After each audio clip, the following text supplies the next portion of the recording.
Hello, Scotslamers, and anyone joining us for the first time. This is episode 7 of the live streams. I'm joined tonight by Lewis. Hello, hello. Hello. A wee skeleton squad tonight.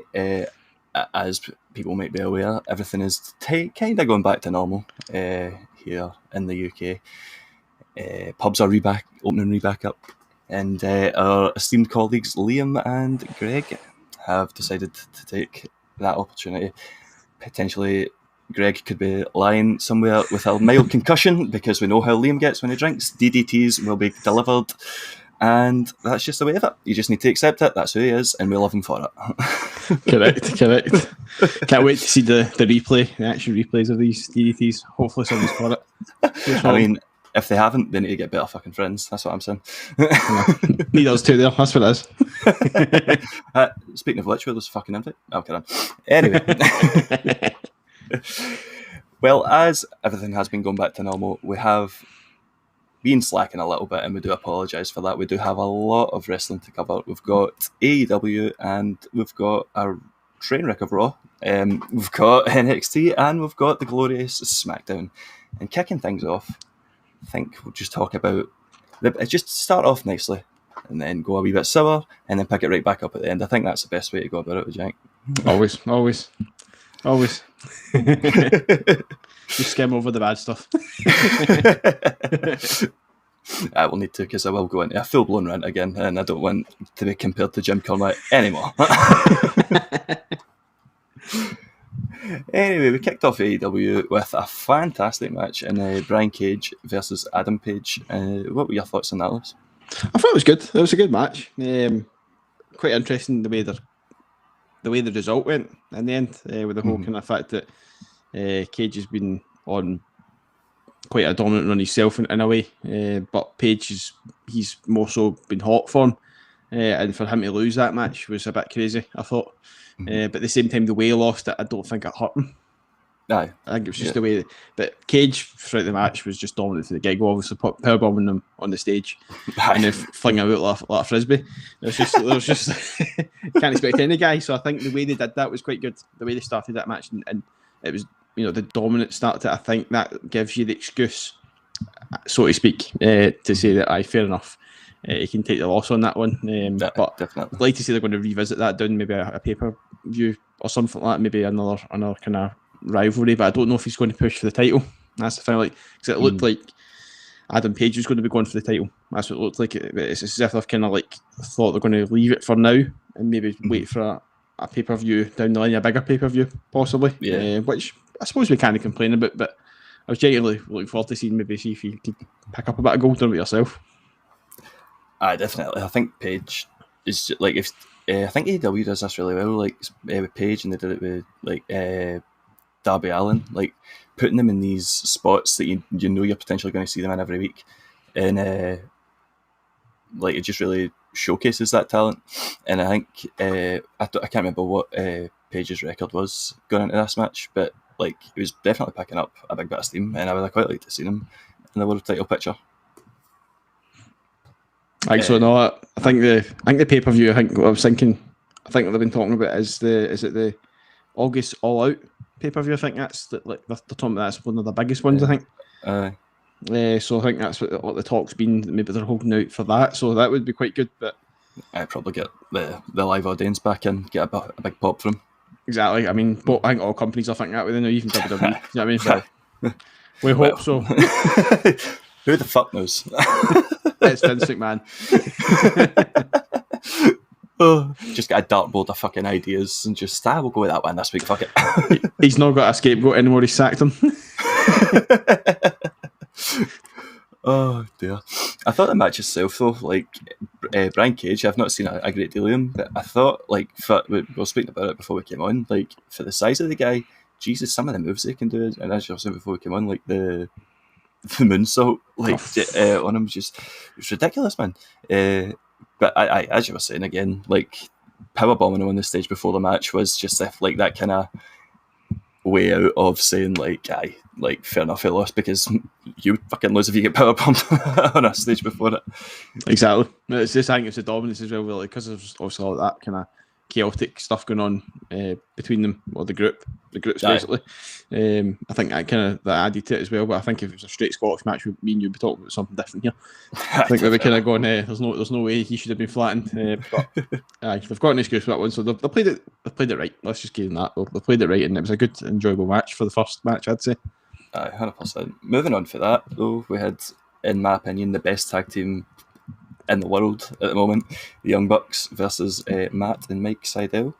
And I thought, like, the Young Bucks, I'm so impressed with them. Just every single week that I see them, they're just so charismatic, so entertaining to watch in the ring. Just everything about them. Just the fact that they've got their own personal cameraman and like using him in certain spots, like when they're in submissions, shouting for his help, stuff like that. I even think they've been watching two well-deserving Hall of Famers, the Bella Twins, with a wee bit of twin magic in that match as well. A couple of super kicks. I think there was a couple of kind of moves with both teams. I think. I love the just both the teams, to be honest with you, the chemistry with both. I mean, we've been talking a lot of the tag teams in WWE and how we sometimes feel like, I think we'll probably got onto that actually. Tonight is more the female tag teams, how there's a couple of them that maybe don't really get chemistry wise. I think they've lost the chemistry completely maybe, but we'll go into that. You probably has, I guess, what two teams I'm talking about, but I know these two, Sydal and Young Bucks, are brilliant. I love well, when he used to be Evan Bourne, of course, in WWE, I thought it was really impressive. Like, he was in that era's kind of Ricochet, and I thought that was great. Like, that's what he was like. I just don't understand why they get rid of him at the time. I had no idea. I had a brother, not a clue. Actually, to Google it to go, is he genuinely his brother? Is he really? But no, they're brilliant, and I thought like the two of them were both teams, and obviously Sydal brothers put off a great start to the match as well. I think they were both on fire. Just the way they kicked it off, they were quite dominant, and it's amazing just to see how, like, in the flip of a dime, the Young Bucks can just change, to this heel persona. It's just like how it can take some teams like ages and ages, and they have to do a lot of dirty tactics and stuff to actually pull this stuff off. But they've just joined. Fair enough, they've joined, Omega and stuff. So I suppose that does assist. That adds to it. They just seem like the most natural heels, though. Like, they just bit like almost lovable heel. Like, they're dicks, but lovable dicks. Right. Like, you couldn't. I don't know if you compare them to, but I compare them. They're quite similar to Jeff and Matt, obviously, in their high flying stuff a wee bit. Fair enough, slightly different. We'll give them that. They are different, in a good way. But you probably couldn't see Matt and Jeff Hardy, even now. I don't think you can see both of them going heel. You can see Matt going heel, but you can't see Jeff going heel. Nah, Jeff's a wee sweetheart. I could never see him heel. he's a John Cena of the tag team, isn't he? He's like, creative won't let him, and even he won't let himself do it. But no, I like you say, mate, I think they're fantastic when they're just the way they've been playing the bad guys, but it's like you say, lovable, just the way that you can just kind of go, I don't really care the bad. I quite enjoy the fact that they've been assholes to these guys. Why, yara? But it was quite a chaotic match in the end, also, with Frankie Kazarian and Christopher Daniels coming out, the two Olgins. Surprised they weren't coming out with Zimmer frames. Honestly, man, Kazarian, he is looking old, isn't he? He is definitely looking old. It was quite good to see their comments, the way they were talking about. I think, what was it they called them? Entitled overdressed bitches or something to call them, I think, at one point. It was just, they're going to take the reins back off them, essentially. That's basically the kind of message they put across, and they're obviously going to make the AEW a better place. I think that's the kind of way they put it to them. I thought, that's actually quite a good match in itself. We've just seen a great match right in front of us with the Sydal Bros, but I thought, this will be a match and a half as well. Anything with the Young Bucks in it, I'm all here for. Just get fucking is it Red Velvet and Jade, put in a tag team and face them. That's it. I'll do. Do you know what, they could fucking wrestle Nia Jax and Shayna Baszler, and I would tune right in. Although I would worry that the Young Bucks might get fucking sidelined for fucking us. And well, obviously there's always a third member, of course, that would follow them. I think even Tinner Company would follow them. And Reginald. Can't get rid of him. ever. Oh, if I seen him next to the Young Bucks, I swear to God. Oh my God, can you imagine? Honestly. Oh, anyway, moving on for what was a fantastic match on to another fantastic match. And I'm going to be honest, the first ever time I've seen Orange Cassidy, and what have I been missing out on? Oh my God, he's brilliant. What did you think of the match? I thought it was a really good match. Like, I love Penta. I love him. He's a bit like the way you described, like the way you like the Young Bucks. It's just like he's a bad guy. He's a heel, and you can't help but love him. I should really hate the fact he's assistant guy. I should really hate him because any assistant that shows up with a heel in WWE, I just automatically go, he's shite. He's a fucking dick. Don't like him. That's just it. But I can't. Yeah, he's just quite irritating. I don't care how many times the guy hops up on the rope. Just the way I think it was. He took the glove off, and then he flung it, and he desperately tried to catch it, and he just kind of fell into the ringside. It's just brilliant. And then Cassidy, just trying to get his hand in the pocket, and Penta was not letting him have it. That was just no happening. I thought even at the start of it, when they were both like Penta was doing that Zero Miedo thing, and then he was just hands in the pockets, just getting wee kicks. I thought that's just brilliant. He's unreal. It was how many times they were close to winning as well. It was like I think Penta got him with a destroyer, and I was just like, holy shit! Like that's what I mean. Like with him, he's not the type of luchador style wrestler that you're expecting. I know you look at him, you still go right. He's not a Rey Mysterio. He's not a Rey Phoenix. But he still pulls off these kind of moves, and you just go, where does he pull these things from? Do you know what I mean? It's just like he doesn't look like he's capable of all these things, and he still is. And it's just like he's brilliant, and he's just honestly that meme for I think the St. Paddy's Day Slam will live long in my memory. It's just it'll live in there rent free. Just the way he just hops out the attacks. I think it was Cody. I think he attacked, and then he hops out into the crowd, and just he's got a hat on. He just kind of just turns around, looks at the camera, and you're like, hey. It's just like, whoa. It's just brilliant. It's just like cartoonish, but it was just like not in a bad way, in a good way. But aye. Oh, see just how he fucking. I just remembered that I just seen Trent's name. See the way that is it Justin Roberts, the announcer? See the way he announces them. It pops me every single time. It's like Trent. The question mark. It's so good. I can't get over the whole best friends and the mum thing. I'm just like it's hilarious in its own way. It's like it's something you genuinely would expect for like probably the 90s wrestling or something. I would say. Just that's the kind of like hilarious stuff that you would just expect them to just pull out the bag, and they're even still doing it to this day, and it's just like, wait, why and how and what?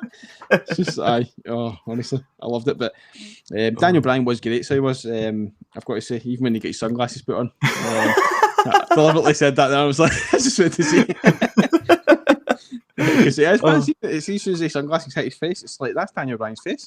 I can totally see where all these WWE and AEW fans are comparing them to just how they look, and they are spitting double, absolute spitting double, and they're workhorses at the same time in their style. To be fair, here I'd love to see data. See now that Daniel Bryan's away for SmackDown, who knows where he's gone? Well, he's been added into the alumni section, I think it is, in the WWE. So that's always a sign, and it's always either playing you. Because they're going to show up elsewhere, or he's gone. They better be playing me. Yeah, they did it with Punk, and then he never came back. Still great. Maybe one day when he's about like 70, he can only walk to the ring. That's probably about it. But at least he'll still be able to drop a pipe bomb. I see if he does an Ultimate Warrior and like has a like kind of eerily message. That was creepy, man. Let's not think about that. I was like, how? It was like that was his one last task in life, right? Really, you know what I mean? Like his speech, and then that's you. You're not even getting home in the car park. That's you. Gone. Oh, I was just looking at you've completed your life. Xbox achievement at the bottom. 10G. Big Finney's like, hey. So thank God that saved me a lot of money. Oh dear. Well, moving on for that that morbid talk. I know. We had what I was quite looking forward to. Building up all week, the lovely parlay that took place with the Inner Circle and Pineapple. Pineapple. I thought even in a circle, just their entrance, just they know how to make a fucking entrance, don't they? Just maybe just watching one too many Triple H entrances and just going, write that down.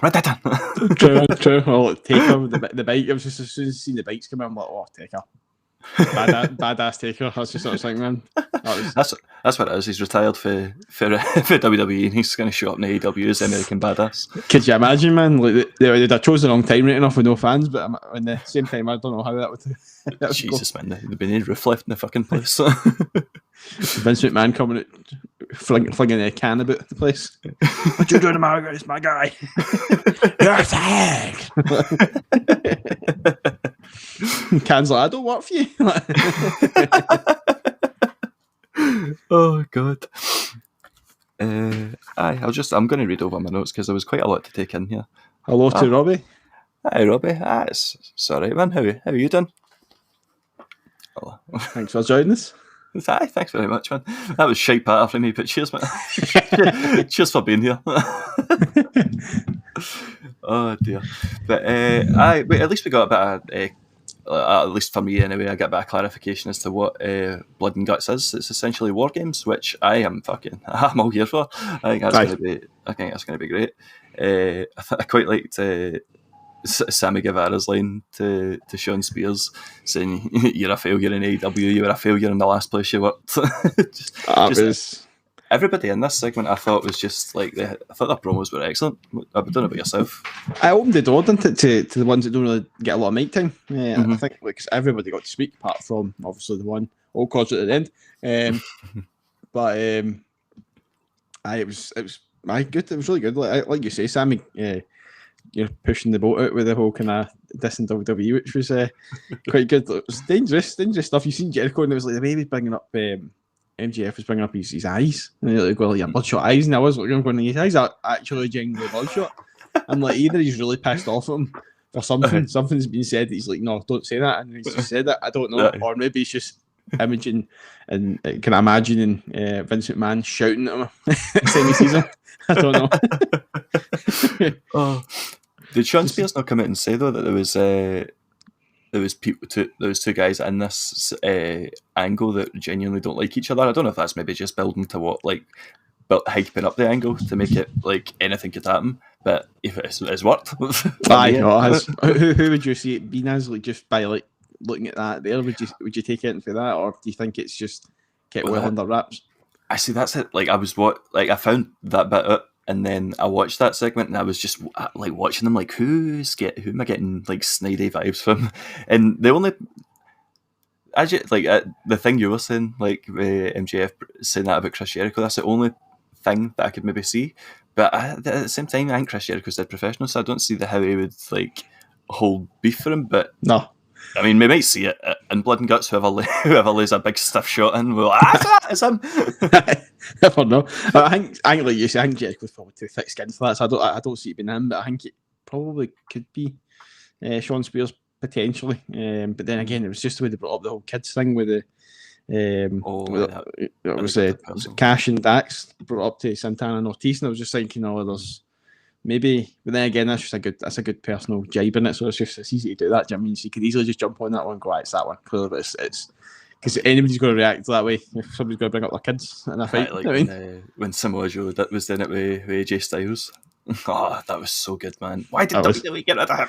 I know. I've still got hopes. We've got hopes. I think probably a few of the releases that maybe they're going to rock up in like NXT or something and just surprises. But well, apparently, I mean, been hearing a lot about Sean Spears recently. Apparently, I think that AEW are looking to bring in the Iconics. Hopefully. I would take that, to be fair. I think they'd be good. I think they've dropped the ball on that one. I mean, we're watching. We'll get on to it again later on, but it's like that's an actual tag team. You're just waiting to get rid of them. Why get rid of them? Why get rid of them? They were hilarious together.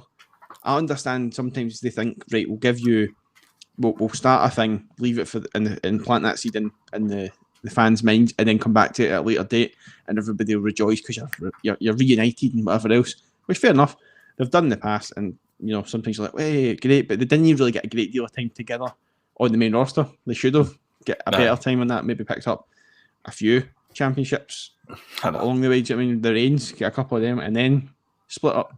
Because I think they kind of seen Peyton Royce as maybe the stronger out of the two, and they thought she was going to go her own way and have any singles, and it looked that way on the run up to WrestleMania. So I don't really understand why they didn't give her the chance, even just like the way they did with Daniel Bryan. I know we're comparing somebody that's far more experienced wrestling wise, WWE wise anyway. Like, but you could still have shoved her in a triple threat, and she could have still lost, but just put up a good fight, and it still would have done far better for her than that.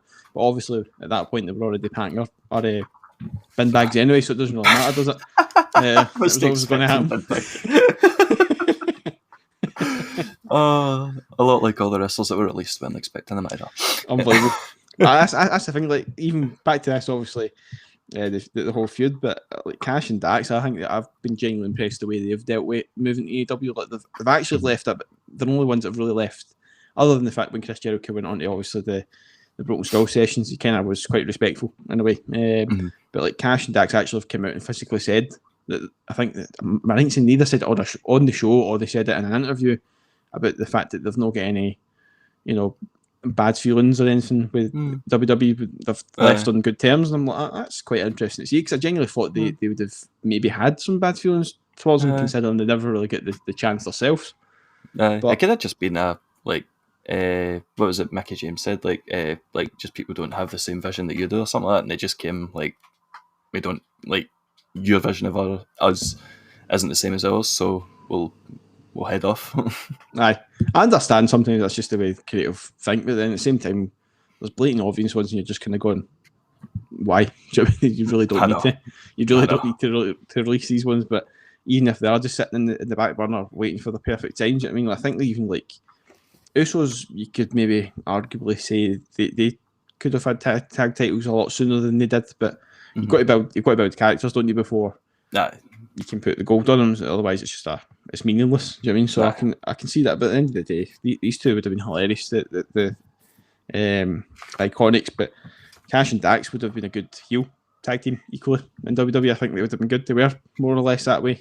So I thought they would have been quite good. But another one that dropped the ball on. This is the way of the Vinnie Mac.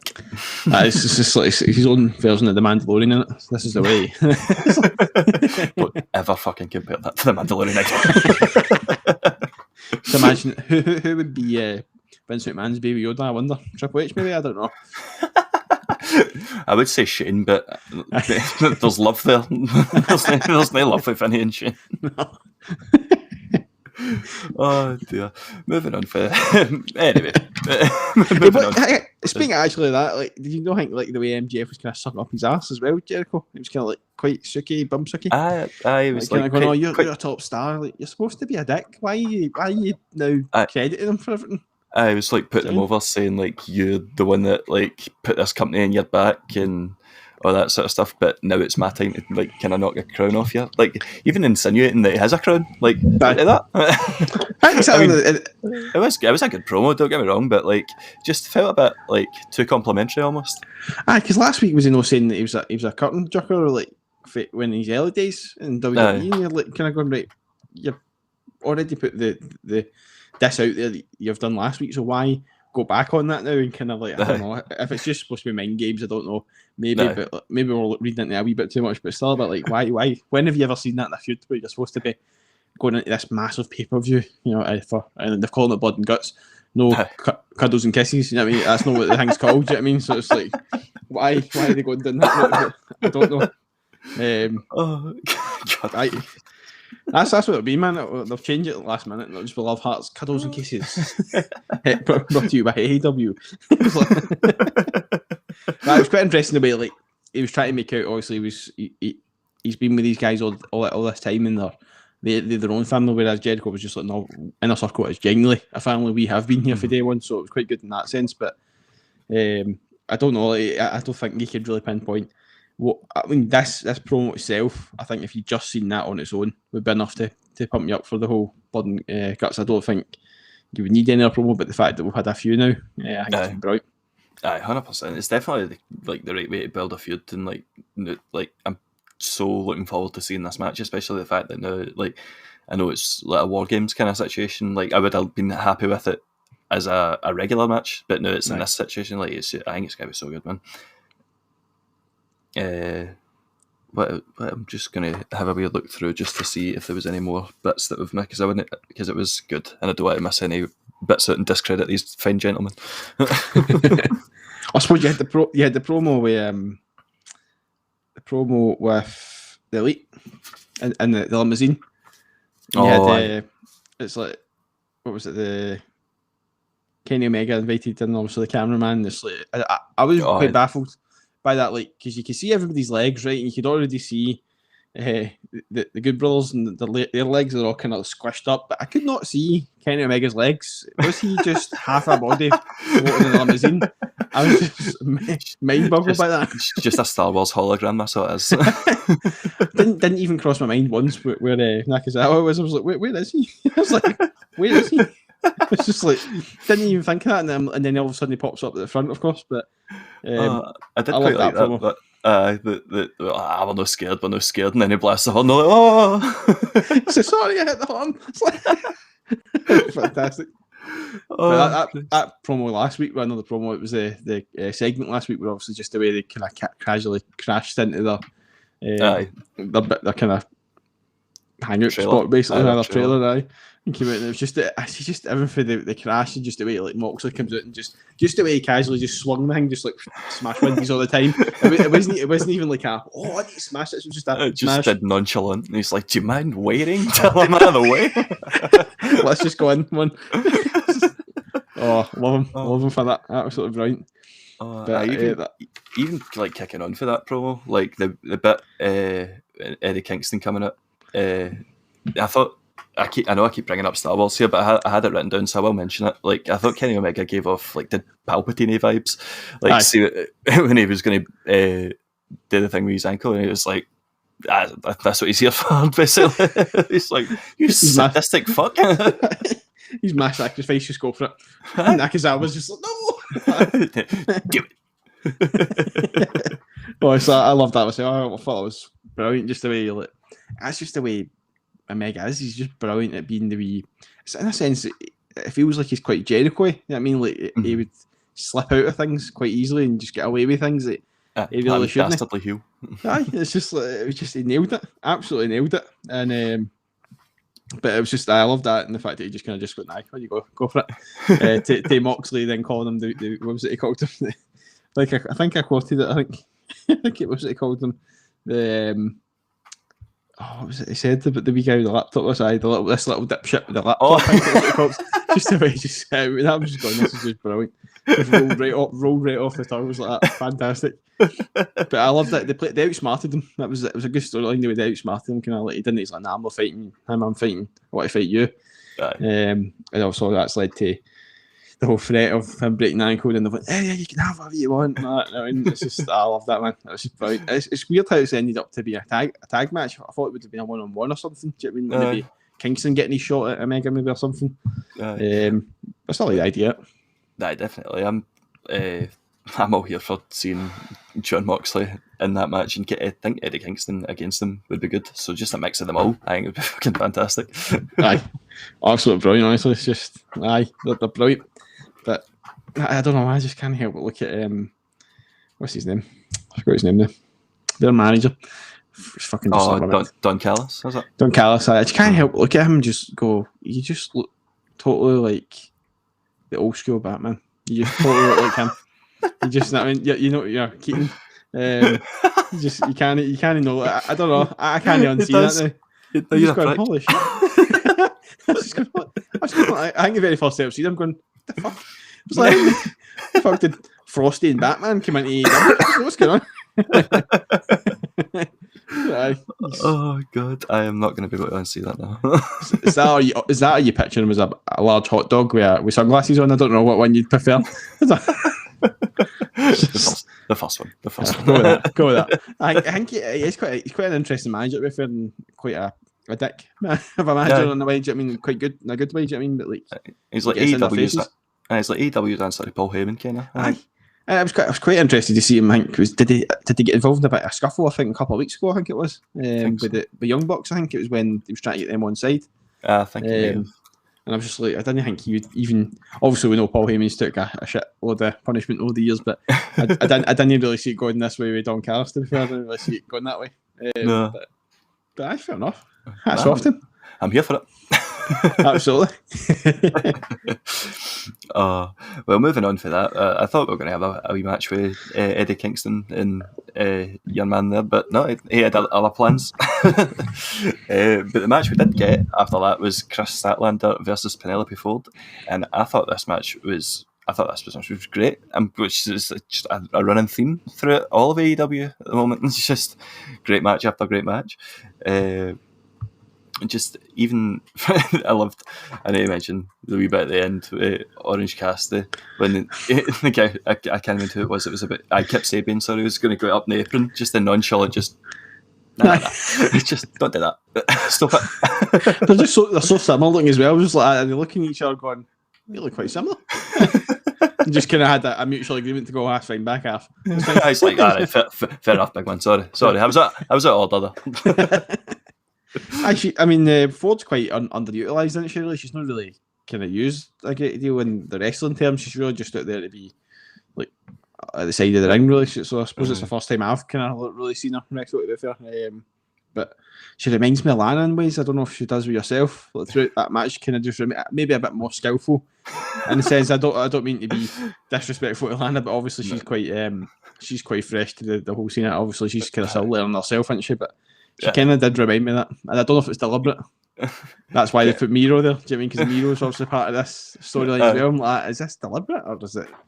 Oh, I thought Miro. Like, I mean, we might as well just bring it up now. That shortens the length of time. I thought Miro was great. Like at the end there, like after it, just absolutely brutalizing him and then just cuddling him, just like I forgive you. You're like, Jesus, this is not the man I remember from wrestling, world wrestling entertainment. No, definitely no. Mad stomping the bare feet and that, man. Bulgarian brute. Rusev. Expecting Ford to hit it with some sort of Soviet Russian accent or something. Oh, let's hope it doesn't go down that. I think they're smart on that. Hopefully, I hope so. Don't I jinx it? Oh, I thought the match did have some good spots though. Like what's up? What was it? See Statlander, the gorilla press she did like so bloody strong, man. And I thought like the end set, like the finish to the match as well. Just when she caught her and going for that springboard right into the Big Bang Theory, I thought that was dead smooth as well. Like the two of them put on quite a decent match. I think Chris Statlander is definitely somebody that I'll be looking forward to like watching, and hopefully she could maybe push her way up the ranking system. I don't know where she is. I don't know where she is in the ranking system now, but hopefully. I don't actually know myself, but I'm imagining she might be like almost clean slate in a way, because I think they were talking that she's been injured or something. So I know she's going to be quite relatively new to both ways, isn't she? But I mean, at the same time, it's like, she's impressive. So, but she could easily go on a run big time. She's not exactly like the smallest built either. She's quite built, like you're saying. That the Big Bang Theory kind of finisher, I think, is fantastic. I think that's really good. I think that first match, so just to keep going back to just when they're all reuniting, it was the mum drops him off. Just Trent, I'm just going, oh my god! It's just like, and it was a tune and everything. I'm just going like, what is this? Have I tuned into like? Is it something like Happy Mondays or something? Or, I don't know. What is it? Do you know what I mean? It was like, what have I tuned in here? It was just, that was mental. I quite like the wee thing she does as well. The wee boop, boop thing. The nose boops. It was just a bit like, Did you know that it was, early on in the match she went for a suicide dive and then she just went nah and then she just went boop and just booped her. It's just the way they sell it. You're just going, so stupid, man. But comedic, but it's not something you'd probably expect from her. She doesn't look the type, doesn't she? No. But it was like, honestly, I love how I just dropped in the Happy Mondays there, and it was like, they're a band, but it's just like, just imagine it's a show. But I genuinely don't know who they are. Just thought I'd throw that in there. Just sounded good. It made sense to me. It's just that some sort of, we'll say it, we'll connect it, and we'll go something like Neighbours or something. Neighbours. Something overly happy, and they're all getting drunk. Alcohol runs through their system. Corey? No. You need to, mate. Watch that, man. Oh, fucking hell. Honestly, all soaps in general. My God, I think I could write them. Honestly, I genuinely don't see a great deal with them. But anytime I do see them, I'm just like, this is about to happen, and it happens, and I'm like, I could write these storylines easy. You know what I mean? only if the storylines at Coronation Street and bloody EastEnders put it, were as easily spun on WWE and AEW, then we could be part of the creative team. Then I think it might even fall into the same category as Raw. They shows that. Probably. just expecting somebody for the pub to rock up on Raw. I'm the new GM, Roy Cropper or something. Oh God. I'm trying to read my notes here. I had to read it like 5 times. I don't understand what the fuck I've wrote. I've got Nick Camarado, Aaron Solo, QT Marshall. The family coming out of the Nightmare. Sorry, not the family. The factory coming out of the Nightmare Family's bus. Aye, setting up a 6-man tag match. What did you think of that match? I thought it was an interesting match. Just the way they kind of played it, like just the way they kind of hijacked the whole bus thing. I was just like, what is going on here? Like QT's he's an interesting character himself. Do you know what I mean? He's quite sleazy in his own right. If you know what I mean, he's kind of I don't know, just the way he recruits people, and they're just like, how did that happen? And why are they backing him? See, like you had to be me with the old Batman. Anytime I see QT Marshall, I just think Kevin James. Every time I see him. He actually does quite remember that. Actually, I just see, honest, like just the whole. I think the main thing for that match, it was brutal match in itself, chaotic, of course, but it was the fact. I think the main kind of talking about was obviously Cody Rhodes reappearing on the bus. It was like you seen him a mile off. You're standing on the stairs in the bus, but it's like, how is he not already seen him? He's walking towards the bus and he's not seen him. It's like you can see him. Where was he hiding on the bus? Do you think he was just like hidden in the wee luggage compartment? Just somebody reaching for their bag, just hiding away from him. And the loo or something, they've just locked his in or something. I thought, honestly, I need that shite. Hurry up! Casually just stole a bus, but I'm just hiding the bus until they come back. It's bizarre. Oh, I think we need to talk about though. Poor Billy Gunn. He looked in a bad. He looked in a bad way because of that devastating punch from last week from Mr. Agogo. What the fuck? God. What the fuck is that, man? It's like, I get that they're trying to put this move over, and it ended up like obviously tying into the finish, but it's just such a shite punch, man. Like, see if he delivered it with a bit of conviction, I could maybe understand it, but it was just like, like literally every time to their stomach, and you're like, oh, come on, man, like they can do a wee bit better than that, surely. I don't think it made a difference the fact Mike Tyson wasn't on this show. It just genuinely didn't help him in any way, shape or form, and he's still not changed my opinion. It's not happening. I didn't even mention that the words his name did not even touch in the notes I made for this match, nowhere near. I can only apologise. That's right, man. It has to be done, unfortunately. It's part of the whole, get up in this. I suppose we have to go with it. We have to rock with it. But no, I don't know what they're playing at with him. I honestly don't know. It's a wrong move, my eyes, to be honest. I don't think they needed him. I just don't think. I don't know. She's not going to pass off. If they've got an opportunity at any point to offload them to Impact, because I don't think the relationship with AEW and Impact is going to be very good, because it just seems to be everything's going in favour of AEW at the minute. So I don't imagine Impact are going to be better off after the whole Ken Omega taking all titles. And so if they want to leave a go there, they can leave him there as part exchange. Aye, 100%. I have no intention of watching Impact, so if he wants to settle it on whatever night they're on, you've got my blessing, Mr. Agogo. Exactly. And I'm sure Tony Khan could chuck a couple of million just to take him, because they won't take him for free, of course. No, it just genuinely doesn't. I don't know. I've not got an interest in nothing. Grips me. He doesn't hold an interest the way he's trying to put the storyline across. It's just quite boring. To be honest, he doesn't really come across as like a henchman type guy or something. Do you know what I mean? He doesn't really come across as somebody's kind of like almost, or like it doesn't come across as that. It's just they're trying to play it that way. Maybe not try as such. Maybe try to go as far as like Aziz or almost, and he's the bodyguard as such, but Aye. they're in a similar way they are, and I'm just like, it's not really working. I mean, it's like the way they're trying to bring him in as the muscle. If you're bringing in muscle, you've got guys like Brian Cage on your roster. Guys like even like Luchasaurus or something. I mean, the guys are going to. The guys could easily be the muscle. He's not the muscle. Even that Nick Camarado, I know he's in a different group, but he, like, the way he was it last week when they get that wooden chair.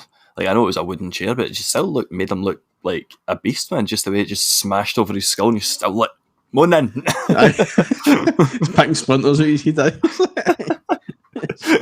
Just honestly, a big splinter. Right? You want to get that seated? Nah, that's fine. It'll fall out. It'll flow through the bloodstream and out the other end. Whenever I'm gushing blood. Oh dear. Anyway, we move on from that to what I thought was a great main event, and like, man, like throughout the night when they had wee bits about Brody Lee, like it was like a tear in my eye, man. It was just such a sad like thing that's happened, and like especially like see at the end of the match when Darby Allin grabbed the armband and put that up, I was away again. I was like, "You fucking bastards, man! Stop it! I'm just trying to watch the wrestling here." I know, but it's good that they're not forgetting about the way they do. It's amazing. But I like you say, it can catch you off guard a wee bit. Because the guy, it just shows you how influential that guy really was. How nice a guy he was, how hard-working he was, and maybe underappreciated at times sometimes. But he's gave like some people are obviously in AEW the short time he was there. He's gave them a lot of wrestlers in there, the kind of guide to where they need to be to go forward in the wrestling business, and it's good. I think this episode he mentioned stuff about that. I think it was with Ten's mask, and then like I quite like that, like how they like obviously when he said when Brody first gave me the mask, I felt like I was part of the family kind of thing, and then like they tied that into the match because obviously Darby Allin's a lot smaller than him, so he was like trying to out wrestle him at first. That didn't work, so he was like, right, I'll just try and get personal with you and I'll rip the mask. But I thought it was quite nice at the end, like even though he did that, they still like had the nice wee respect bit at the end. Aye, it was good. It was an overall nice touch to the whole thing, and it's good because a lot of things like this, regardless of what it is, whether it's wrestling or anything else, like things where they try to remember people and it just gets forgotten about. It's a one day thing, that's it, and it's gone. And they actually seem to kind of just go, well, that's it over. It's like, it doesn't even matter. It's a bit like racism and the whole football thing now. Do you know what I mean? Over here, like, feels like a forgotten thing and stuff like that. But the way that they're playing this, they're not boring you with it. It's a different way. They're all putting out their own tributes in their own way and wrestling. It's good. I mean, we've seen it with the Fiend, which is just something you just genuinely wouldn't think you would see with the Fiend. But he did it in a way up as well. Like that had me fucking. I don't have you going there. I was like, I'm not scared of him, I promise. It wasn't just for his shitey booking that I was crying, honest. It made me sad when he shouted, yeah. But it's just like that. It's just like he just got away with the way he did it. It's just like it didn't ruin anything. The storylines, it didn't ruin his character either, and it was just like it's almost as if it played into his character. It made him that bit more twisted. It's just the way it's affected him in a way. If you look into it, delve into it and try and imagine things, it kind of adds that side of things to it. But it's interesting to see them doing that, continuing it, and I wonder how long they will keep going. It will be quite interesting to see if it's something that's just going to be a continuous thing for years to come. But at the same time, he deserves it. He's one of these wrestlers that's just he's very deserving of something like that. It's not like there's no too many wrestlers that you could say that would deserve that as such. But because like you see a lot of things unsurfacing, but people talk about how much they love them. You know what I mean, yeah, it's like how often do you find that like every for your fucking Undertakers to your like mid card, like everybody like has something positive to say about him. Like how often do you find that in like the world, let alone like professional wrestling? So it's horrible, man. Yeah, it's gone too soon. But but like in terms of the match itself, I thought like the two of them put on like a definitely main event worthy match. Like I think AEW, as I mentioned at the top of this, like with with Adam Page. Like, they're doing a great job with Darby Allin, like cementing him as this main event guy. Like, especially putting him there with Sting, and like anybody that said that Sting would come in and take spots away for younger talent, like just like what he's doing for Darby Allin. Like, even like the casual fan, like that watched wrestling years ago, could see somebody that they've never heard of, Darby Allin, but they go, "Is that Sting? Oh my god, he must be a big deal!" Like, they just do it so well. Like, in the match that I was going to put on, like the match itself, like I thought Ten was just throwing him about like a fucking paper bag at some points. I think I seen. I think it was, you're talking about Sting. I think I've seen. I think it was a meme or something. Somebody put up on, I think it's Facebook or Instagram or Twitter, one of them, and it was like, I think it's a ring full of wrestlers, and it's just a picture of like Sting with the baseball bat. It's just like going like he would just go down and challenge him anyway. Just like he's got his baseball bat, it's fine. It doesn't matter. He'll back his cause. No, it's good. Like I like the fact that he's backing him. It's just fitting. I mean, the way they look as well, the whole look they've got going on, it's good. And it's an interesting mentor relationship they've got going at the same time as partner at times. But I love that cinematic one. That's something I think I would go back and watch again, definitely. From that pay-per-view, I just loved it. Very well done. Honestly, just very well done. It was just like fitting for their characters, and then just the way that this match itself went as well was good. And it's good to see that he's actually getting to defend his title, opposed to a while back there it just seemed to be it was a non-defending title. It was just like he's champion. That's it. I might see him once in a blue moon. At least you're getting to see him. But no, it was good. I liked the way they kind of did the old school kind of Bret Hart finish on this match. It was a roll up. I thought that was a brilliant, like with the coffin drop, and then he caught him, and then just rolled back into it. That was brilliant. It was really good. I think it was reversed it. Was it a submission, wasn't it? I think he caught him caught him in a full Nelson, and then he just like did the wee back, like putting his shoulders to the mat. It's like that. Even that like just shows the intelligence of, like, because you've seen it obviously at the start of it. Obviously, as I touched on, he's trying to out wrestle him, but he's much bigger. So then went for the personal stuff. Like, it just shows his in-ring intelligence. Aye, yes, I really do. I really like Alan. So I like his style. And first, to be fair, I was a bit like, why is he getting these comparisons?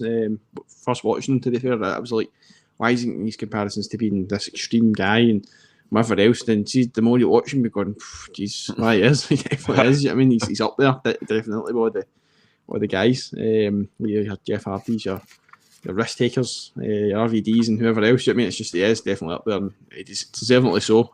But I just wonder who do you think could take the title off him? Who do you see it being? Anthony Ogogo. No, I'm kidding. Oh no! End the stream now. We're done. That's us. Scotslam's over. It's done. Ogogo, you've ruined this. See, even like seeing the when they were building up the match last night, and they were mentioning how like the TNT title was almost kind of like Brody's title. I wouldn't even mind seeing somebody from that faction win it, whether it be 10 or like I honestly wouldn't mind that. But as long as I would hope that keep it on Alan for a wee bit longer, like because I couldn't really like, as good as he is, I couldn't really see him going for the world title as of yet. But definitely in the future, but just not right now. I wonder, like, if, like, say, maybe Matt Hardy would come back for another, chomp at the bit, maybe try and take it off him, because I mean that was a good match itself. Aye. That could be a pay-per-view kind of match that you would want to see again.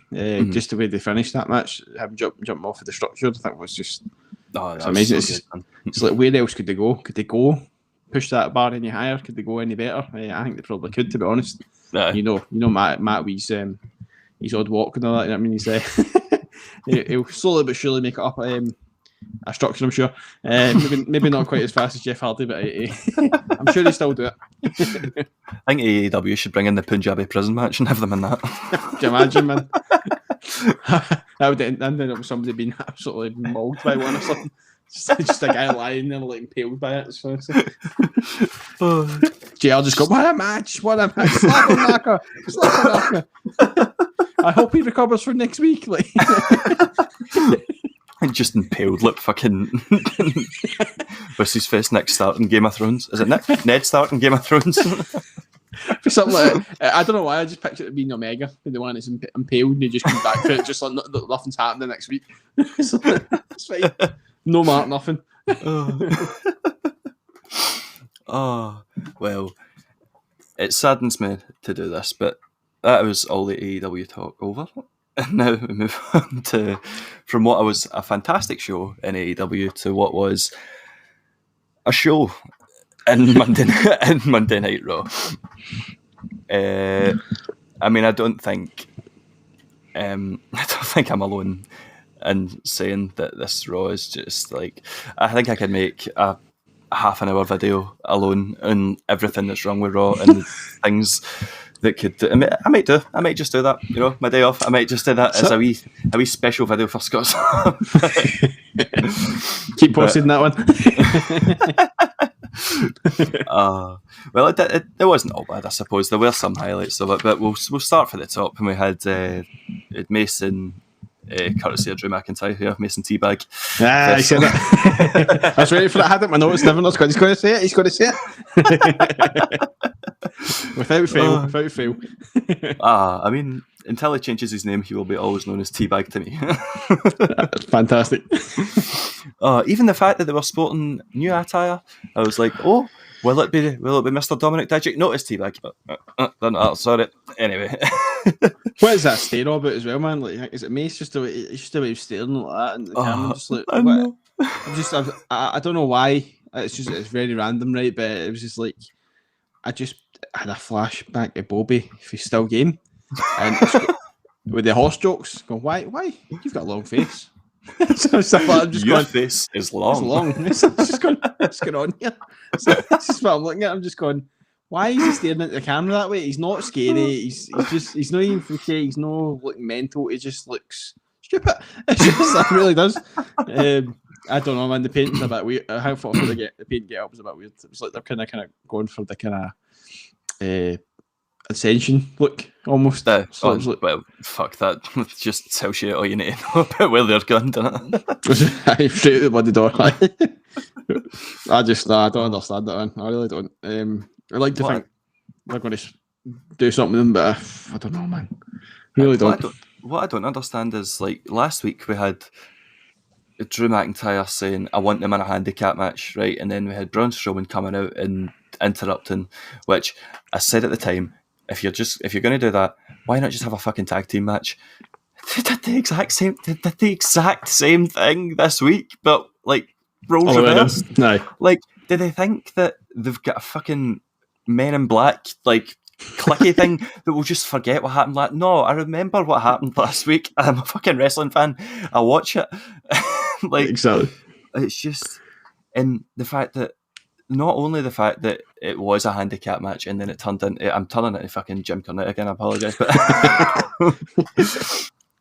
but the fact that it was like a handicap match and then there was a DQ finish and then there was a tag team match and then there was a fucking random finish again, like, and then you've got the commentary team talking about, oh, it's the Strowman Express, and then when he's running round the ring, Adnan Virk's like, we're gonna need a bigger boat.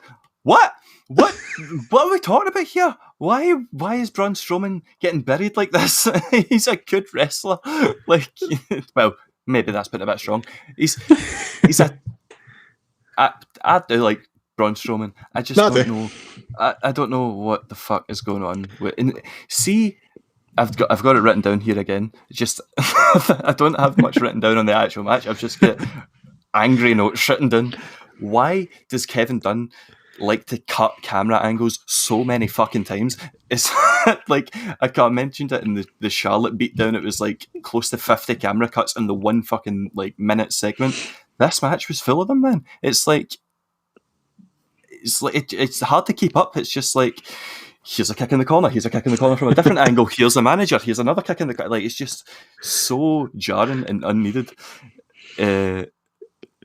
And I think that's all I've got written down for the start of that match. I don't know if you've got any thoughts to say yourself. See, to be honest, mate, I don't really have a great deal of match in terms of stuff, but along the lines of what you say yourself, I think the only thing you can really take from both weeks is they're trying to play the way that both Drew and Braun have got egos. You know what I mean? That's letting their egos get in the way.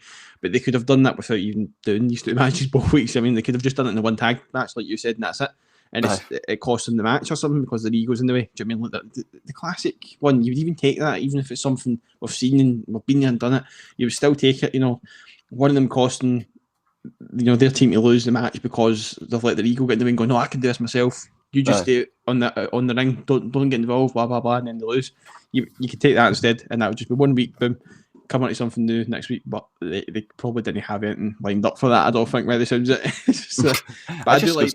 It just goes to show that like Raw shouldn't be a fucking 3-hour show, like because that's probably the only reason that it's getting dragged out that much is because it's a 3-hour show and they've got time to fill. And the way they've been doing it recently is that it's like, what is it? I think SmackDown might have been one last week. It fell victim to it right enough, but last week I'm sure it was. Or the week before, one of the weeks they had, it was like a 40-minute promo just for something we already knew was happening the week before. I think that was Daniel Bryan and Cesaro segment. So it's just like why do it? Do you know what I mean? And I just don't understand. But I don't think it feels as if I've lost the capability of how to manage big wrestlers now, because it's like they don't know what to do with them, and that's like you say. I quite like Braun as well. I just feel that they're not sure what to do with him. Like the way they were able to just pull out storyline after story. I know some people probably say it did get a bit rotten maybe towards the end sometimes with Big Show, I suppose, where it was just like he's getting locked in with celebrities. But that, I mean, that's at the tail end of his career. Do you know what I mean? Why not copy some? Even if you have to copy some storylines, look back, as long as Peacock's not deleted it, of course. Look back and see what Big Show's done. Copy a storyline, go ahead. Do you know what I mean? Did the Big Show rip a door off a cage or something one time? And I think they kind of did that a wee bit with the Braun Strowman and the Shane McMahon thing with the inside of the cage. Him and JBL were in the barbed wire steel cage match, and he just like literally just fucking yanked at the lock. Like that made Big Show look like such a fucking monster, man. And they could just do things like that to actually keep him going, but for some reason they're choosing not to. I don't know why, but that's the thing. They've now got 3 big guys on their rosters now that they're going to have to deal with. Did I say it? We dream match would be quite interesting to see Omos versus Braun versus Aziz. I think that would be quite interesting, as long as he's not away to fucking Lou, of course. Like last week, because that's just what that guy seems to do, not be able to do his job. One week into the job and he's already gubbed it for Apollo. That guy had to shite, game a break. He ate 10 eggs. That's just the eggy farts were coming out in the ring, so he just had to go. Hey, you don't get that big by eating a lot, and if you need to eat a lot, you need to shite a lot. So listen, I feel for the big guy. They could have a classic backstage segment in the Portaloos, or the Portaloos, say Portaloos, and the cubicles. Kick a door in, he's doing a big smell of Joey. Listen, that is get fucking Vinnie Mac written all over it. Do not fucking say that, or I'm going to see Aziz taking a big shite next week. I don't want it. Raw's bad enough. That's not even Raw. WWE's bad enough at the moment. Bring all 3 big guys in and just see them struggle, get out 3 cubicles on the line, just see who gets out first, gets the championship. Little WCW gimmick matches. No, I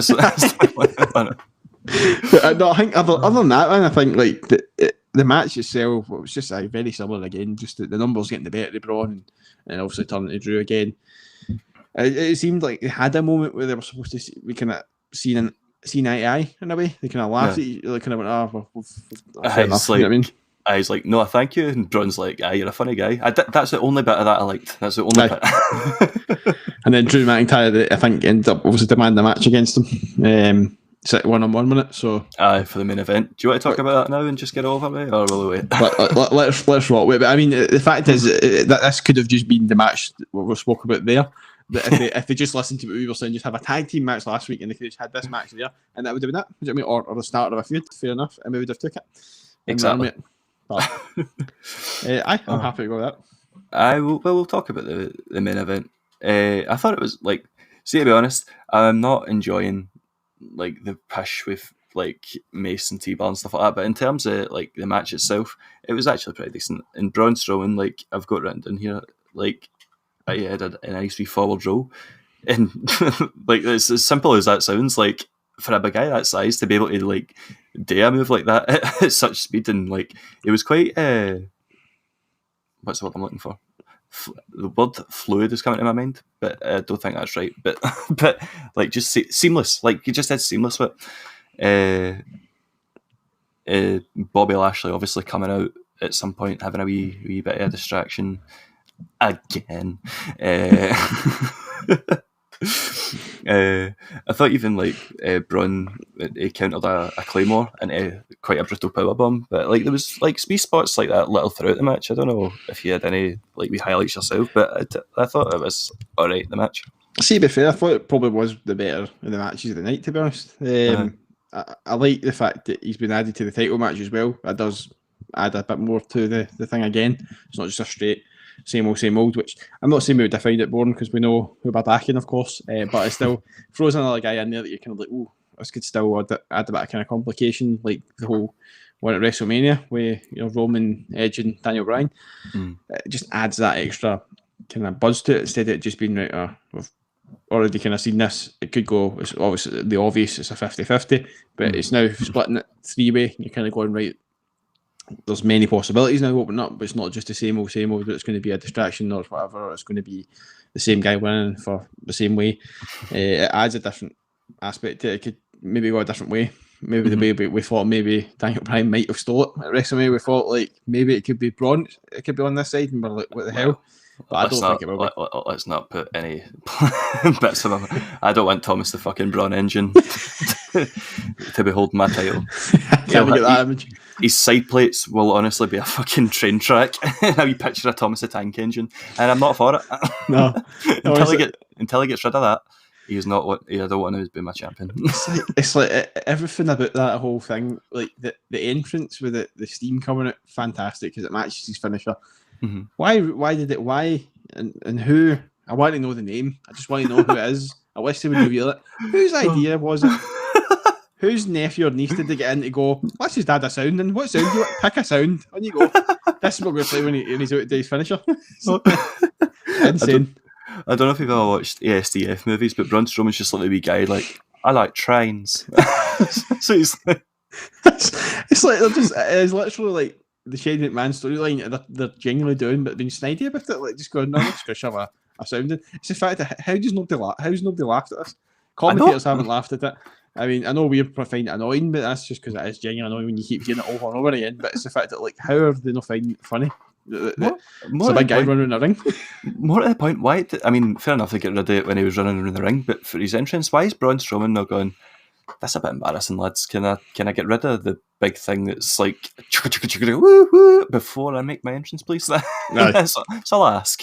Even just the horn and the smoke, fair enough. Go with that once, and that is it. Nothing else. I never need to hold a title again, just as long as that's gone, please. It's just like the smoke thing is cool. The way that it rushes down the ramp, that's fantastic. And like you say, if it's minimal, fair enough. But the fact they have to just put it over the top with the whole sounds, it's like, I don't understand. But I don't know. I think it'll be good. The Almighty, I think he's going to retain.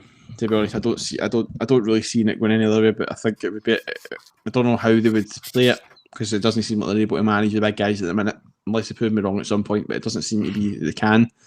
They're literally just using them constantly as bodyguards and whatever else in there. And then when they are on their own, they just seem to just make them out to be stupid. And it's just like, that's what your bread and butter wrestlers were. They were big guys. You had big giants, you had big guys. They tried to play the whole thing where, I remember it was years ago, I think Triple H was saying, it was in an interview, saying how wrestlers don't have to be the big guys that you used to see now. They're now all different sizes or smaller. Don't have to be these big guys, and you're like, okay, how I see this going? I mean, it kind of doesn't work the same way, in my opinion. It's like if you had hundreds of Rey Mysterios and whatever else, it's going to get boring. It's not going to be the same because they're all doing the same moves. They're all doing. You need that balance. Exactly, you need the big guys are the big guys. That's wrestling. It's about strength at the end of the day.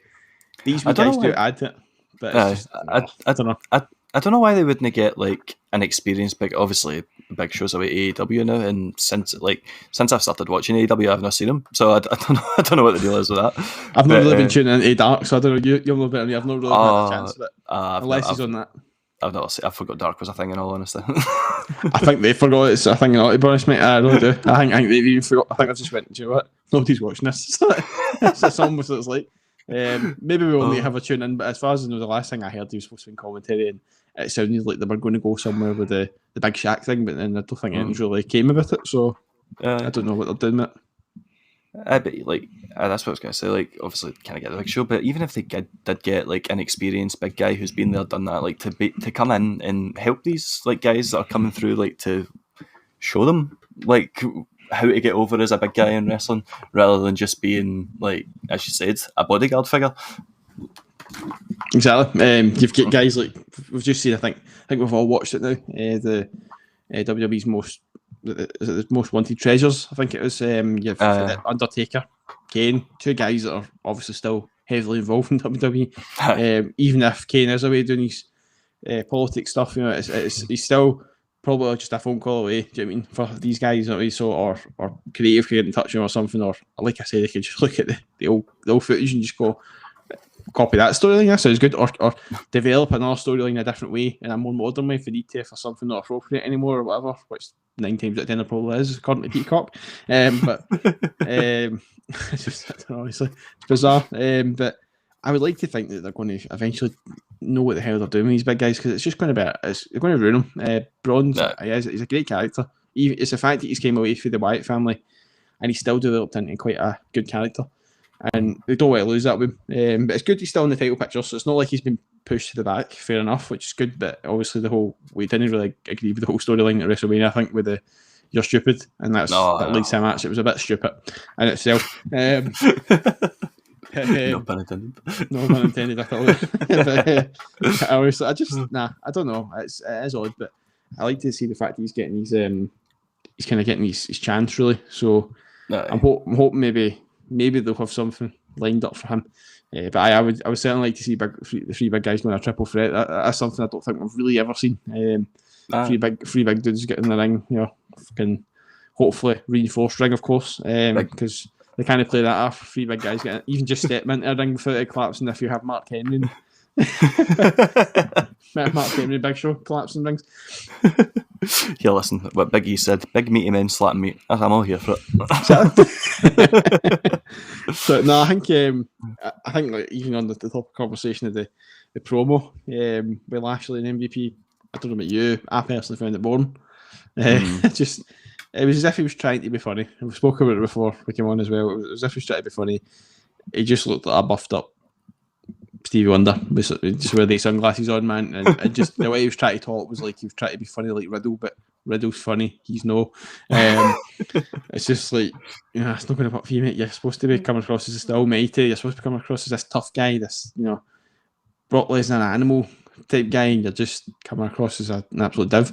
It's just don't know why he went that route. I really don't understand why they went that route with the promo, but I felt it was a bit dragged on. I think it dragged it on for a bit too long. There wasn't a great deal of traction on the storyline. You're like, oh, I can get into what they're talking about here. It's just like MVP, you're just rambling all the shite that you've been rambling for weeks, so it's no different. So I could probably go and watch 2 weeks ago what you were saying then, what you're saying now. It's fine. I'll know what's happening. I mean, that's the exact fucking same way any Raw these days. Pretty much, man. Pretty much. But I don't know about yourself, but I honestly genuinely didn't have a great deal of interest in that promo itself. I thought it was quite poor. I had that little interest that I never took any notes about it. I felt just like me with a goggle. It's quite right. Wait, I think we've covered the train wreck. There's genuinely not a great deal to go on, to be honest. I think I think the only other bigger storyline I think that's going on that wasn't even wrestler related was the Sonya Deville and Adam Pearce thing that's going on, where it's like Deville's trying to take over his job in a way, making all these decisions. So that seems to be picking up a bit of steam. I had that written down in my notes a couple of weeks ago, and I forgot to mention it. There was a bit. I can't remember who it was. It was Cesaro that went to the match with Roman Reigns, and then she was like, "Oh, I'll go sort that out." I was like, "Oh, are you part of that? Oh, get my eyes on you, hen." And then she brought back Charlotte, of course, which Pierce was obviously annoyed about. So I don't know if they're just going to split them. Maybe as like Vince or Stephanie or somebody coming in. Are they going to come in and just like kind of go, right, this is what's happening? You're going to Raw, you're going to SmackDown. Have it like the old school Teddy Long and Eric Bischoff. Aye, exactly. I mean, it could work in a way. Do you know what I mean? But at the end of the day, I'm still kind of looking at the film going, why are you still not wrestling? Like, I don't know if I don't know if I missed something, but I don't know if she's got some sort of injury that we've not heard about, or if I've just missed. But I'm like, why are you still not wrestling? You're quite capable of wrestling, unless I'm just playing it in that way where they can have somebody in a management team that they can rely on to go for a match, because we've seen Pierce in a match, so it would be the women's version of that. Do you know what I mean? So it could create a wee storyline for the women. Like we're hoping that they're going to start doing different things, and maybe, I don't know. Well, we can always hope. And Mick Foley brought up a tweeted, didn't he, saying like WWE making all women's division before the AEW do, and like, I mean, I don't know if. I mean, I don't think WWE will ever do that, but I will bring it up until it actually becomes a thing, and then when it does become a thing, I can point to every single time I brought it up and go, I fucking said. Mid-card title for the women. I think that's what they need to do. Don't know if they need a whole division, like, maybe, like, well, I suppose the fucking cruiserweights had a whole division, so why can't the women? But I think that also kind of takes it away from, like,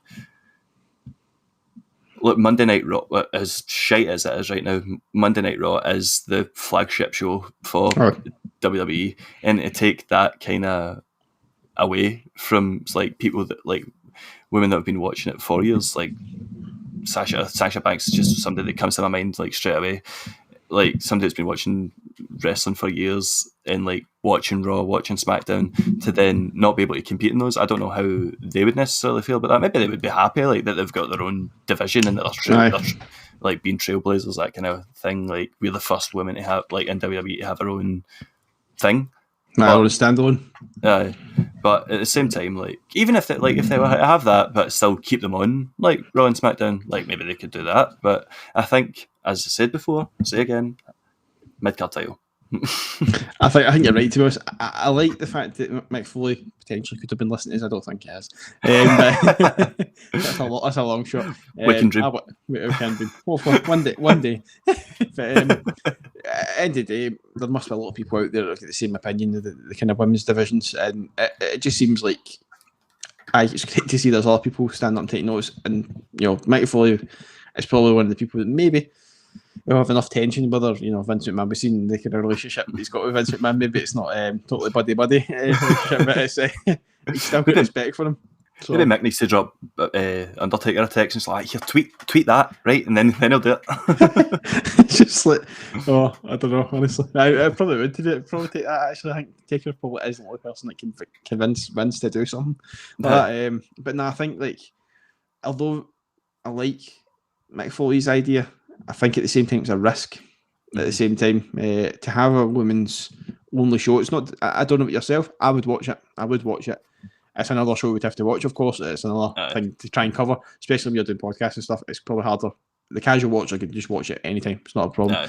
But it could be a big risk where they remove them from these shows and then they get forgotten about, and it's just everybody's focusing on the men's one anyway, because that's the way they've been playing it. They've been putting them for years and years as the main guys, and that's it. And the women have only just started to keep it in it, and then to kind of undo that by taking them out and putting in a show, it could be a risk. I'm not saying it could work, it could, but I think it is better. Why not just give them a chance? Do you know what I mean? That we're talking about how they're trying to fill time in shows, and I wouldn't say that they're not getting the time, because some of the matches they are, but we know the match that we're avoiding the fucking play, because it is we're not even going to delve into it full. But the Nia Jax and Shayna Baszler thing, even though they added Rhea Ripley and they added Asuka to that thing, I didn't see it having any, like, I didn't really see it having anything. To be honest, it was just the same old thing, same old recycled stuff. It didn't need to do. So it's like, if we're seeing something like this on the show, and to be fair, I get a fair whack of time on the show. It wasn't a quick over and done with show. It was a match. It was quite a long match.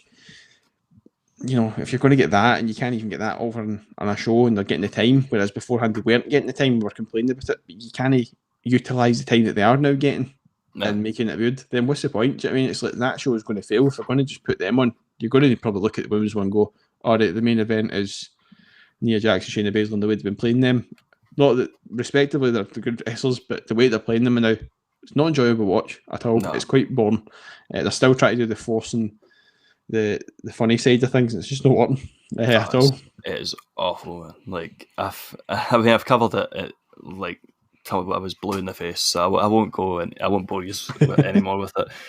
Everybody that watches knows how I feel, but just I can see them starting to tease breaking them up, and honestly, God, that's like I downloaded WWE 2K19. Oh Jesus! Just heard myself there. What's going on? I downloaded WWE 2K19 last night, and I fired on Shayna Baszler in a main event at WrestleMania, and it just felt right. It just felt right. Like, she's so much better, in my opinion, than this feud that she's been like launched into, and just like it's just so unimaginative. It's just the same stuff week in, week out. Like, I feel like I've seen this. Like, I don't even know. Like, they bored me that much. I don't remember who was in it. I just feel like I've seen the iteration of like Nia Jax and Shayna Baszler versus either Natalya and Tamina or whoever it is, just so many times. And there's no payoff to it at all. Like, and they're just trying to come up with funny storylines that just don't work. The only thing that I can hope for is that they get Shayna Baszler away fair. Like, and it's not even like this is. I feel horrible because it always sounds like I'm coming on here and pure proper bashing Nia Jax. Like, before any of this happened, like, I quite liked her. Like, she was a bit like kind of clumsy and stuff like that, but she's like different, and I like that about her. But just the way that she's been booked right now is just killing her, man. Like, it's totally just killing her character. It's like, I think it was one point, I think it was like the weakest of hits, and it's just the way she tagged Nia in. It's the way she kind of just hobbled, Michael Jackson hobbled out the ring. I'm just like, you really didn't take that bad a hit. Do you know what I mean? You've had matches before where you've took bigger hits and you've not even reacted. You've just shrugged it off because you're supposed to be this tough character. And like you say, she's losing that reputation every time. But I feel if they should have brought them up sooner. If they're going to do it sooner. Or if they're going to lose the tag titles but stay as a tag team for now, they should have done it sooner. They should have had Naomi and Lana, or even potentially Natty and Tamina taking the titles weeks ago, because the longer we're saying the same recycled garbage, the longer we see this going on, the less valuable that win's going to be for the likes of Natalya and Tamina, especially they two. Because if they were to win it quite soon after WrestleMania, even if it wasn't the week after, and they get a second chance again, you would still go, right, it holds a bit of value. No. And it's a shame as well, because, like, see, in terms of the match itself, I thought Natalya and Tamina actually... It was Natalya and Tamina, wasn't it? Or am I getting my shows mixed up? I was looking at my notes, actually, and thinking the same thing.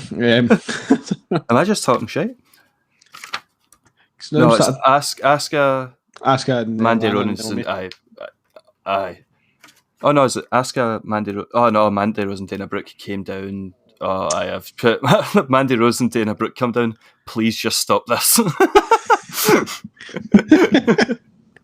That's true. That's the thing. Like, and I've got this written down as well. Like, Mandy Rose and Dana Brooke are supposed to be the good guys in this situation. They're coming off like annoying little prick heels. Like, I actually am starting to feel sorry for Nia Jax, because I'm just like, why just fucking leave her alone, man? Like, she laughed. Like, it's not doing anybody in this any favours whatsoever. Like, and it needs to be finished yesterday. Exactly. It actually makes, even though they've got a fair whack of tag teams, a decent amount. I wouldn't say they're kind of full in quality and quantity of tag teams, women ones, but it does make them look like they're quite thin on that side of things with the tag teams, and we've already spoke about them. Who could have quite easily, popped in and just lifted this whole storyline, even if that means barging out Mandy Rose. It's a mystery, but they've released them, so But it doesn't matter. Any one of those tag teams we spoke about there, any of them, there's three of them, and I think you would still put Iconics in their place, and go. This would lift the match, even if it isn't really working with Nia Jax and Baszler in there. You would still go to potentially be a good match, a really good match. Do you know what's even more insulting about it? The fact that they've get rid of somebody who's like two people who are genuinely funny together, like organically, and then now they're trying to do this forced comedy push that's just not funny at all. It's such a slap in the face, man. Like to people who could actually genuinely get themselves over to this. Like, I honestly wonder what Nia Jax and Shayna Baszler think of this. Like, you're gonna go and you're gonna like they're gonna throw a bucket of water at you and you're gonna slip. Like, I honestly wonder what goes through her head. Like, did you think she genuinely thinks this is good for her, or do you think maybe she's like, I really don't want to do this?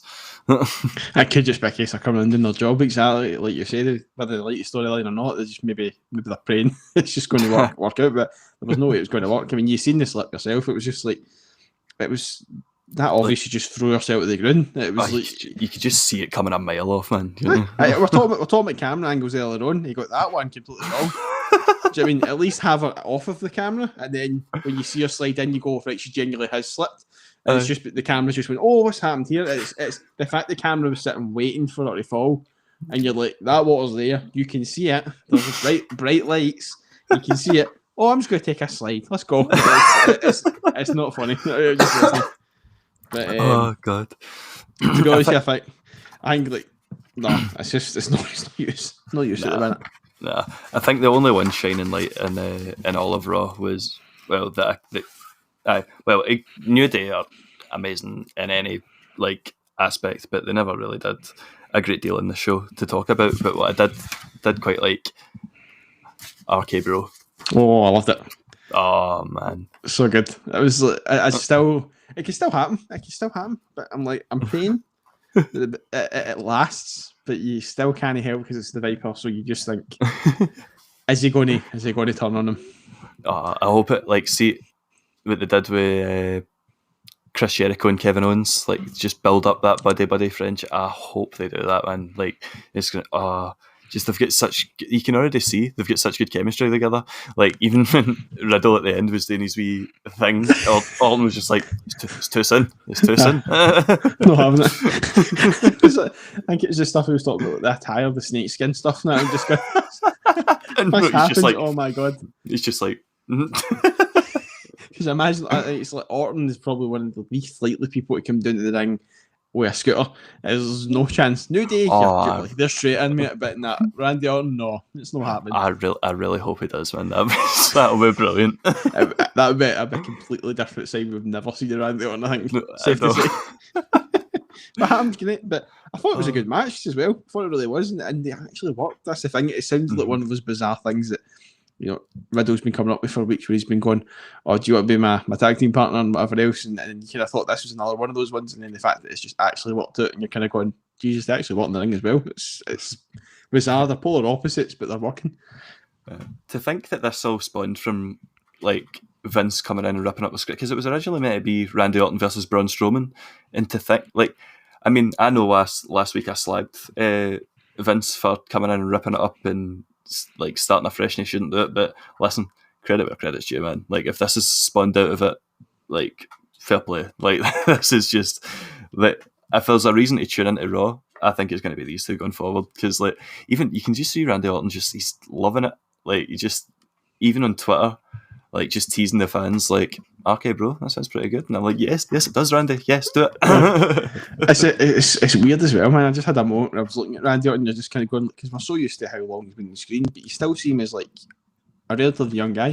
Do you know what I mean? But when you see him standing next to Riddle and you realise that there's actually quite a big, well, not massive, but there's an age gap there, and you're kind of going, the way he's calling him kid, and you're just going, I'm kind of at first going, wait a minute, just called him kid, and then you start to go, oh well, that makes sense actually, because of the age gap and how it's not just the fact that he's just been in the company for that long. It's just you just still look at him as being like very young, and it's just like it's mental how long it's crazy. He's been in this, man.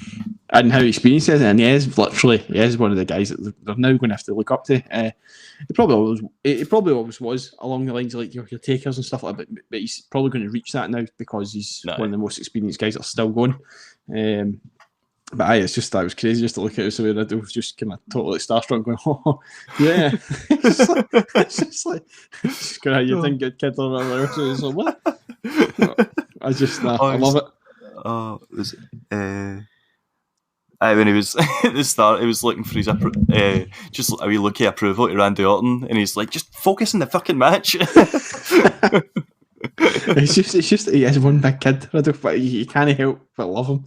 He's always just brilliant. But I think the match itself was great. Just the way it was a floating bro to score the pin in the end. I think it was an RKO, was there not as well? I think. My God, I can't believe we nearly missed that one. That mid-air RKO with Alexander, that was beautiful, man. Perfect man to have him sell it as well, because he's just been a guy I think we've been talking about recently with selling moves, and that guy every single time absolutely nails the selling of somebody else's finish, that's for sure. although I'm bumming this bit up and like I've loved it and stuff like that, it is kind of bittersweet because like it's amazing that RK Bro are a thing.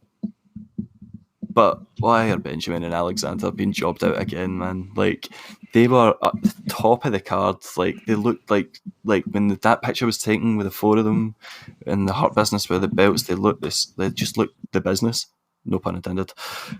And and just to see them now, like, don't get me wrong, happy that the Viking Raiders came back, but they shouldn't have been jobbed out to them. And don't get me wrong, happy that RK Bro are a thing, but shouldn't be jobbed out like to them. It's just there's so many other tag teams that like you could have given that spot to that wouldn't have, like, because that's time since they've broke up for the Hurt Business, at least that I can think of, that's 3 weeks in a row they've just been beat, and like maybe they're just doing it like they keep getting beat, so hopefully in the future, well, this is a fucking long shot, it's just fantasy booking here, but like they're just going in this losing streak so MVP can go, see, you're nothing without the Hurt Business, come back to us. Like, that's maybe hopefully what they're going to do, but it's fucking fucking Monday Night Raw. That's probably not the case, is it? It's probably just going to be, they're just going to be jobbed out until they get future endeavoured, and then that'll just be another 2 talented people that are gone from the company.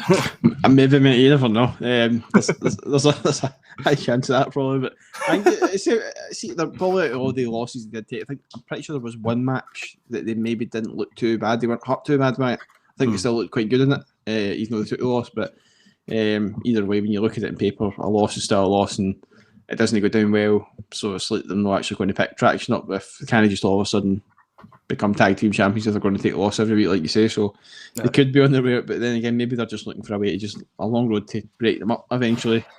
But again, it still posts more questions. You're kind of going, well, where does it leave both men? Does it leave one better off than the other? Does it leave one, back down to the bottom of the pile where he's just going to be forgotten about and, as you say, gone? Or does it leave them both in that pile and they're gone? It could potentially do it both.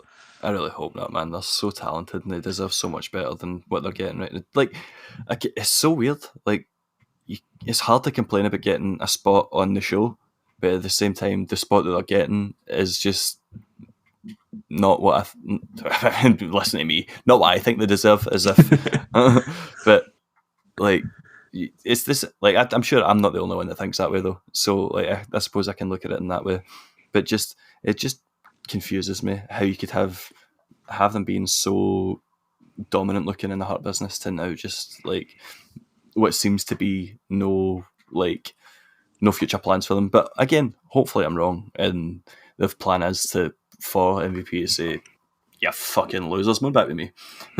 Aye, could be. Never know. It could be that. It could be.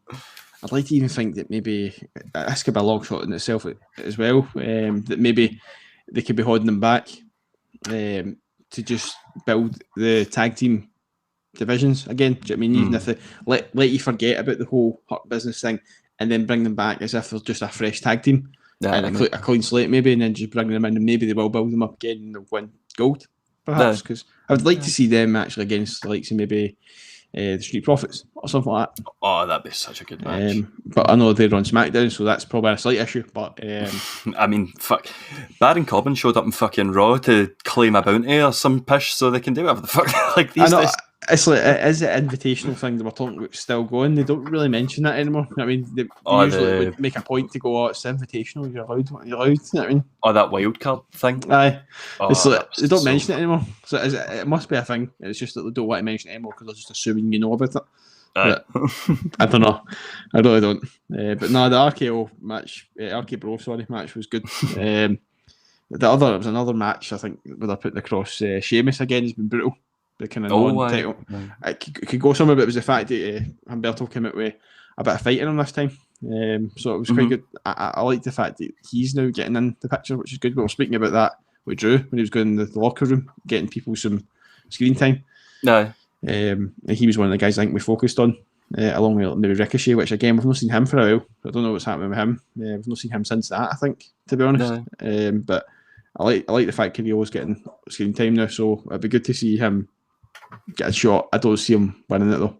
Nah, definitely not. I think, like, as we've touched on before, like there's ways to lose and still look strong. Like I think, and Sheamus will be probably the perfect person to do that with because he's such a good performer. Sheamus, so underrated, and I think that the two of them could put on a good match. But as you were touching on, I'd probably prefer to see Ricochet in this spot because I think Ricochet is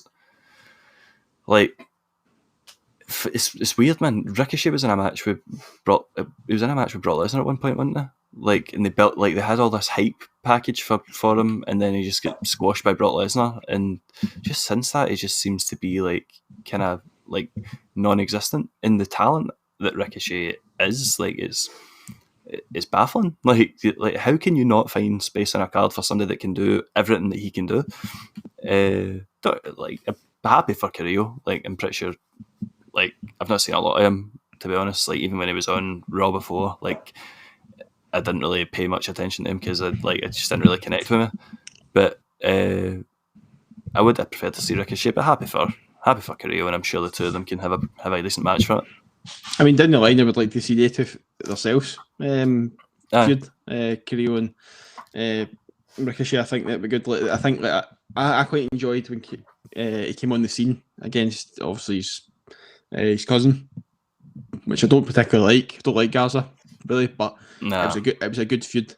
It was because it's the whole Mexican kind of vibe. You know what I mean? It's the whole Guerrero and Eddie Guerrero and Chavo sort of thing. It's that kind of vibe where you kind of got that kind of Latino stuff going on. You're like, this is good. I really enjoy this, and it could develop. And the fact that there is actually a real backstory. The fact that they are genuinely related, and I think, as far as I'm aware, I'm pretty sure people would probably argue that Garza's dad was probably the better out of the two.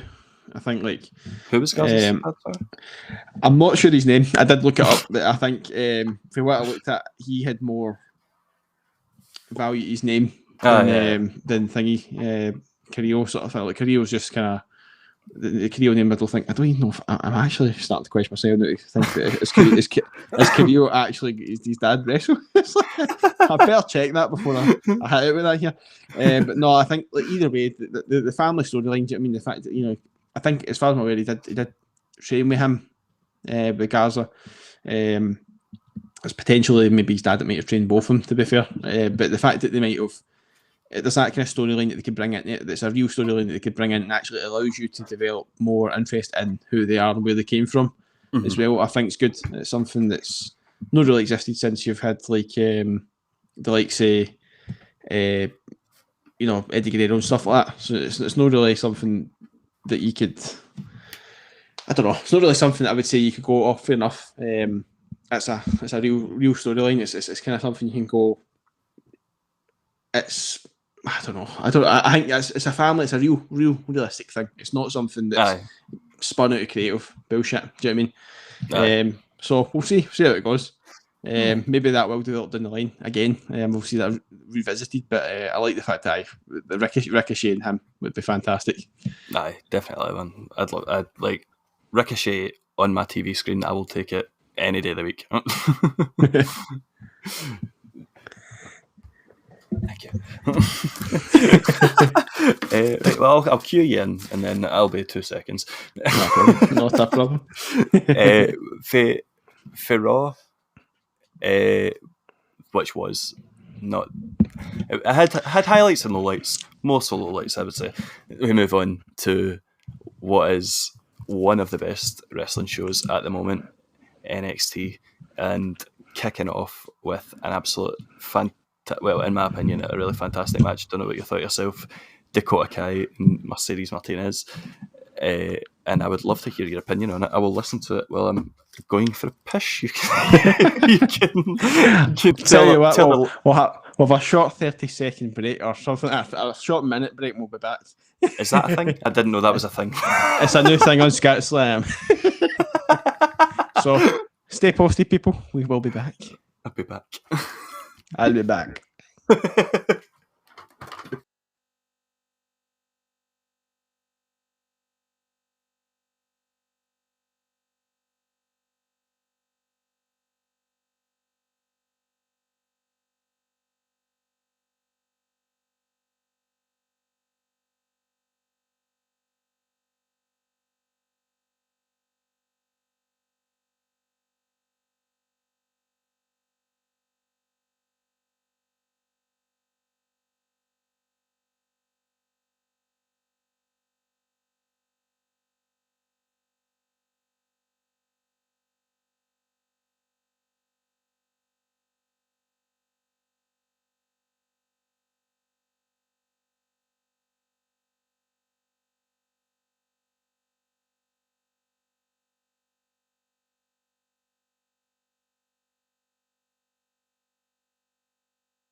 And just like that, we're back. Oh, God knows how Michael Cole makes it through SmackDown, man. Jesus Christ. Pretty sure Pat had an issue with that, I think, one of his shows. I was sprinting back and he was like, I just made it. What's the chances? It's like Vince will be watching him magnifying glass, man. Don't you ever do that again. Sorry, our man, one of our colleagues, has commented on the old chat. Thank you very much, Frank. I'm told to get to bed. Thank you very much. Just nice being here, right? It's not so lonely anymore. Exactly. He's can feel free to chip in with us if he's still out there somewhere. No, it was a good the Mercedes Martinez match. That's what we're talking about there. I thought that was good. With Dakota Kai, I mean, I think there's been a bit of criticism. I think with Mercedes Martinez, when she's kind of talking about her whole kind of the fact she's kind of just lobbed herself in, Daniel Bryan-esque in a way. Where apart from like we don't really know a good deal about her, so it's like why are you throwing yourself in here? But she's starting to kind of actually do something where it maybe puts her in the light to go for it. Maybe you do deserve to be in because you're a wee bit more dominant because you're actually wrestling. Instead of just saying, "Oh, I deserve to be in," but you don't know who I am. But the match itself was good. It was back and forth, very competitive. The captain of the team kick sent her right over to the floor, I think. And then there was the KO kick, if I'm saying that right. I don't know, the KO kick. I don't know how they pronounce it. That was something as well. I thought it was good. In the corner. But Martinez Raquel Gonzalez. Them meeting on the outside was quite epic. I thought it was like two large women, basically, you would say, like built face to face. It wasn't a pathetic big versus wee kind of scenario. So it was good to see that sort of thing. But obviously the brawl started unfolding, and she slammed her right against the glass. That was a brutal beatdown. That was, and it's a side I think we could both agree we're enjoying to see Raquel come out in her. It's not just she's holding back. She's now getting to be the dominant person she probably could be in the character. So I think it was a good physical opener. It was really good. Both the women shone in the match, I thought. It's good to see we're not seeing a typical storyline of Kai yet getting involved in the whole shenanigans of being jealous or whatever. So I'll take that. It was a good match. It was a very good kick-off to the show. Again, it's another show that just seems to be a steady performer. Definitely. I think see NXT and AEW, I think they do that so well as well. Like, it's not just your generic promo to that this is a wrestling show. This is what I'm angry at. This is what we will be doing tonight. Like, it's different. It was just a wrestling match to start a wrestling show. What a novel concept. Who'd have thunk it? But it was great. Like, and as you were saying, some of the spots in the match were brilliant. Like, I think there was a rough backbreaker from Dakota Kai. Like, see any backbreaker, it honestly makes me wince so much, because I know wrestling, it's not fake, it's predetermined, but how can you, like, every backbreaker I've ever seen a competent wrestler do looks so painful. Like, just don't know how you could, like, not fake it, but you know what I mean? Like, but even Kai's codebreaker when she was on the ropes as well, I thought that was just made me think of Chris Jericho, so that made me happy as well. I think to touch on the backbreaker thing, it's no one you can take soft. You just can't. It's gravity. You're coming down on that knee. I don't know if you've seen them recently. I know we're talking about different sport here, but I don't know if you've seen any of the recent unfortunate leg breaks and stuff in sports, whether it's football or I think it was UFC, the most recent one with that leg break. I think I sent it in the group. Agonising.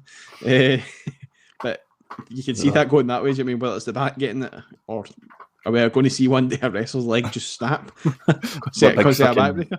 Is it Big Psycho Sid? Is it him that done that? Big Psycho Sid vibes. Oh, that was... I think he'd have just stood up and gone, mate, if given half a chance. If his body didn't tell him no, I think he just went, I am doing it. I don't know, man. I could see something like that, but it'll be Nia Jax. It probably breaks somebody's leg right enough. But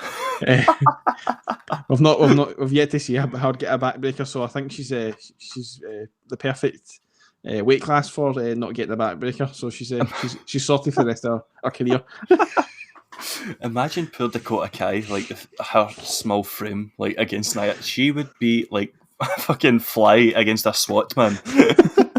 She would just turn into a black hole and just go in herself. She will vanish through the ring. And I don't even mean Nia Jax's black hole. I mean sort of like just butthole. I mean butthole. I don't mean the space. My hole. Oh no world. She will literally turn into a space black hole and she'll just suck it herself in, and she will be gone. She'll be in that much pain. She will vanish from the universe. Oh god! But no, it was a good match, and I thought, I don't know you, but I'm quite looking forward to today too. Kind of maybe coming across each other down the line. Martinez and Mercedes. Mercedes, Martinez and Gonzalez. Sorry, I'm looking forward to seeing them maybe clash. I don't know if it'll be for the championship or if maybe Io Shirai's going to come back in for the belt. I don't know. Well, it's definitely a match I'd quite like to see, because that's like, it's something you don't see, like you touched on it earlier. They're two larger women, like that's something you don't see a lot of in like life, but wrestling, like it's always like either it's going to be, if there is somebody big, like against the wee one, or it's just like two smaller people. But to actually see, like, have two, not, this is going to sound like I'm being a dick here, but I'm not. Like, not Nia Jax big, but like actual like big muscular big. Yeah. I don't think I've ever, like, it's weird because there seems to be like a big influx of like, but like, because there's Rhea Ripley, there's Mercedes Martinez, there's Raquel Gonzalez, I'm pretty sure there's somebody else I'm missing out, but they're just all like, even Bianca Belair, she's fucking big and strong. Like, it's such a different kind of build and frame now, the women's wrestler, than there was like when I was watching it, like as a kid. Like, and it's brilliant. It's like, I suppose when we're looking back on like what we're talking about with Mick Foley's comments, like in that kind of aspect, you could see like potential for like a women's only division, because like NXT bang on about it all the time that they've got the best women's division in the world, but like it'd be nice to see like if it ever was to come to fruition, like it wouldn't just be Raw and SmackDown superstars, like the women for NXT could come as well, because they're brilliant. Aye, exactly. I would agree with that statement, to be fair. I think like AEW's doing a good job herself with the women side of things, but I think it's probably for a long time, it's been probably the first time. Greg will probably love this one. It's a shame he's probably not watching it. I don't know if he is. Maybe I'll agree. Maybe we'll hop on the chat and I'll agree with us. But I think like the likes, it's probably the first time in a while I could say that you could watch a women's division and not really be straight to going, this is boring. Do you know what I mean? There's SmackDown and Raw, we've spoken about already. Raw, there's potentially matches you would just be like, I'm not really interested in that, so I'm going to skip it. Mm-hmm. If you really lost that much interest, which at the minute it is just that tag team recycling that they're doing. Other than that, if it was the first time you see it, you could watch it, fair enough, which we have done and we still are doing, even though it has been recycled. But NXT, you don't get bored of it. You can see every wrestler you see come out, even if it's somebody new, somebody debuting, you still have an interest, and it has been good. That's what I love as well. Like mainly with NXT and AEW, is like every week it seems like it's either a different match or you're seeing different people. Like AEW, I've been watching it for I think 3 weeks to a month now, and just the amount of new wrestlers that I've seen, just because like they're just constantly like showing you new people like each and every week and showcasing them so well. Like I love the fact as well, like I know we're talking about NXT here, but I keep bringing up AEW. Like they've got that like 20, like they've got this match is for a 20-minute like time limit thing or whatever it is. Like it actually gives the performers time to go out there and like perform. I think like NXT and AEW are just like, they're showing the bigger brands how it's done in terms of so many things, really. Like, well, don't get me wrong, SmackDown is, I don't know if SmackDown's just looking better because in comparison to Raw, or it is just a good show, but I enjoy it. No, I do. I would agree. I think if you were to, chuck the flagship name across, you would definitely throw it over to SmackDown at the moment, because Raw is struggling when it comes to that third hour. I know you guys have touched on it quite a few weeks, and I'm not saying I disagree with you, but I did at first go, but Raw's great with years. I was still in the back of my mind going, it'll come good again. That's me kind of going, but I'm not really feeling that vibe anymore. I'm kind of feeling a bit like, it's a bit, I don't know. It's just, it doesn't, they are struggling. I think you're seeing it's blatantly obvious now when they're firing out like 40-minute promos for something that's already been advertised last week. That's something they need to stop. That's ruining wrestling things right there, I think. When 100%. I don't mind if it's something that's happened last week and it's a match that's been put on for the following week, but don't do another promo for it at the start of the show when you already know what's happening. It's like, why? You already know what's happening. So it's like, and then at the same time, don't put a promo saying this week on SmackDown, and then put the promo on straight after that at the start of the show and go, right, you've already advertised say this show was happening, this match was happening, during this show, and then now you're going to give us the reason why it's happening after you've already advertised the match. How does that work? Do you know what I mean? I understand in the past when you buy tickets to a show, the way they used to do, you probably remember it yourself, like the way they did it in the telly, where they go, right, not everybody advertised will be at the show and stuff like that, right? Which is fair enough, right? Cards subject to change. Exactly. It doesn't exactly give too much away because things can change, which is fair enough. But the fact that they're advertising storylines before the storylines actually happened, why? Why do that? It is mental to think how much the big brands are like. Well, I say big brands. SmackDown's okay. SmackDown's decent. Just I can't believe it, man. Like like, see, don't get me wrong, like what you're saying, like you're liking that Raw was the 3 hours. See if it was the 3 hours and it was like SmackDown. No. I think I could watch it, no problem. It's just like the repetitiveness, and like anything in life that's repetitive fries my fucking brain. Let alone it being something that I love, like just to get bored of it, like just because like I love doing this. But if it wasn't for this, I wouldn't fucking sit through fucking 3 hours of Raw. Do you know what I mean?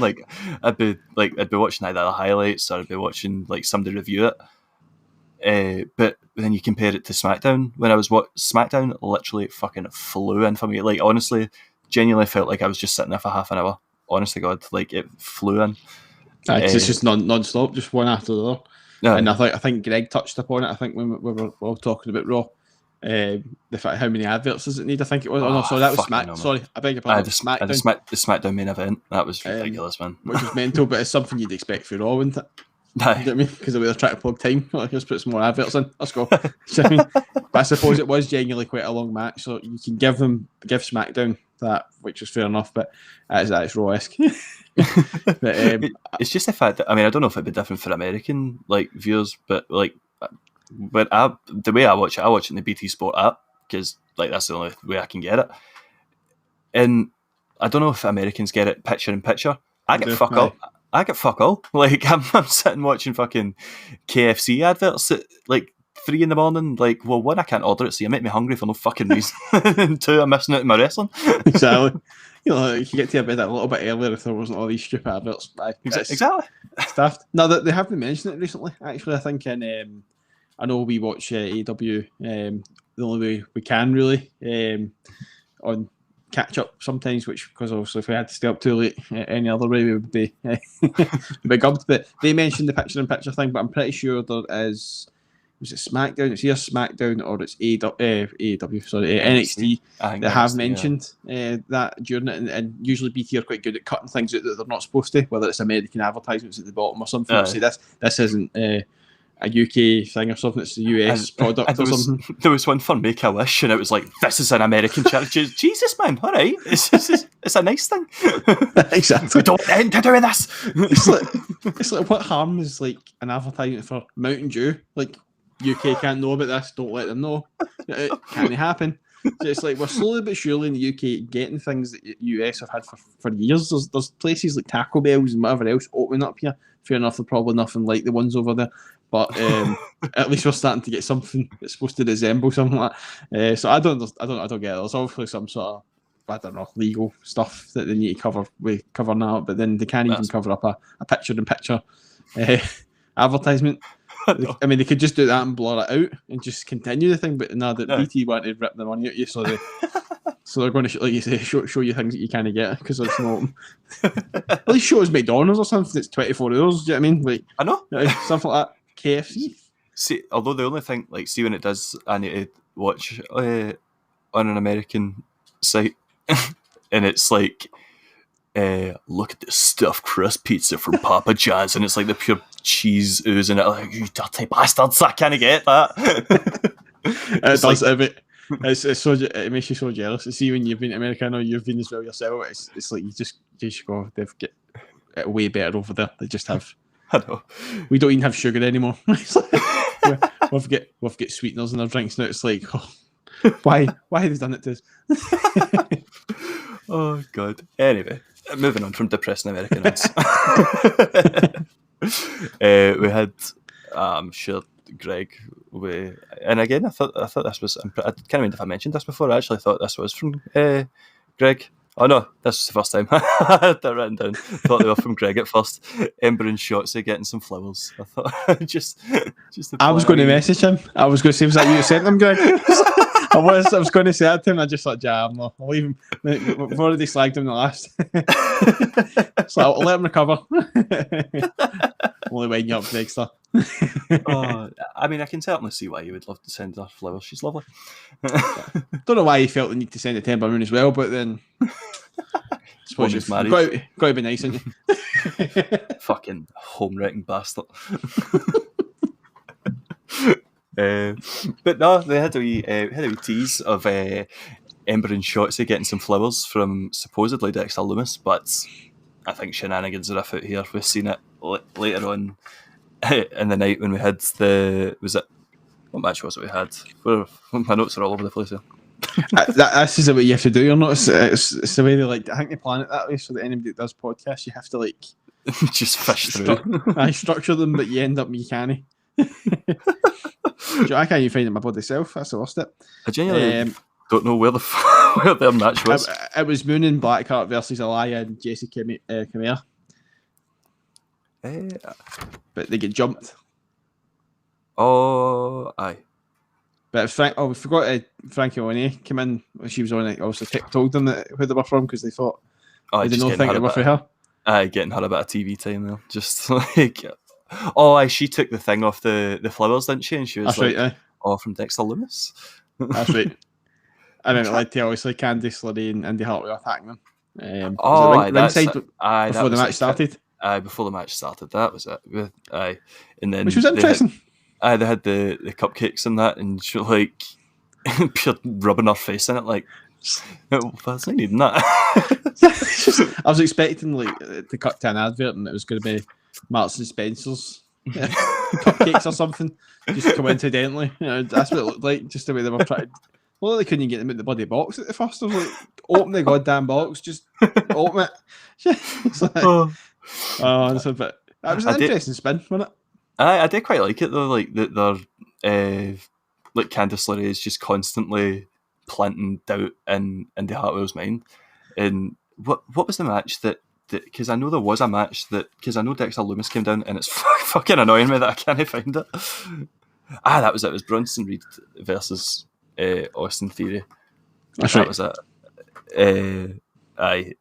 When thing with. See, at first I was confused as to why Andy Hartwell didn't want anything to do with Dexter Lumis. And then I was like, oh, it's because he gave her fucking 2 other women flowers, supposedly. That's why she's raging. And I was like, that's fucking brilliant. That's only just the penny she dropped with that one with me. I was thinking deeper into it, just going, right, she's had some really bad experience. That's what I was thinking. I could see the way she was walking away from him, I was like, this is looking a bit kind of the way he's pursuing her, that. It just seems a bit kind of, I don't know how I feel about that. He's stalking her all the way home up dark lanes and that, and she's getting ready to reach for a certain whistle. But then the creepy bastard, he did redeem himself in a lovely fashion where she was going to get smacked off the apron, and then he took the fall for her, shoved her at the road, and got fucked about her by Austin Theory. But just touching on that Reed Theory match, what did you think of it? I thought it was pretty solid, to be fair. Like we've already kind of touched on, I love the fact that it's working as well. I will say the intertwining the storylines. Mm-hmm. It's not something you can always kind of pass off in any wrestling show or company. Sometimes it takes a lot of work, and see, before they all make it work, every single one of them, because they're all different characters. Austin Theory being quite dopey at times, and it's just he can be dopey 1 minute, but at the same time he can be very talented in the ring. I will give him that. I did find him very annoying at the beginning, but yes, he's quite entertaining to be fair. I love it. Theory and Gargano together. I just think they're so funny, man. Just the wee backstage segments are just brilliant together. I just loved the whole the segment when they went to, when obviously hired the shrink. I loved that one. It's just he's like, you going to Papa John, and it's he started calling him Papa John's as well, or Papa John. He's like, I don't mess with Papa John. This is a thing now. Is that what that was last week when he was cutting the promo and he was calling himself? He's calling Papa John. He's been bribing him all this time with Papa John. Now he's as if he's basically said, "I am Papa John. You call me Papa John. I will give you pizza." It's like what?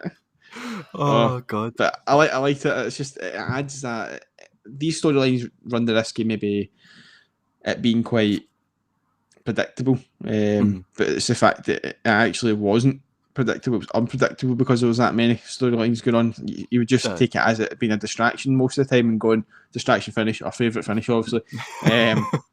And that's the way you might have had that down, but the fact that it didn't work out that way in the end, it was actually just a genuine it was a genuine match at the same time as all this craziness going on. It worked out well, but it was an overall a really good match, and I think it's a fascinating storyline, even with that miscommunication, I think we can call it, between Loomis and Andy Hartwell. It's just bizarre. It really is, but let's just hope they can sort it all out and they can live happily ever after together. I can see the cheesy promo or segment or something with the love hearts all over the screen and Dexter Loomis taking on a date or something. Yeah, listen, the next takeover, it'll be the next Macho Man Miss Elizabeth wedding. The next takeover will be a Dexter Loomis Andy Hartwell wedding. Oh my god, can you imagine? Oh my god. And we could have it like Edge and Lita's wedding, and just who could we have come out the ring? And Andy Hartwell just marries some random, and Dexter Loomis comes out the ring like Kane. There we go. Oh my god, that's unreal. That would be unreal, honestly. Tombstone. Well, what's Dexter Loomis's finisher? I don't know it, but he could do that to the Vicar. Find a way to be the Vicar as well. The Vicar hasn't shown. I'll be the Vicar. I'll manage half a that'd be so good. By the way, just like prosthetics, but like the Vicar's just like not breaking his stare. And they're like, why is he not breaking his stare? It's Dexter Loomis. Exactly. We've wrote it already, mate. You know what I mean? There we go. Triple H, sign us the fuck up, big man. Exactly. Before Coronation Street at EastEnders, sign us up. We're a man of many talents. We could go anywhere we want. Exactly. Sign us while we're hot. We bring our talent. Roy Cropper. Roy Cropper is all elite. Might struggle to get filled, but we'll try. I'll put a good word on. Oh god. Well, we move on from one comedy segment to another fucking bit where we had to, I know that there was one earlier in the night, but I thought I'd just do the two of them together. Mr. Cameron Grimes. Oh, to the moon. Oh my god, that was the perfect thing. I thought they were going to miss this. I thought they were going to miss this opportunity with this, and I just loved the fact that they actually got him involved. Like, they actually got Ted DiBiase involved. It was like, I thought they were just going to have him just constantly be mentioned and then just not do anything. The way they sometimes name drop wrestlers for the past, and it's just the fact that he appeared on it. It's like, oh my god! He's like, it's a nice watch, but it's not $1 million watch. It was brilliant, man. And it was Grimes was like, I can't cross would hate this. That was so good. He's like, can't hear go TikTok. He would hate this. So good, man. He's like, I've got the time, word, and he's like, hurry up, I've not got much time. Everything about this segment is just so good, man. He's becoming such a great character. I realise. I think like he's now becoming a guy you could actually consider a title picture and go. He'd be an Otis style guy. I mean, but in his own way. No, I think you could probably say he's a funny heel. That's probably the way you put him, didn't he? And you don't get many of them. That's for sure. Definitely, man. Like, I wonder. I'm very intrigued to see if Ted DiBiase comes back in what capacity, because I think like that wee segment there was just fucking amazing. So I hope that he's going to be involved in more, because I think it'd be brilliant in it. Like the two of them together. Either a manager or he manages somebody else to annoy Grimes. Oh, that would be brilliant. Maybe brings back his son. Who knows? Nah, I don't actually know where he is, to be fair. No, I don't. No, I've not heard him in years. What was his legacy on it with Cody Rhodes? Aye, and I think Orton in the mix. Randy Orton, aye. Back when Randy Orton was fucking mental, winching Stephanie McMahon and all that. Shiting people's bags. Oh, now he's hanging about with a stoner. What a guy. Randall Keith Orton, never change. He's done it all. He has done it all. Oh, God. Well, I don't know what you thought of this next wee part. Mr. Adam Cole, baby, in his wee interview. I don't know what you thought of that. I thought it was brilliant. Just such a dick. But, like, and it annoyed me a bit. But that is exactly what he was going for. And I think Adam Cole, I cannot wait till he's like, I can't wait to see what he's doing next, man. I love him. Well, I hope. I don't know. I'm kind of split. Don't know about you. I don't know if you'd rather see him being brought up straight away into a main roster, but I feel he's probably going to be in NXT maybe for another year. I think he will be in for another year. I don't really see him making the jump. I don't see an exit for him really to go there, or an entry on the flip side of it. But I just the fact that he was just preoccupied and just on the phone yapping to whoever he was yapping to. But I have a theory behind that one. That is there a chance that maybe he was talking to Bobby Fish on the phone? Don't know. That could be a bit far fetched, but it's like he's not really turned on him as such. Strong did try to, back him, but then obviously didn't work out for him. But who's to say that maybe he actually doesn't have Fish on his side? Maybe, I don't know. But I quite like that though. How he was I quite like that how he didn't specifically say what he was doing next. Like the whole thing was Adam Cole's going to tell you what he does next, and he's like such a dick. He's like, you're not going to find out what I'm doing next. I've just wasted your time. Were you looking forward to that? I was kind of going, who is that guy's interview? I've never seen him before. But no, it was like, he wasn't even bothered about the loss. That's why he's trying to make it out, and it's just like he's not even coming across now like he is bothered, but he's no. You know what I mean? Like it's just like he's not coming across as this kind of like try to deflect it. It's just genuinely, it does seem like he's been that much a dick. He's just going, I don't care. I really don't care, even though he probably does. But I like the fact that he laughed off the idea of O'Reilly or Cross taking his spot. I thought that was quite good. I loved the kind of the way they did the whole interview, the way it kind of panned to Kyle O'Reilly watching his interview as if like he was getting the first dibs and watching it, and it was I can see, I don't know about you, right, but we might end up doing it, who knows.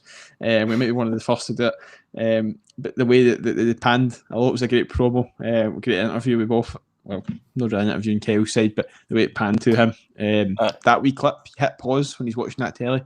I could see some people doing some really hard editing on what was on that television. I could just see it now, but no. On a series, I think it's going to be. There's a rematch on the cards for them. There's got to be. But Bobby Fish, I love how this is really bad. Really, probably not really that funny. But on my notes, I had to put Bobby Fish when talking to him on the phone, and I had to put the emoji of the fish. Was going to do Matt Riddle's rap by the side though. But I see another thing I would love to see, even if they have another match, I would love to see a tag team. I just don't know how they would spin it in a way, unless my theory comes to fruition. That is Bobby Fish. That is Bobby Fish. Bobby Fish is still on Cole's side. That maybe after they have a rematch and it's a fantastic match or whatever, and they're ready to move on, and in the ways they're separate ways, but they still feud anyway. I would love to see Cole and Fish versus Kyle O'Reilly and Adam Strong in a tag match. I think something like that, a pay-per-view would be insane. Even if it was just a show as well, it would be good. Yeah, because there's so much history with UE. Like I think, like I think Adam Cole's just brilliant. Like I've not I said I wouldn't mention it, but I've not watched a lot of NXT.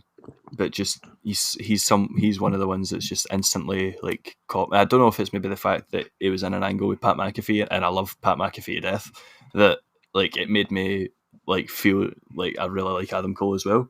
But just everything that he's done since I've noticed him is just like it's been brilliant, and I really I think the tag team match, as you were saying, I think that would be great, and like even looking on to what he could do after that. Like, I would like to see him stay on NXT because I just worry that he would just get lost in the shuffle in the main roster. And like, yeah, it would be hard to see that, but I'm pretty sure it would have been hard to see it for Keith Lee. I'm pretty sure it would have been hard to see it for so many other NXT fucking Aleister Black, go back, Bo Dallas, fucking Adrian Neville now Pac. Like, there's so many times that like somebody did absolutely amazing in NXT and they were like the main eventer just to like get wasted in the main. Like, don't get me wrong, I think Adam Cole would probably be an exception to that because I think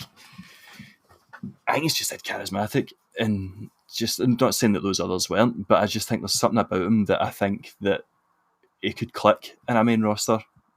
Like, I think he's got that about him. But again, you never know what the fuck's going to happen. So knowing that he's in a safe position in NXT, I would like them to stay there for the foreseeable. Aye, I'd agree. I think if you'd like to see him on SmackDown. I think if you had to choose between the two, I think maybe another thing, you just try to think how creative think all the time.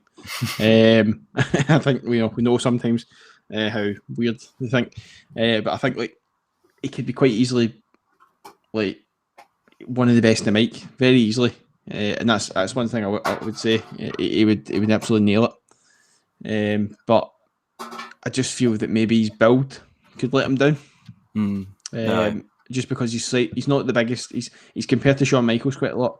Mm-hmm. And you can see that side of him, and you can see that even when Shawn Michaels turns on people, do you know what I mean? You can see that side of him coming through him as well in his own way. Mm-hmm. But he would potentially, his mic skills could totally hold him in as a character there, and make up for that. But at the same time, I couldn't help but feel that a big guy will come along, whether it's somebody we know it's always been there or somebody that's going to come along full stop up behind him from NXT and just stomp over him, and it could just lose it. But I don't know. I don't think it will be. I think he's built up too much reputation. But at the same time, see if they flipped it and it was still Undisputed Era, at least they would have worked out better than Retribution. if there were a group coming up, there's no way they could get worse than that. So, oh god, imagine they'd just done that though. Like, see, instead of Retribution invading. Like, I know you wouldn't have got Undisputed Era breaking up and you wouldn't have got the match at Stand and Deliver with those two. But just imagine how much better it would have been if it was Undisputed Era that were going about Raw and SmackDown or wherever it was, just tearing shit up. It was so much better because they're a group everyone fucking knows. Exactly. do you think maybe that's what the creative have done? They've looked at NXT and how well that they were doing, but obviously Triple H ordered plans for them. So they decided to test the water to see how the universe would react and go, right, fuck these mixed matched Avengers or failed Avengers. We'll try and Undisputed Era them into Raw and we'll see how they go. And then it's just flopped, and everyone went, all right, well, maybe Undisputed Era would go the same, even though they probably wouldn't. Definitely fucking wouldn't. Because they could have just went so much better than that. I really could have.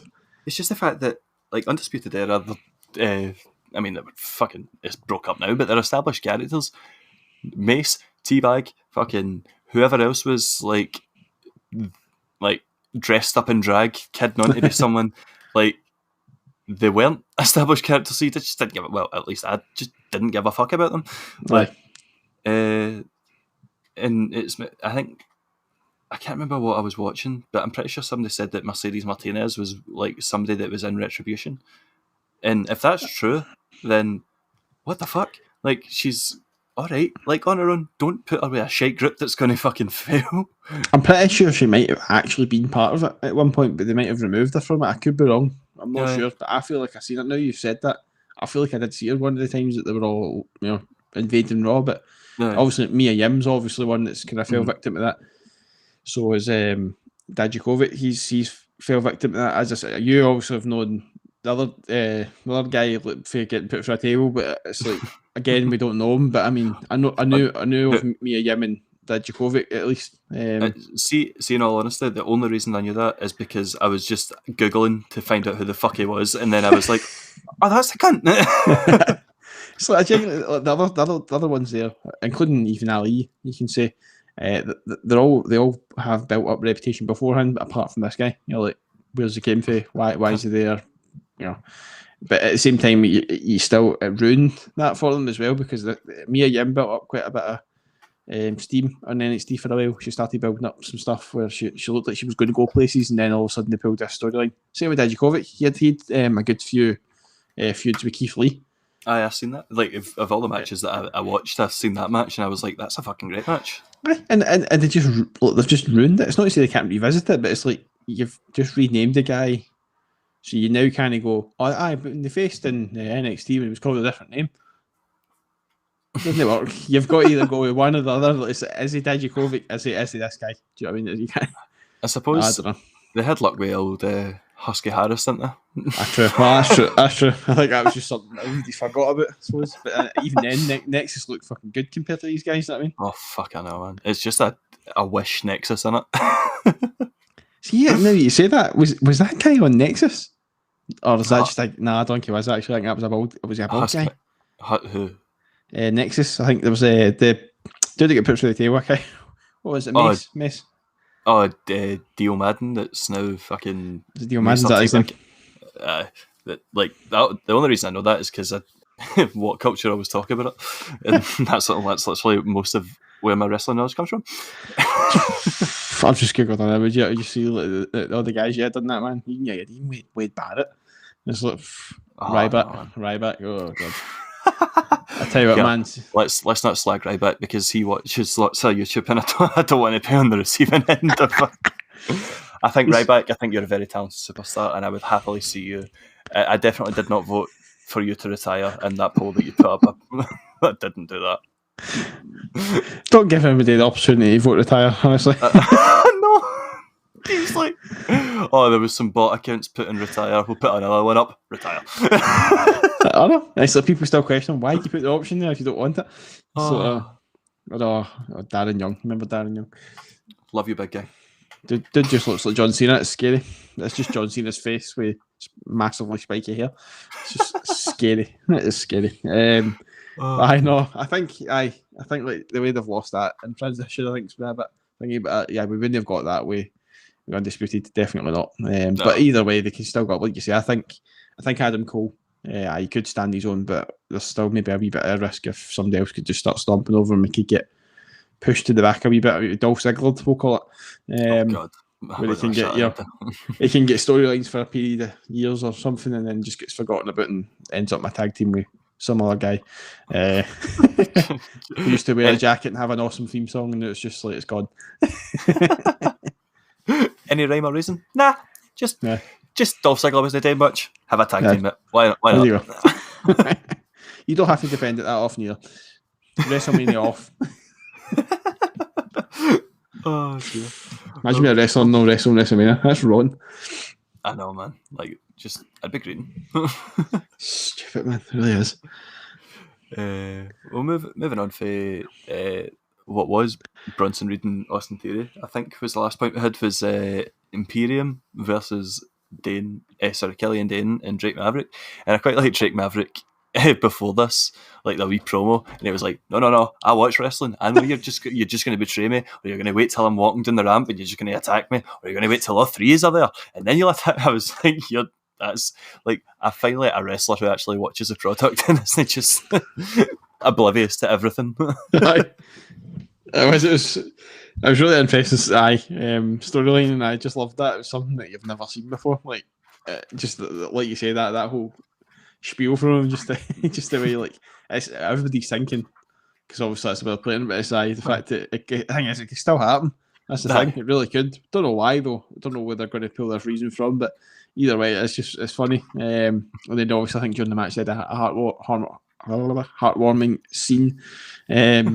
Even in the loss, I think it was, where he was kind of just like making sure he was all right at the end of it. It's just, but it was interesting to see Wolf not hitting him with the chair. Kind of makes you think, like, you know, is it he's choosing his old friend over his current allies? You know what I mean? It's like, how could this go? Then at the end, when Imperium were doing their wee pose at the stage, and he was in front of them, and the two of them were like, hold on a wee minute there, and then they stepped in front of him, like, oh. Although I don't really want to see Imperium break up. Like, I've seen, this is the first tag team match I've seen in them, but obviously I've seen Walter and stuff like that and how dominating they look, and I really don't want to see that come apart, to be honest, unless I just I don't know, maybe making you think they're going to break up just for Dane to join them and then they're stronger than ever. Who knows? I could be. I break Wolf off and then maybe just get him on side, and then I bring him, reveal him and the side. Don't know how they would spin it, but they could do it that way potentially. But I'll just leave Drake to his. I don't know where that'll leave him. Floating about somewhere with his wee whistly tune. I don't know. I can't even think where he would put some theme song on it.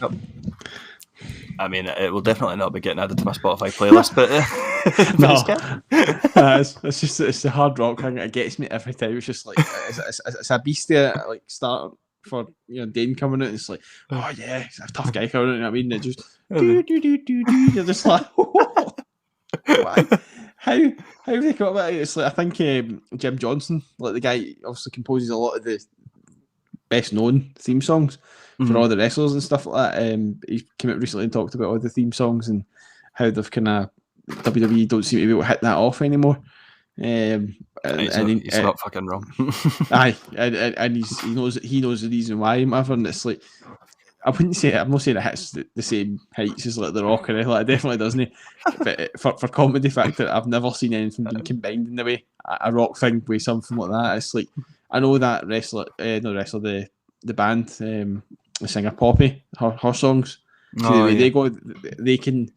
It's no comedy. It's just the way it goes from really hard rock to quite a melodic type thing. But that's kind of their theme song is like that, but more cheesy. It's like, how could that even be a thing?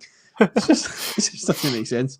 See, to be honest, I've been kind of slagging the it's Def Rebel that do the new themes. They have got some alright ones, but they don't hold a candle to Jim Johnson or nah. He's a man. How many times he's changed that rock theme and made it even better? It's like, how?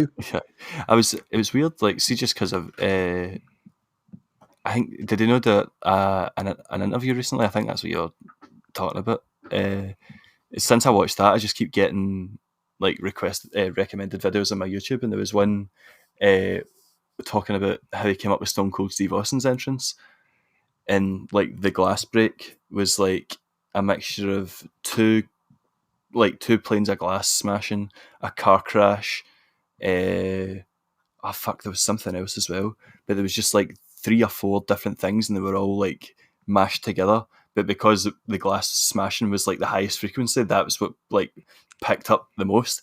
But it was just mental to think like how much a genius mind this guy has, that he could think like, because the story was like Stone Cold came up to him and he was like, I really like what's the song? Bills on Parade, I think it is.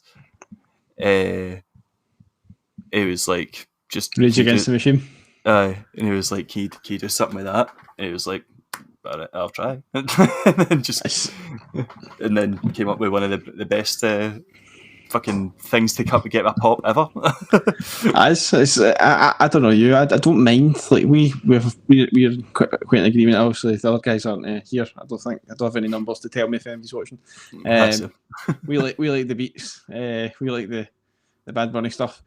So we can kind of appreciate the new stuff in certain ways. Also, they're not kicking the same way the Jim Johnson ones were. Definitely not.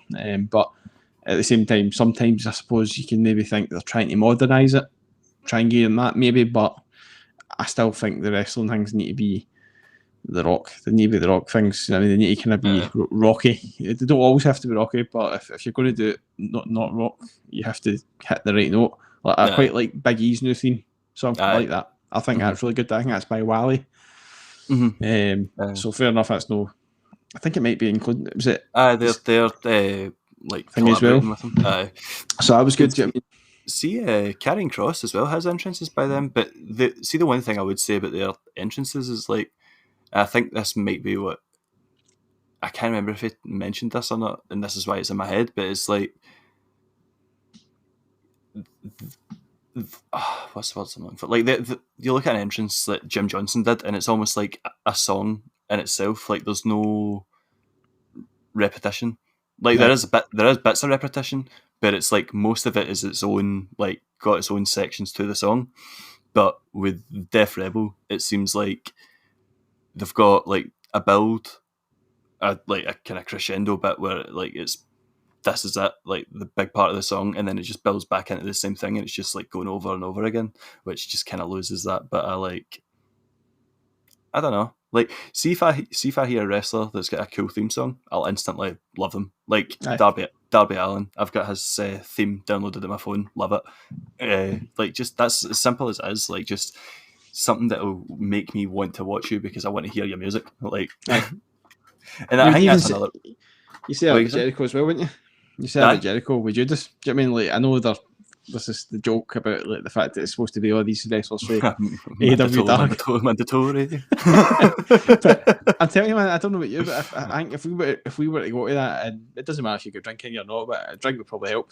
But I think you certainly would. You would. That's one of the teams you would go with, definitely. And see, even like I've mentioned, Jim Johnson. See that CFOs, like fucking Finn Balor's entrance, man. Like the crowd reaction that gets is ridiculous, man. Like, just I don't know. Maybe they just need a bit more time. I mean, there's other theme songs as well, isn't there? There's the Tarzan Boy theme song. Everybody loves that. That's always good. I don't know about you. We'll may as well touch on it. Anyways, sorry, I was grabbing my voice in. I know we'll probably touch on it. We may as well touch on it now. The Roman Reigns theme. What do you think of that? A lot of people love it. They absolutely love it. What's your take on it? That actually took me by surprise. People liking it. Like, I thought, I put in the chat as soon as I heard it, this Roman Reigns theme ain't it, and I've listened to it a couple of times just to see if it's maybe just because it's the first time I let it. One thing that is annoying me though about like all the things that I'm seeing online is that everybody's thinking that people don't like the song because it's not the Shield song. It's absolutely nothing to do with that at all. Like, I've always wanted, like, since the Shield broke up, I've always wanted Roman Reigns to get his own, because Dean Ambrose, not John Moxley, got his own one. Seth Rollins has had like 4 or 5 since he's broke up for the Shield, and it's ridiculous. And each, maybe not his second last one, I didn't really like that one, but most of them are bangers. And Roman Reigns has just had generic do it, and like that. See that like I went to the WrestleMania when Roman Reigns beat The Undertaker, and I mentioned it in the chat. I think that like I walked out, like I'd never even seen The Undertaker like have his wee like taking his hat off and the send off thing. I was just so fucking enraged when Roman Reigns and hearing that like that theme, and that I think maybe that's why I hated that theme so much. So like I wanted rid of that, so it's nothing to do with the fact that it's not the Shield theme. It's just the fact that it's just not like there's no effort in it. Like I could have made that on. Give me a fucking copy of Fruity Loops, and I'll jump on and fucking make you a generic. It's just the most generic sounding. Like I let my fiance listen to it. Like just I was like, what do you think of this? Like as a wrestling theme, and she was like, it's just boring. Like it's just there. And for Roman Reigns is like probably the biggest name in wrestling at the moment, just because of how well he's been booked and how well he's doing right now. And just to have such a like, don't get me wrong, the start of it, the way it builds up, it sounds like it's going to be epic and like, oh fuck, somebody's coming to fuck some shit up. But then it just goes into just generic, like shitty beats. It's just. Am I right in saying that theme song was that not Jim Johnson that did that one right now? What, I could be wrong. The Shield one? Was it him? I'm not sure. I could be wrong. I'll see if I've got. It was. That's crazy. I didn't realise it. I was just looking at it to see it. But no, you've got a point. To be fair, like I think I would agree with you. See the point of Undertaker. He should have lost it way before that because it's not got a value to it anymore. Like you say, they're not a team anymore. Like if it was the old school, the way Shawn Michaels, Triple H have always existed in the wrestling. They've not left like the way these guys have. They've all split up and done their own thing. No. You can even go. You could even handle it if Dean Ambrose was on something else, whether it was on Raw or SmackDown or even the same as somebody else. But then they reform. It makes sense then, but it doesn't make sense for him to continue having it for that length of time for this never to be a thing again, because it's obvious that it's never going to be for any time in the future anyway, the near future.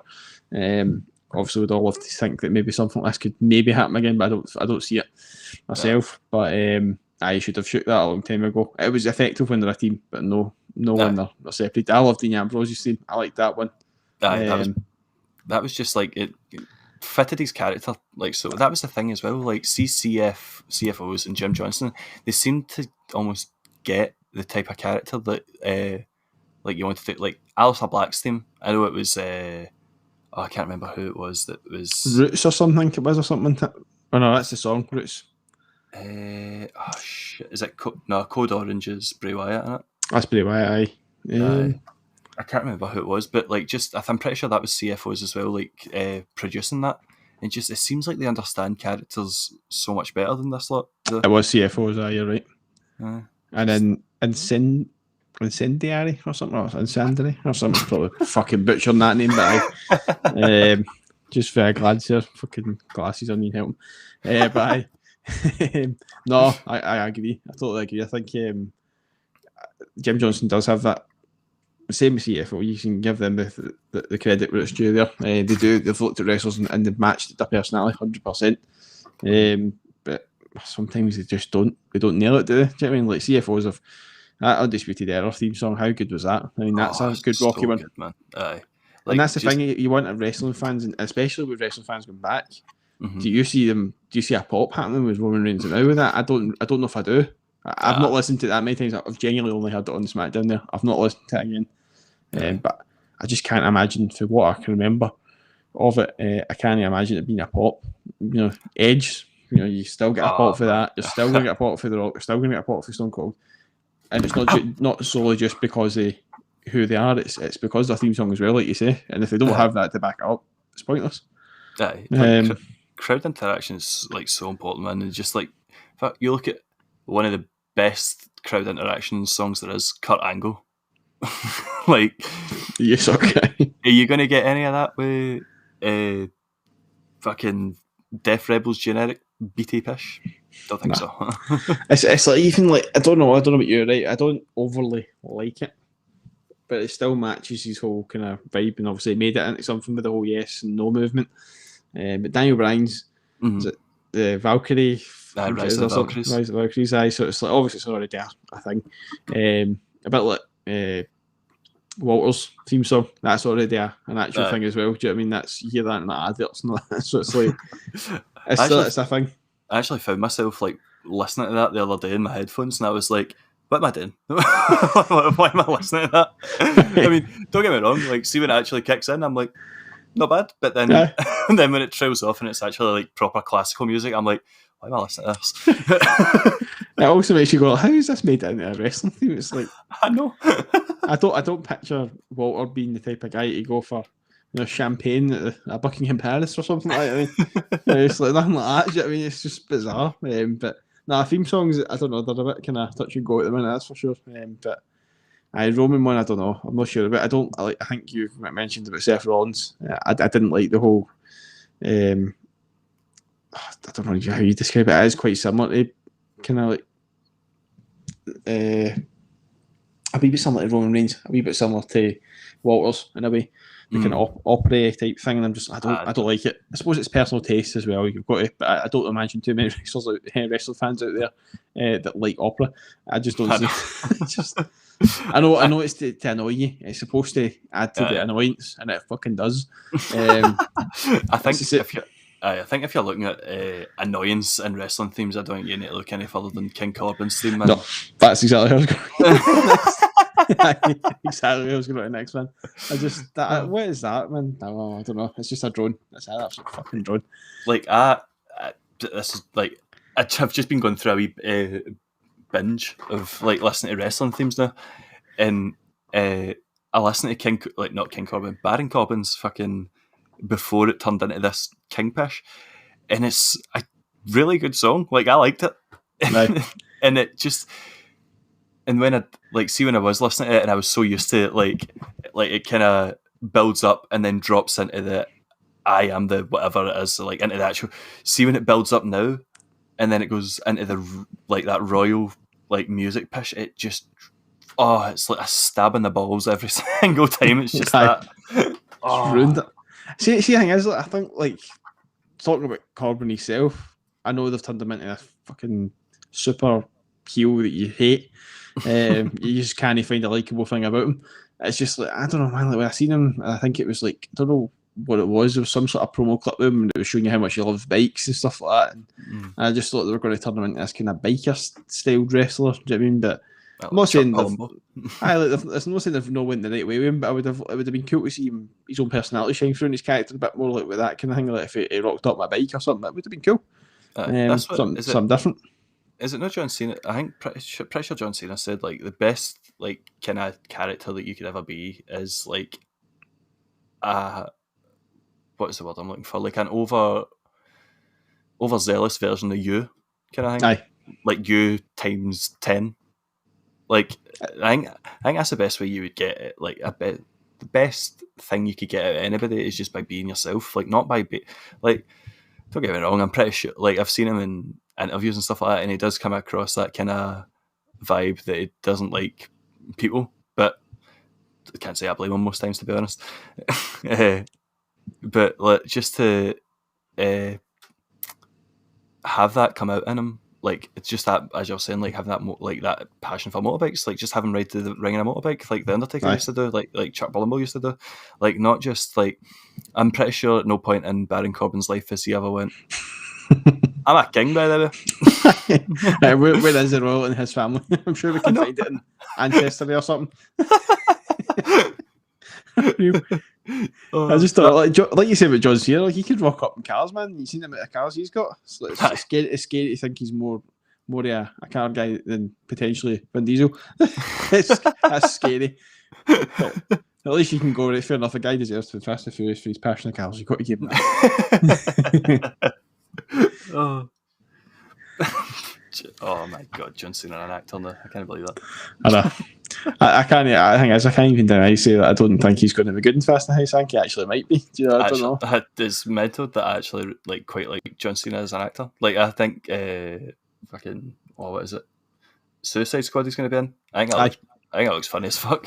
I think like you automatically think either one or both are going to suck. You just think that because you base it on The Rock, so you think right, nobody else can be successful in movies because The Rock's been that way. Do you know what I mean? So now you just think, oh, John Cena's going to flop here or something, but he's playing two completely different characters. He's playing a bad guy in Fast and Furious, and he's playing supposed to be a bad guy, but it's like a likable bad guy in Suicide Squad. But yeah, you're just going, how the fuck is he pulling this off?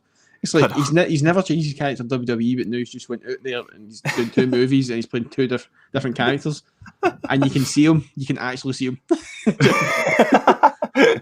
Who'd have thunk it? Not a floating t-shirt and a hat anymore. Somebody's well going to change the Suicide Squad one, but it's just going to be that helmet thing, just floating in the suit. They're going to do it. I know they're. If they don't, it's a fucking trick nest. That is. Oh, I think that covers NXT, unless you've got any points you might bring up. Just probably I think the other match was quite. I think the main event, obviously, with the MS Kushida and Legado del Fantasma. That was a good match, to be fair. Both sides didn't leave that match hurt in any way. I think they were both well off after that. It just see the unique offense for MSK and Kushida for the get-go was brilliant. Just a team up right at the beginning. They were a well-oiled machine.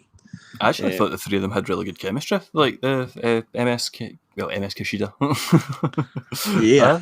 I thought in the ring, just right for the get-go, I thought they looked brilliant. And it's Del Fantasma's probably biggest challenge. Would you not agree? Yep. I don't know. Yep. Yeah. Let's move on.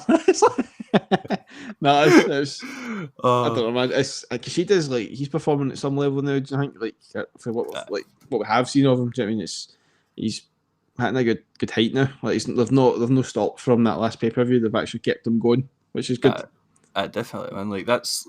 I mean, I think there's reasons behind as to why AJ Styles and Omos haven't been on TV. Like, but I think that's a great way to like show you like from like somebody.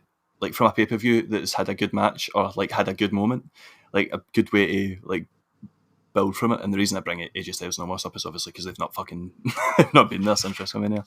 But like Kushida from Stand and Deliver, like he had a great match at Stand and Deliver, and then he went on to have like is it the past 3-4 weeks now since that? Maybe not as long as 4 weeks, but just like he's not had a bad match, and like each week he's changing up his his attire almost. He's just trying to like figure out what the fuck he actually likes wrestling in. Because I think I noticed at some points I think he looked as if he was slipping away when he just had his feet. So he was just like fuck us, just give me my boots back. I actually don't know where that came from. I really don't. I don't understand it. I just what is he trying to transform his son? I really don't know. But his high top things were pretty cool. I just don't know. Maybe He's wee Marty McFly shows. Maybe they get gummed or something. Maybe they get some holes in them. Still wouldn't opt to come to the ring with bare feet right enough, but there you go. I know. Maybe he just had a wee party stick with Riddle. they just got chatting. It's like, oh, it's really comfy, bro. No, you should try it. Would you just hate it being like coming across a wrestler who's barefoot? I mean, just imagine. I know, man. What state their feet are in. I know. It's really imagine your finisher was an ankle lock. Go for the finish. Put a sock on, I'll do it. The new move. It's not the stinkcast or stinkcast. For Big Rikishi, it's the stinky feet in the face. Makes him pass it. He's out. He's gone. Was another feud like that like years and years ago? I don't remember it properly, but it was another Jerry the King Lawler, and I think was it Bret Hart? I could be totally wrong with that, but it was like I kiss my foot. Yep. I think actually might be right. To which I probably have seen something like that on YouTube. I think, but I think I might have seen that like one of my pals' old fucking VHSs who was like watching it, and I just remember. The only thing I properly remember is Jerry the King Lawler having his foot in cow shit. I was like, why? Because that guy wouldn't do. I don't know. Honestly. Oh, Jesus. Do you know what? This is mental. We went to, I think it was Florida we were in. For me and Natalie had just been to WrestleMania Access, and we've just been around the shops and stuff like that. We were walking back to a hotel, and we walked past a Hooters, and we were like, fuck it, we'll go in here, get something to eat, and we sat down, and like across the way, like we seen Wade Barrett and Ryback and stuff like that. I'm like, oh my god, look, fucking wrestlers there, but. Like they were in a group, so they were like pure turning into wings, big protein bastards like that. Like you could tell they were there for like the chicken and shit like that. And then I was just looking at my menu, and I look up, and I just fucking see Jerry the King Lawler walking in the front door of Hooters, and I was like, oh, "Of course you're here. Of course you're here. Where else would you go?" He loves the puppies, doesn't he? As he always says. And not a fucking. Not a fucking lie. He was by himself. Like he walked, really? he walked up to Wade Barrett and that, and he said hi to them, and then like he just went and sat by himself. Just I was like, you dirty old bastard. See, but I don't think they'd actually want him beside him. But most of the problem is why you just stay there. Yeah, you get to fuck you prick. You get us kicked out. We want food, actual food. You're just here for the puppies. Honestly, God. Guy's nuts. I'm surprised he's still going. That guy, honestly, he's just. Oh no! Like it's mental that like that's the commentator that I grew up with. Just and that it's amazing that is the main male influence voice that I had watching telly growing up, and I'm not a misogynistic piece of shit. Who the fuck it? Just him and JR, man. Just honestly, how they bounced off is just phenomenal. I love the two of them together. Like I'm slagging King here, but I do love him. No, we do. But I mean, even like I think with Cole now. I think you look at Cole in the way. Also, I think it was that video you sent over us to, where kind of like showing Pat the ropes and stuff like that. It really makes you kind of appreciate Michael Cole more now as well. Like, because you think this could be his last wee while in the wrestling. I don't know. He might still have quite a few years left in him, but obviously. I think it's been a shock to us all when we've seen all the changes in the commentators. And I'm going to say it for the get-go. SmackDown is 100% the best commentators thing. I think it even beats AEW when it comes to the commentary desk right now.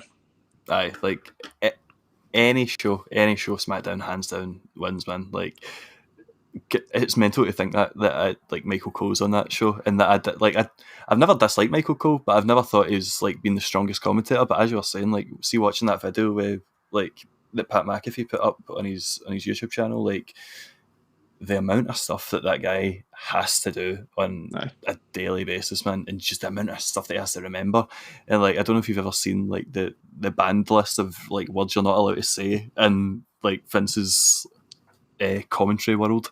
Like, to remember all of that on top of fuck it, Jesus, man, what a stressful job that must be, and to still be able to do it at a level that you're not cringing every week, and that you're no like, fair play to the guy. And like, he said it in that video that he thinks that they could be the next, was it Gorilla Monsoon and somebody else. Like, I don't know if you've seen it in SmackDown. Like, I can see the two of their chemistry like building already, because it was, what match was it in? I think it was. Was another main event. Aye, and the two of them were standing up, just both watching it. I was like, oh yes, he's fucking rubbing off on Cole. Oh, I love that. I love that McAfee. He's so much fun. Yeah, he's honestly he's brilliant. Like I say, I didn't know a great deal about him, but like that watching that video and everything, just like getting to know him even more was just brilliant. Like, and I really hope he is the future of the commentary team, definitely. But who knows? We might change our mind. Maybe I don't see it in the near future, but maybe it might grow on us with the whole kind of the Raw tag, the Raw commentators. I don't know why I said tag. Fuck it was. They might as well be a fucking tag team. They're running out of them. But I don't know. I quite see. Be fair, I do like Corey Graves. I do like him. Like, we would never have, maybe not have found that, we probably would have, to be fair, I'm lying. We might not have found that Titus O'Neil thing quite as funny if you didn't have the Addy commentary. Because that Addy commentary just made that even more funny, just the way he was talking about it. It's just his laugh as well. It's just him, he's laughing at it. It's like a proper, genuine belly laugh. Right? He's hit out well an absolute like one-liner, and then he just couldn't help but uncontrollably laugh at it. Brilliant. Oh man! But see one thing. Like, well, the one thing I would say about Graves, I wish he would leave Byron Saxton alone, man. Like, I feel so bad for the guy. Even fucking that wee prick Adnan Virk starting to pile on the pressure and stuff. I prefer Byron Saxton to him. So who the fuck is he to sit and slag Byron Saxton? I don't know. And see, Byron Saxton, I can just look at him and go, fucking. You're trying, but it's just not on. I know. I feel so bad for him, man. You're still like, no, you are better than that guy. I don't know. I don't see me liking this guy. I might like to see him getting body slammed through the table, but that's about it. But I'm no can't say I'm enjoying his commentary. No, definitely not. Nah. It's just mental to think that SmackDown has got Michael Cole and Pat McAfee, who are fucking amazing. When you look at what you could have had on Raw, you could have had Corey Graves and Samoa Joe. Oh. How good would that have been? That would have been good. And just, obviously, you need to keep, wherever Corey Graves is, you need to keep Big E. For obvious reasons. For jacket front. Honestly, I think I could watch that in 24/7. Look, I think it's just that funny, man. Just why are you throwing that at me? It's just totally off script. Oh, it's brilliant. It's just a shame, though, at the same time, because, like, he could have been a wrestler himself. Well, I'm saying could have been a wrestler. He was a wrestler, but could have a longer career. He could have a longer career, no ended so soon. I don't know the exact extent. I can't remember what injury he had that's kept him out. But I want to say it was something to do with his neck, but I could be totally off of that. I think you may be right, to be honest. But I would have liked to see how he would have done. How would have shaped up. I mean, maybe we'll see some John Laurinaitis stuff. Some that maybe torment the fuck him, but I think it's going to be more Braxton that gets that, to be honest. Oh god. Well, we spoke about the fantastic commentary team that was on another, I would say, fantastic episode of SmackDown. Kicked off things with Belair. Belair. What? How disrespectful of me. I apologise. Bianca Belair, our SmackDown Women's Champion. She opened things off, and I could even see a wee bit of, like, she's just such a good babyface, man. Like, I could see even a wee bit of emotion, just like, I'm opening SmackDown. Like, I hear it in her voice a wee bit. Like, you could tell that this kind of stuff means something to her. Like, it's nice to see that. And then obviously you had the Dirty Dogs. They interrupted her, and then Street Profits into it. It's just an interrupt fest, really, in this opening segment. And then that led into a tag match. What did you make of it? It's what we spoke about earlier, man. It's they advertised it beforehand, and then they build a promo before it. Why? Why? You've already advertised it for being a 3-on-3. You've not advertised it as being this person versus this person and this person versus this person. You know, they could have just advertised it throughout the night. You're going to have Bianca Belair versus Bayley, or you're going to have a face-to-face with them. Face-to-face with them, and then a tag match between the Profits and the Dirty Dogs. But instead, you've just went, oh no, they're all together. We're not telling you why, because it's not like as simple as just the general manager's called it as a match because we have to throw this pish at the start. I didn't like it. I didn't like they started it, but the match itself, it was good. It was overall good, and Ford, as always, hitting it with the high flying stuff, man. It's unbelievable. Oh man, Montez Ford is just so good, man. Like I could honestly watch him all day. See that it was the ropes as well.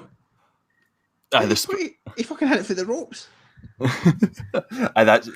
Oh man, like the amount of height to go in it just for like the springboard. Oh man. And the splash, the frog splash from it, off of there, but the moonsault off the edges, into the side, out the side of the ring, that was fucking phenomenal. But I think that's the first time I've seen him do it off the ropes, the frog splash. Mm-hmm. He's still got height off it. I'm like, how the fuck have he done that? Must have tightened the ropes up right good, man. He must just have fucking springs in his kneecaps, man. Honest to God. People say he's on speed. I'm starting to believe it now because he just keeps going and going and going and going. You're like, what the fuck? I could see that, doesn't it? But Dawkins as well. He's still. I mean, that you can't even like no mention him. His athletic ability is good as well. Do you mean just the way he's flying? And the thing is, it doesn't matter how many times you see it. It's just it doesn't get bored. It really doesn't. I can see a frog splash every week, and I'm not going to be like, oh, I've seen that last week. I'm actually like, oh, I've seen that last week. I can't wait to see it again. I know. I just think it's a shame for anybody else on any form of wrestling that does a frog splash. It's just like you're never going to be as good. No, it's unbelievable. And then the thing is, it's like we're talking about them kind of like dominating the kind of whole match, really. Like, but Belair did well as well with I think it was the KOD, Kiss of Death, on Bayley. And Ford finished rude off with the springboard Sprog Flash. Sprog Flash? Sprog Flash? Wow, I've made a new move up. Yes, Sprog. It's a springboard Sprog Flash. Sprog. It's a child move. Oh. It's the Sprog Flash by the 2-year-old. Oh god. That's fantastic. That's when we know we're starting to run on the fumes. We're almost there. But no. Four wrestling shows is a lot to cover. Cut us some slack. We're only just almost hitting 3 years, so we're doing good. Yeah, but no, it's not bad at all. That's been a more tolerable 3 hours than Raw. Aye, definitely. So fucking like us and share us, fuck's sake. I mean, like, don't share Raw. Don't watch it. Come watch subscribe to us, yeah. Exactly. We're on YouTube, we're on Facebook. Come on. Maybe being nice is the wrong way to go about it. Fucking subscribe, cunts. We know where you live. We know your IP address. That's you're done. I'll retribution your house. Don't think I fucking won't. And then not live up to the hype. Hey Alexa, flick the lights on and off. I'm going to ring your doorbell, your ring doorbell. But you're going to see me. Oops, I need to leave now. But it was good. It was a good match, but it was like I think it puts the Profits more in place for this tag championship match though than it really puts. I wouldn't really puts Bayley. I think obviously they're going to build it eventually, but it didn't. This match didn't exactly go over it. Or Bayley deserves to be the person in the title picture. I don't know if you feel that way yourself, but it definitely put obviously Street Profits in strong position for the tag match. But I love Bayley, but as you was touching on, like the opening promo, just like it was nice to see Bianca Belair like have that kind of nice wee. Oh, this means a lot to me, but. Bayley coming out and just laughing in her face and then getting attacked, that was just a bit kind of vanilla, right. to be honest. Like, to think of the stuff that Bayley can do, it just felt a bit kind of meh. Like I could have definitely done with it. Like when we spoke about it before. Like you look at AXT. Fuck me, we've been going on long. I know. It's contagious. AEW or NXT, like they start off with a match or they start off with something different rather than just same old promo interruption, blah blah blah. Like say, like literally just rinse and repeat, just fucking copy and paste to the next week. Like, but I'm feeling this way about SmackDown, and I shouldn't. SmackDown's good. I know. It's just that opening promo. Being a bit hypercritical enough because the show gets better. Does get better. Aye. Speaking of which, we had a wee Daniel Bryan promo just after that, saying that he was ready for Roman Reigns. He was confident, and that when he does win, which obviously he didn't, but when he does win, Cesaro will be his first opponent. And to be honest, at this point in the night, and like even after this, Seth Rollins had a wee bit, and he predicted Daniel Bryan to win.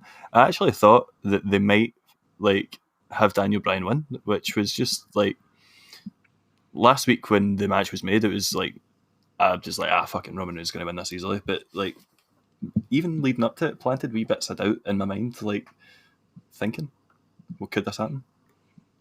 I know it was really interesting the way they built it up as well. We're having all the wrestlers, like you say, predict it. You had like, Xavier Woods, Kofi Kingston. I think it was a couple others out there, but it was like it was really good. I liked the way they did that. It was better in comparison to the Bobby Lashley timer they had for the Miz. I was like, fuck's sake, that was just dragged out. I know. I think a few of the guys might have liked that. They were like, oh, it's quite good, but I didn't really enjoy that. I found it quite fucking boring because it was just like it's the fact that we almost got to the timer and then they fucking extended it again and went all the way to the end of the show now, and I'm like, for fuck's sake. It was even more frustrating than saying, no, it's next week. I mean, it's like, I have to wait to the end of the fucking show.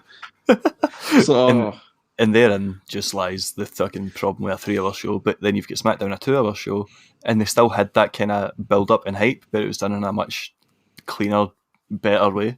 Like, just have people give their predictions and just put both wrestlers over a bit. And it's just a much bit. I don't know what it is. It's almost as if it's like two different fucking companies, like that make SmackDown and Raw.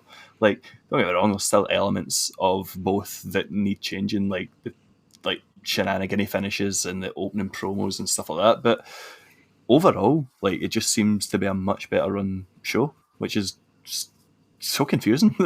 That is, I know. No, it isn't. Long may it continue.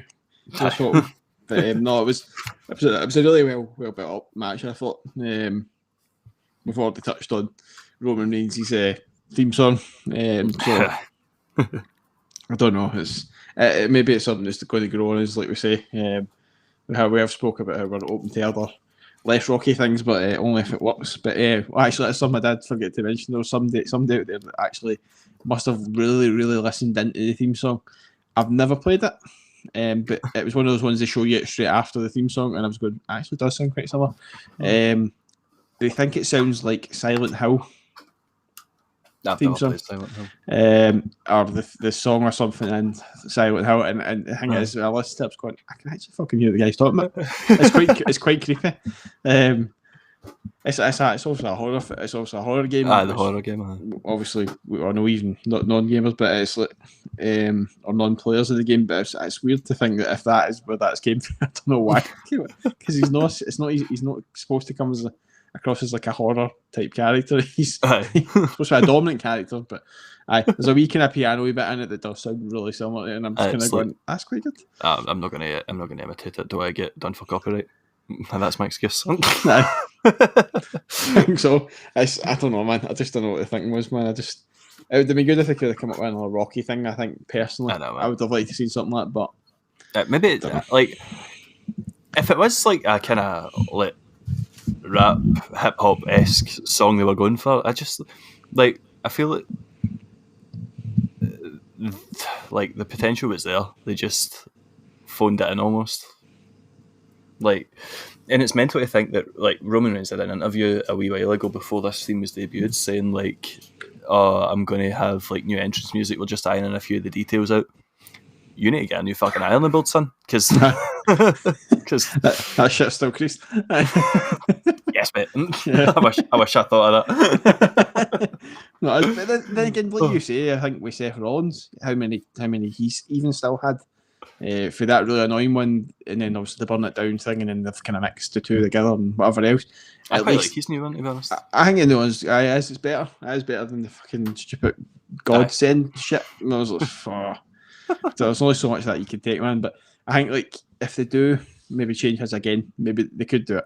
If they've done it for Seth that often, that soon, potentially they could still do it, and we'll see. But maybe it'll be when he turns babyface again. But I don't know how long that'll be away. I think quite a while away. I never want to see Roman Reigns as a babyface ever again. Nah, he's doing a fantastic job. You have to take it after and go out. He's doing great, and Paul Heyman especially is assisting that big time. Aye, definitely, man. But if you had told me that, like, when was it he beat the Undertaker? 2016 was it, or 2017? If you told me then that in 2021 you'll really like Roman Reigns, I'd have called you a bullshit and liar. Aye, as a heel as well. Do you know what I mean? As well, you're like, I honestly seen him as getting the John Cena treatment through his career, and I'm so chuffed that he's no longer in that situation. I just wait till John Cena comes back. I wonder what will happen with him. It'll be interesting. I don't know how he'll go down. I'd quite like to see him back. I would as well, to be honest. Like I know a lot of people get bored of him, and the thing is, I don't even think if I was that way in opinions, like the way that some fans were at the time, I don't think I would go straight back into that if that's the way I thought. But I don't think that way. But I would thoroughly enjoy to see him come back. But I wonder if they'll change their minds. If they'll start to be like, oh great, it's good to see him back because it's another star now. Like that's what we've been lacking maybe on Raw. So he might be the man to go to Raw to save it. Who knows? But I think just it was. I think John Cena is better than Roman Reigns, like on the mic and stuff like that. But I think WWE, like they did that with John Cena, like what they did with Roman Reigns is they almost kind of tried to force him on you. Like this is the guy, you're gonna like this guy. And John Cena, I think, could do it because he's like he had the mic skills to back it up. Yeah, he wasn't the greatest in the most technically gifted in the ring, but he was still very good in the ring. At least I thought. But just it almost seems that, as I said, like they just do that thing where like this is the superstar you're going to like, and like we're just going to try and get him over as much as possible. And I think because of that, like I think people don't appreciate John Cena for how good. Like, yeah, I mean, there's a fucking reason that he's on. Like when he was the face of the company. Like when he was there, like that he was on every fucking poster, billboard, because like he could draw money because he was decent, whether you loved him or you hated him. Like, but now I think that he has been gone for a while. I think if he did come back, because you've seen like the feedback that people wanted to see him fight the Undertaker, and then they will get a 5-minute match. The Firefly Funhouse match, I thought it was brilliant, and yeah, it was a cinematic match, but I thought like that match was so much better than what I thought it was going to be, because like just how on board John Cena was, like to be able to do that, like to put Bray Wyatt over like that, just like to kind of go back through like all his history and like you could have turned heel but you didn't, blah blah blah. Like, yeah, I think if John Cena was to come back and fight a heel Roman Reigns, I think that would be brilliant. I'm not going to show that comment. What was it? Somebody slagging me. Well, something. I don't know if this is genuine. I'm just going to put it up. Promoter of the year, Tony Khan. Hello, Mr. Khan. Hello. Want to get us a job in AEW, mate? Yeah, we'll take over your commentary team for you now on. That's just sign us up. Just have a AEW UK. We'll do that. That's classic. Wait till we get to the bottom of what one of the guys is. I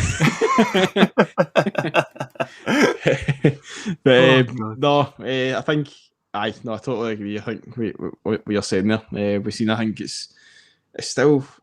I think these kind of fans that are still the kind of the haters, of course, as you always get. There's a good chance maybe they're going to be always haters, maybe. But maybe it's going to take him for them. It's going to take him to turn heel. but it probably still won't happen. It probably still will not happen. But nah, I genuinely like the guy. I've never really disliked him, to be honest. But I think he will get a pop. 100% he'll get a pop when he comes back. So hopefully we'll see something decent when he does come back. It'll be I don't know when he'll be back now, to be fair. Probably once he's finished his fucking movie schedules on it.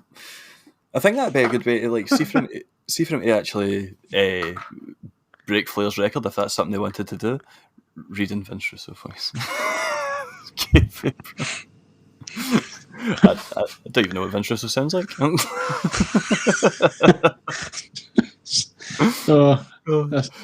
This guy.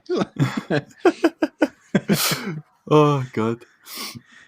I don't know if you want to move on to talk about what. Of course.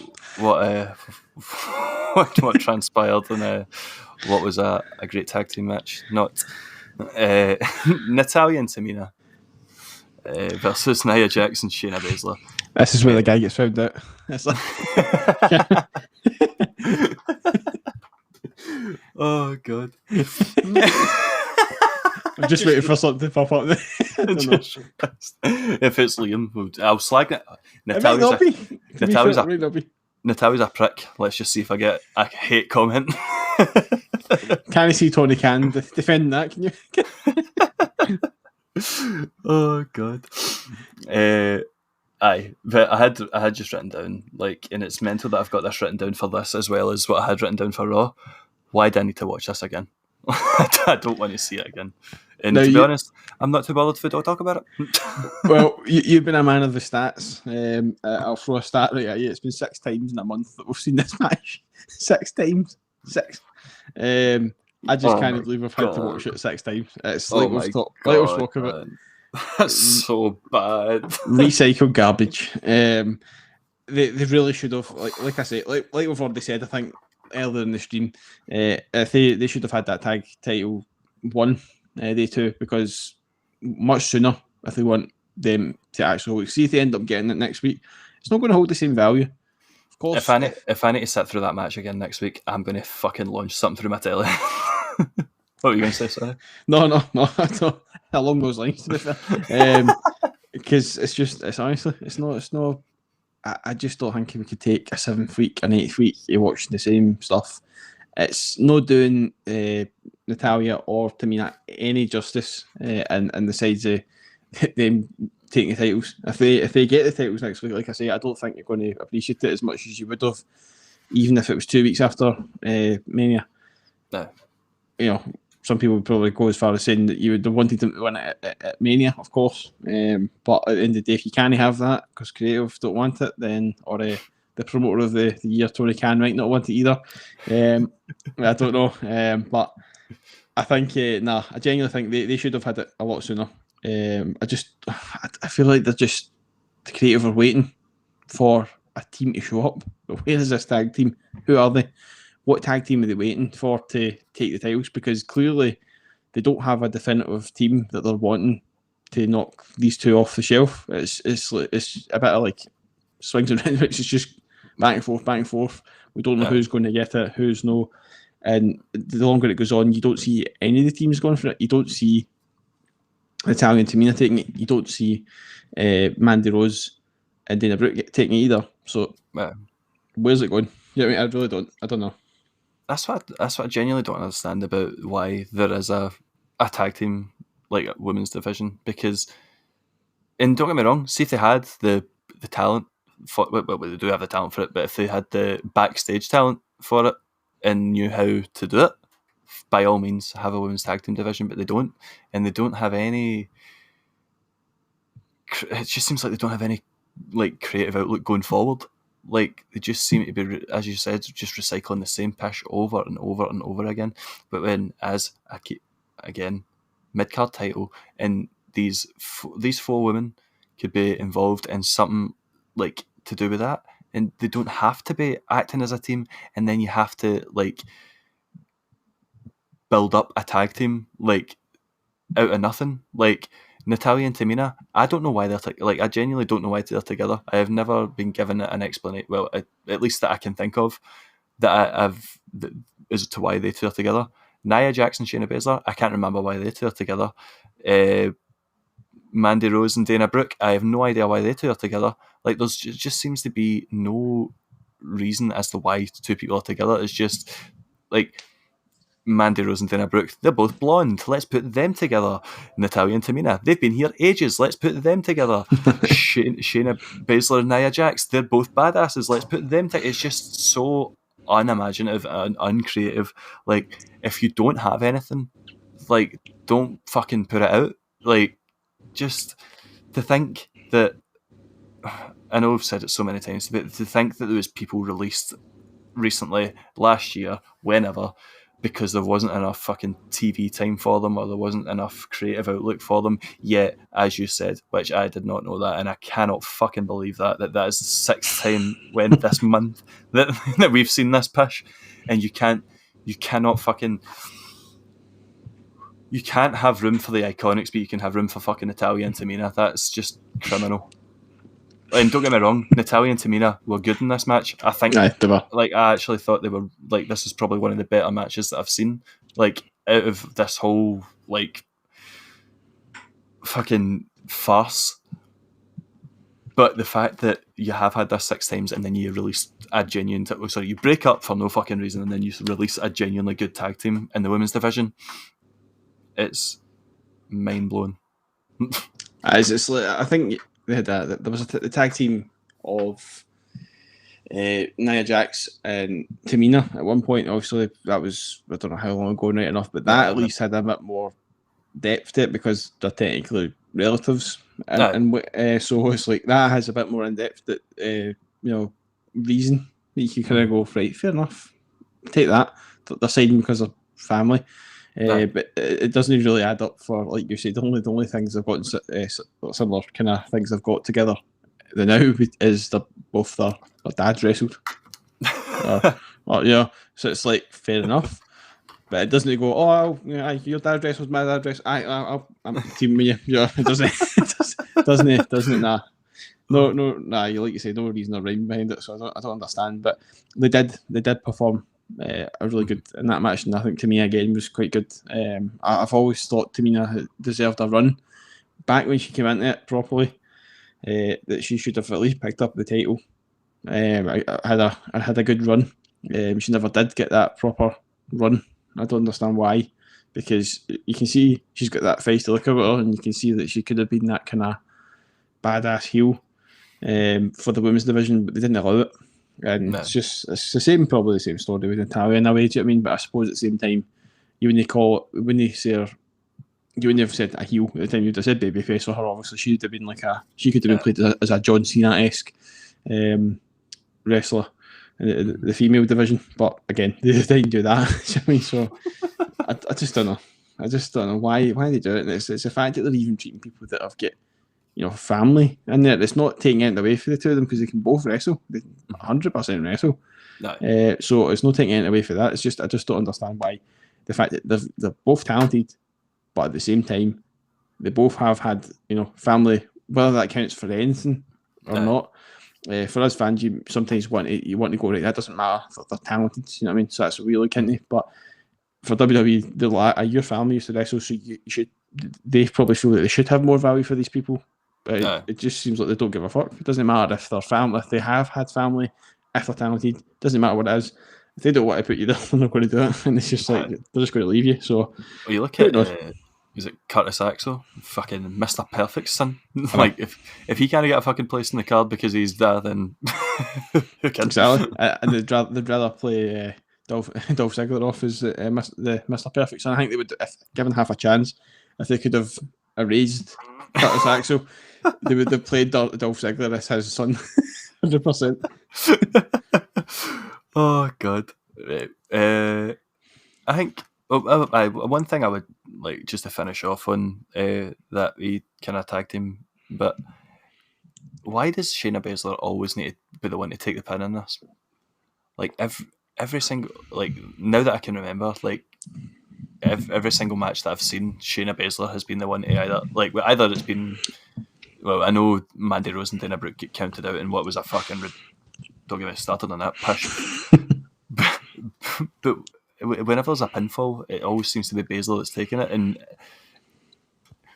looking into the future, if anybody's going to get a women's title out of they two, it's going to be Baszler, isn't it? Like, let's be real. So why is it she constantly been the one to take the fucking fault? Well, I was saying that from our point of view, it's Baszler, but for somebody else's, it's definitely not. No, it's also just to make her be the one that gets frustrated, and she's the one to turn on Jax, of course. But I don't know how and when they're planning to do this. It's obviously the carrot they're dangling in front of her face, because they must just think that, again, we're all Stevie Wonder and we can't fucking see that.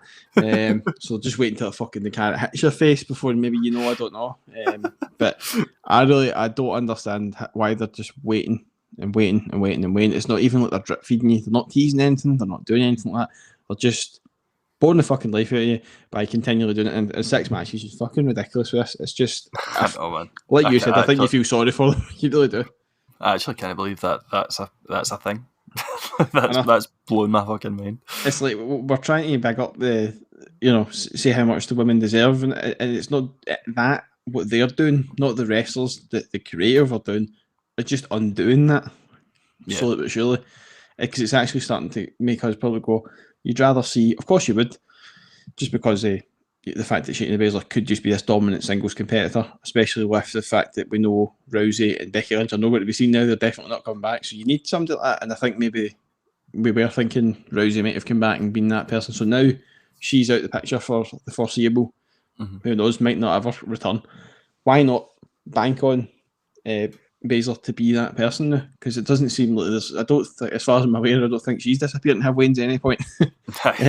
So make her your Brock Lesnar of the women's division. Do it, because she's capable of it.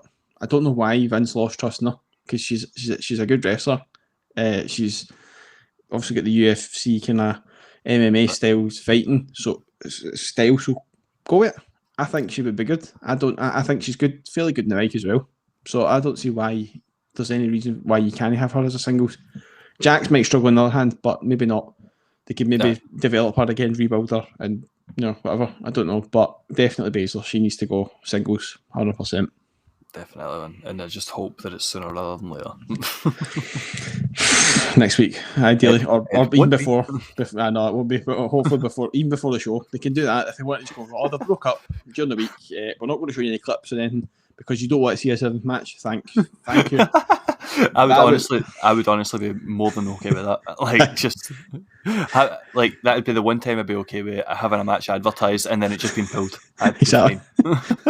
It's just decided, fuck it, it's all the shite. Sorry, we didn't realise we've done this for 6 weeks in a row. They broke up. They're in different brands now. No! Damn it! So looking forward to them.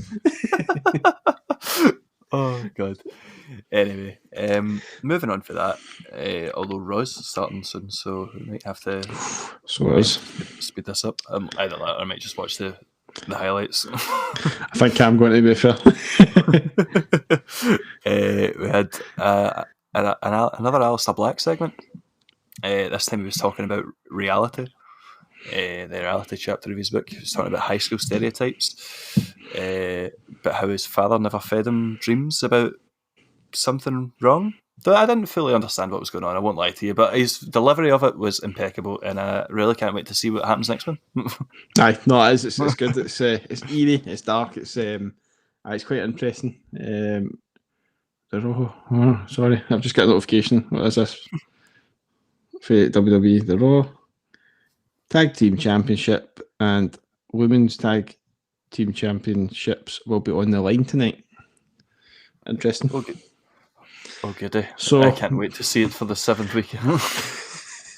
Could be the night. Fingers crossed. It fucking better be. I swear to God, I will take my top off and run about naked. I know. Honestly, but back to the Alistair Black thing. It's eerie. It's very eerie. But the only thing I'm really picking up is he's basically trying to say that we're all brainwashed as normal people, into thinking our reality is normal, when in actual fact he knows what's the normal, and this is the way to live. But he's not going to let you be part of that because you don't deserve it. That's it's quite Jericho, I think the way that he's maybe going to start to, obviously it's going to have to involve the crowd at some point or another. So if the crowd's going to be there and he's going to start trying to get heat off the crowd, he's going to, that kind of, the way that Jericho, fair enough, he's not going to call us that. Maybe he might, I don't know. Jericho's favourite term, you're all parasites. That one. So he might do something like that, and that's what I feel like it's as if he's going that way because he's wanting to drag heat off people. And fair enough, he could probably still do that through a promo. Do you know what I mean? For people watching at home, do you know what I mean? Fair enough, you're not necessarily going to shout at the fucking screen and go fuck you. I live a perfectly normal life. You see people in the Thunderdome just punching their webcam. switch. Put somebody else on. Do you know what I noticed actually about that? Funny you say that. See when the barricade gets knocked over on SmackDown, there's actually people at the bottom of that. They've actually got screens level with the barricade, so you could sign up for this show. And you could be behind a barricade the full fucking time and you'll never be seen. Oh my god, imagine that. You actually still get restricted viewing, seating in fucking COVID era. All you can see is feet. I mean, there might be some people that may be in that. Like we said, Jerry King with the cow pat, you never know. Oh god.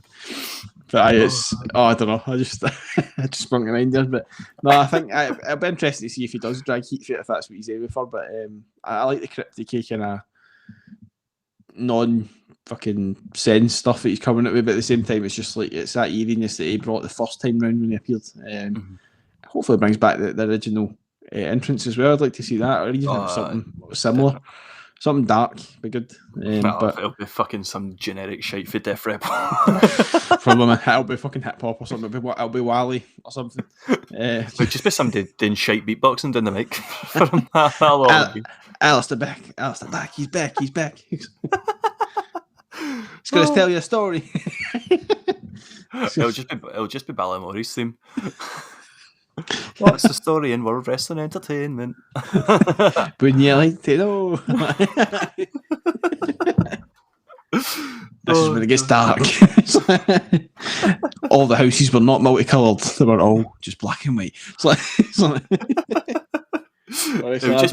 It would make just as much sense as Alistair Black's plans, to be fair. But as long as he delivers them like he does, he's sorted. I like it. We've all heard he's supposed to be creative reins on it. He's supposed to have the hod of them. So here's hoping that stays that way and it is maintained by him and it's no fucking ruined by whoever the hell's ruining things back there. The only thing I worry about getting the creative reins is clearly Bray Wyatt had creative reins for the Fiend and stuff like that, but now that's practically Alexa Bliss's character. The Fiend's never to be seen. I don't know. I honestly thought like that was still going to keep developing, but it's like, how much time does this guy need off? If he needs time, if he's decided that himself, that he needs time off, he's just going to keep continually just going to I'll appear for one match and then I'll go piss off for a couple months and then come back.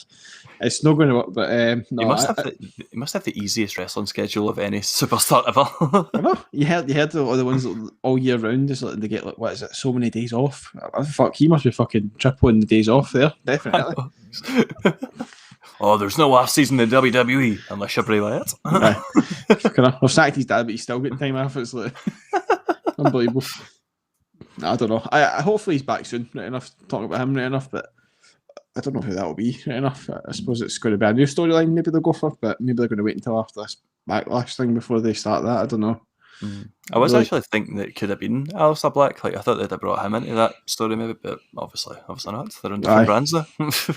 I know. And then I suppose they're drip feeding us with the Alexa Bliss stuff. It's not entertaining, it is, of course, but it's just like we really don't know who's she going to play victim first. Like it would have been good to see her terrorising the women's locker room or something like that, with the Dillo or something like that, or I don't know, something. Maybe we'll see something like that soon enough, but. I'm enjoying the Alexa's Playground stuff, but I really want to see her in a match now, like with this new gimmick, like just to see what she's like and just like terrorise the women's division, because I think she could. It just fucking pull the trigger, Raw. So where's this notification, Raw? You should be listening, Raw. Come on, man. we're saying this right now, but Alexa Bliss is winning the fucking women's title as we speak. Probably the quickest match ever. It's like, I fucking have done it again. Rhea Ripley's been squashed. Another bittersweet moment. I thought I wouldn't even surprise me, man. But, what else have we got to cover? I think we've got the Intercontinental. Is that the only one we've got left? We've got Big E and Apollo Crews in what was the WrestleMania rematch, and basically just fucking finished the exact same way. Big fucking Aziz pulling Big E out for the disqualification, which just breaks my heart, because before Big E came back on telly after WrestleMania, I had pitched him to be in a world title feud. Obviously, that's gone to Cesaro, which I think is deserved. But to see Big E just getting washed away in the DQ torment is just killing me. But he's the actual match itself, I thought, don't get me wrong, the match is brilliant. Big E and Apollo are just so good. Big E, just give him all of the belts. Just give him all of them. He's just amazing. I'm complaining about the shenanigans, but they were pretty good. At the end with Sami Zayn, Aziz, I could have done without. But obviously he's with Apollo, so he has to be part of it. But just Sami Zayn grabbing the title, just looking at it, and he was like, "No, we're cool." And he was like, "No, you're not." No. It wasn't. I mean, it wasn't unlike some of the other things we've seen obviously the past week or so. It's not overly predictable. I know, as easy as it said the thing. Fair enough. The one predictable thing that we thought was going to happen again, disappearing for the toilet break, didn't happen. But there was nothing else really that you probably thought it would get involved in some way. Of course it would, but it wasn't a dead cert. You're going to go right. That's definitely going to happen. It's just a possibility, because you see in the early stages of the match where he was getting frustrated because Apollo wasn't picking up any traction in the match. He wasn't actually gaining any momentum, and obviously he was getting knocked down by Big E, and you see him getting frustrated at the ring. And of course, that's what eventually led to him dragging him out. But it was a chaotic ending with the fact that KO comes out, and then fucking Zayn has to beat him. Which obviously that rivalry's not over just yet, but of course it's Backlash, so of course you're expecting some rivalries to continue, which makes sense. But it's Aziz is just trying to be this kind of heater for Crews, and he's just he just ensures that he's always getting cheap finishes. I mean, he's not getting any clean wins. But it doesn't really do him any justice, unfortunately. But at the same time, you can kind of just, the one predictable thing we do know about it is he's eventually going to turn on him, of course. No. So it'll be sooner rather than later, of course. But at the same time, I will point out this. I don't know if any of you guys have ever thought of that, but the fucking attire doesn't go either. He's wearing a green jacket, right? Why is he wearing white trousers with fucking a red stripe in it? It doesn't go. Am I imagining that, or does it go? Greg loves to talk about Seth Rollins, right, and his awesome suits. We've talked about. I think we're going to eventually post up about Natalia and her attires through all the WrestleManias and stuff.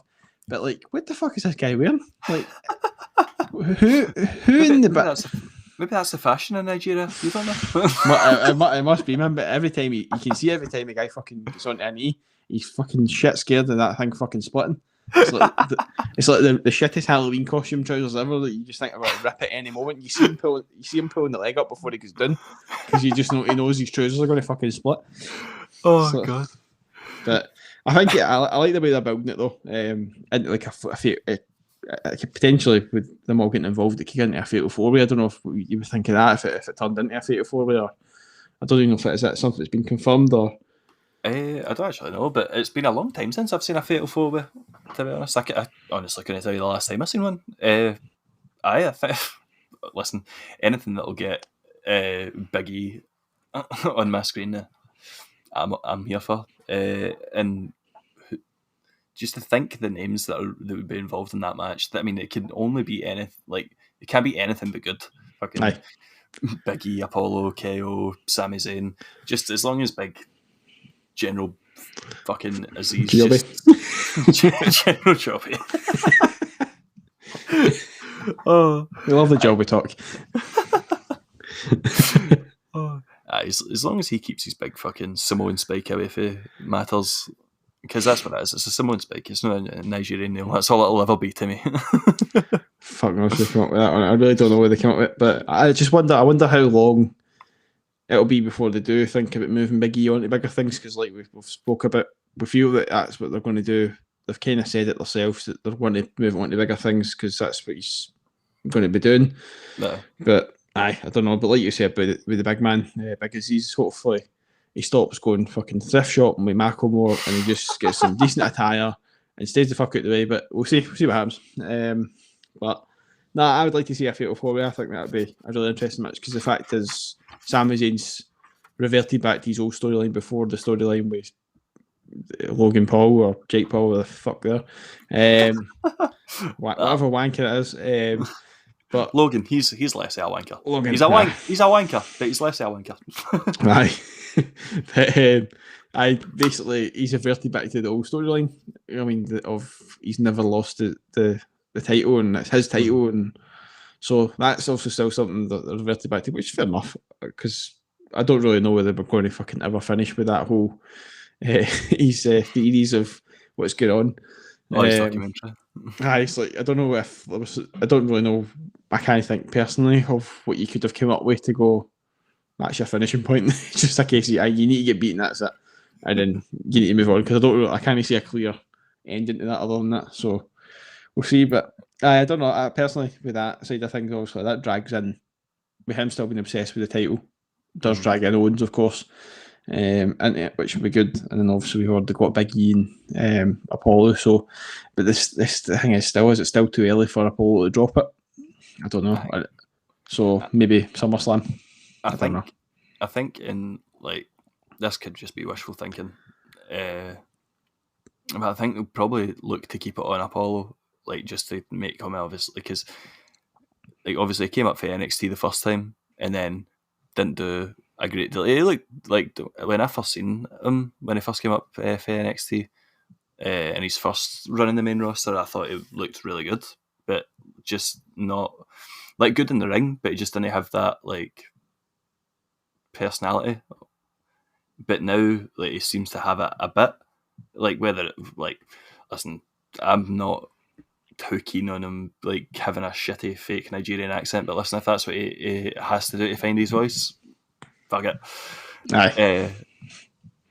But I think they'll probably keep that title on him just for a wee while, just to like build him up, like to make sure that he's like a big guy now, and hopefully come like SummerSlam, Big E will be in the world title picture, because I love Cesaro, but I can't see him I really can't see him winning.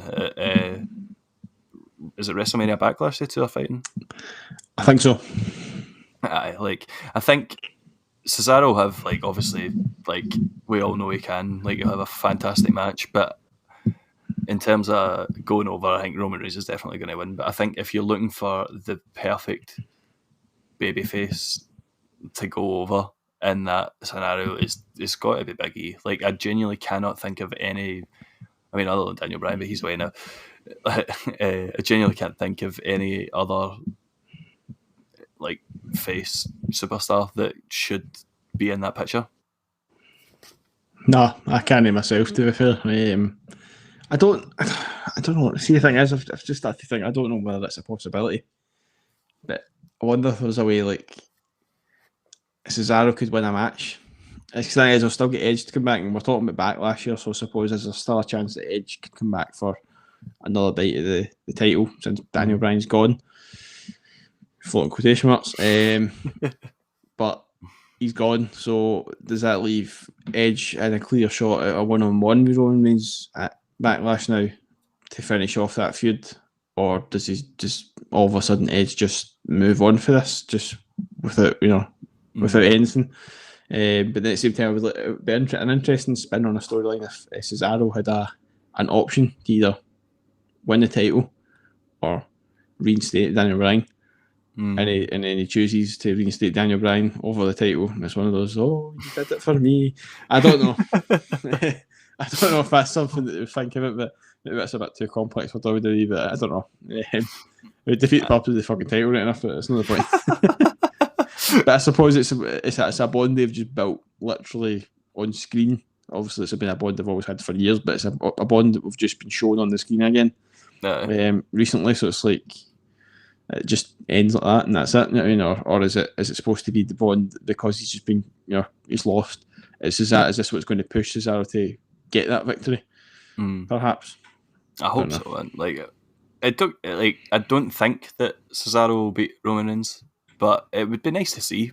At the same time, I would still rather Big E over Cesaro, but I mean, either or, I'm going to be fucking happy. But, Big E is definitely, I think, the future of the main event. Aye, I think even the thing is as well is there was talk of Seth Rollins also in Roman, but I just don't know how that ties in because they're supposed to be both of them are heel. So Aye. I don't know how they flip Seth straight back to babyface. That's going to take a lot of work. To be honest. I quite like they're teasing them being near each other, but they're not actually having them interact. Like when Seth Rollins came out and he was slagging Cesaro in that fucking hour-long segment, whatever it was, and then Roman came out at the end, just having them near each other. But obviously, as I said, no, not interacting. But I think Seth Rollins right now is playing that kind of. We were talking about it. I can't remember who we were talking about it earlier on, but that kind of heel character where he's a funny dick heel. I mean, was it the Young Bucks we were talking about? I think. I can't remember who it was. It's been that long. But is it not Grimes? It was Grimes, I think. Aye, Cameron Grimes. Aye, just that annoying yet funny heel. I think Seth Rollins just plays that dead well, and I think eventually he could transition into a babyface. Because I mean, to be honest, I don't think they really need to fucking. I think they have to have rhyme or reason, but I don't think they have to have rhyme or reason because you look at Cesaro and Shinsuke Nakamura. As happy as I am that Cesaro's now a babyface and he's he's challenging Roman Reigns. Yeah, I can't remember getting an explanation as to why he became a babyface. It just almost sort of happened, as far as I can remember. So you never know. Maybe Seth Rollins will just be they'll hear him getting a lot of positive feedback online. They'll go, fuck it, we'll make him babyface. Maybe. But see, actually, now you say that, we did see the message for Suzuki for Roman. So it's as if they're already dropping that seed in. Cesaro's going to lose. Sorry. We all already kind of have a gut feeling that's probably going to happen. It's going to be oh God, fucking lost again, but we wanted them to win. And then it's going to be Suzuki, and he's going to lose as well. And it's just going to be a list of people he's just defeated to build him even stronger. That's just the way it seems like it's going. Even if this is the case, Cesaro's going to lose, and then it's going to be Nakamura next. Mm-hmm.